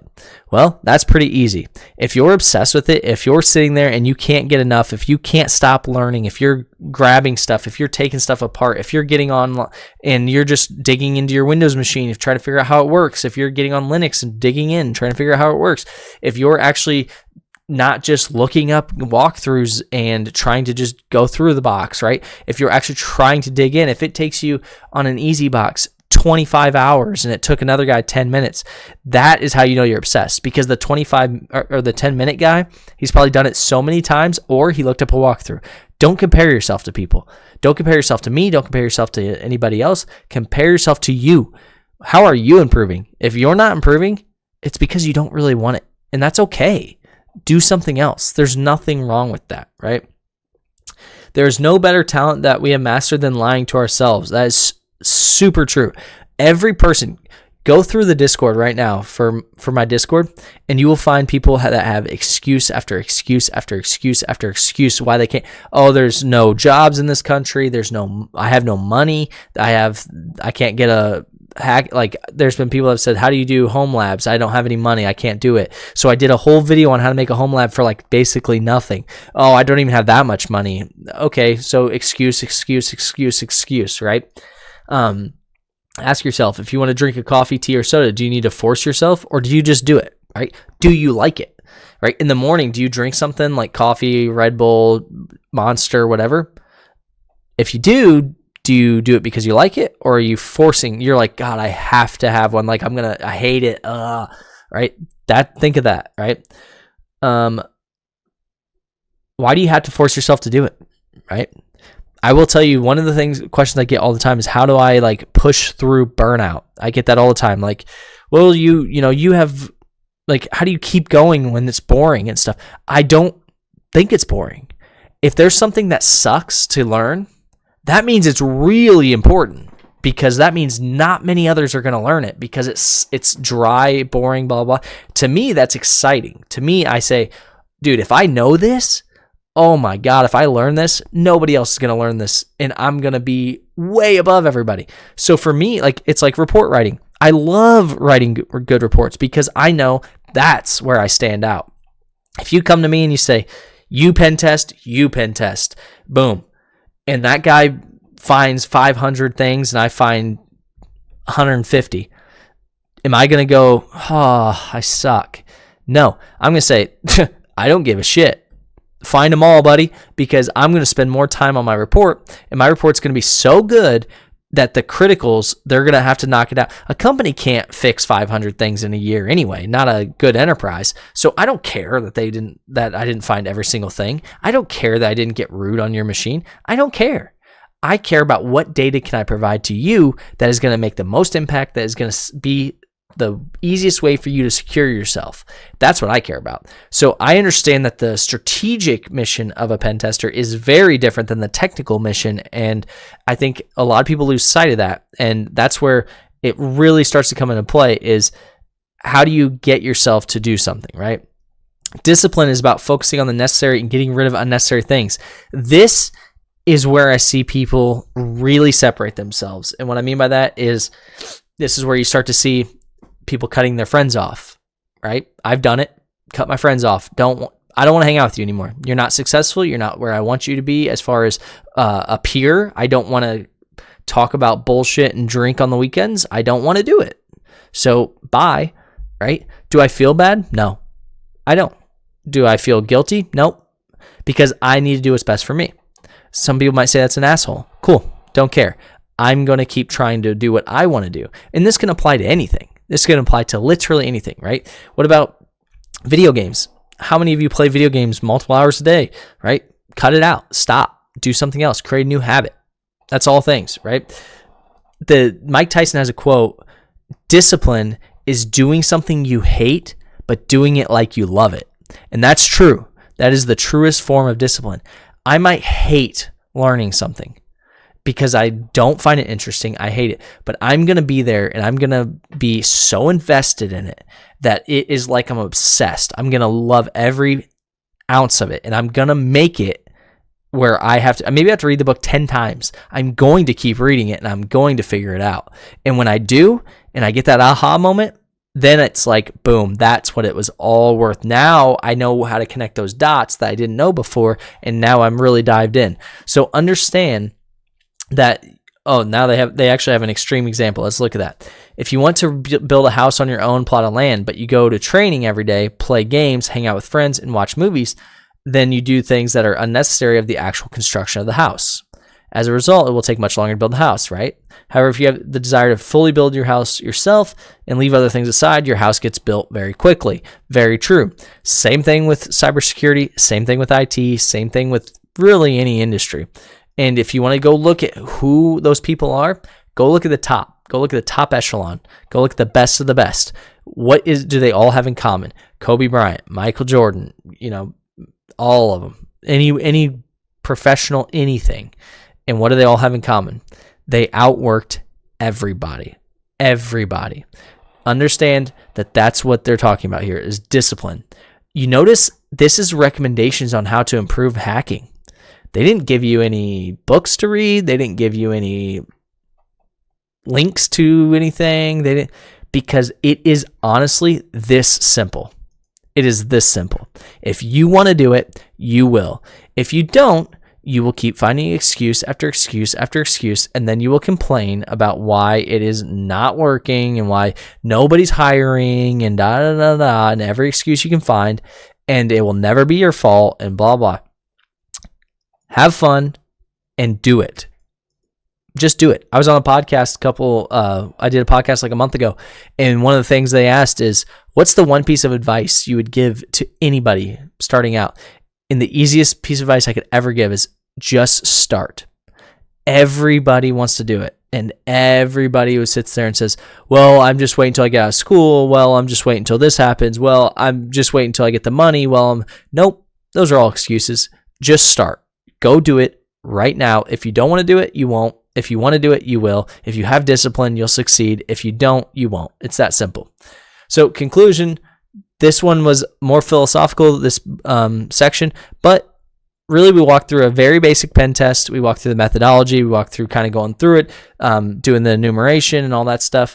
And then we went down to how do we get better? How do we improve? All that stuff. So overall, pretty good box. One of my favorite boxes for Hack the Box because they were a little bit more on track. They weren't kind of just, they still kind of did some of the stuff where they were going off on like asking you to do something that never was explained, stuff like that.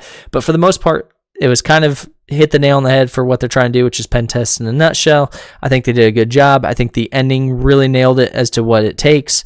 I think if you want to be a pen tester, this is a great place, like a very first intro to it. I think it's a great way to do it, and I think it's one of their better boxes. So let me know what you guys think, and hopefully you guys have a great day. Thanks.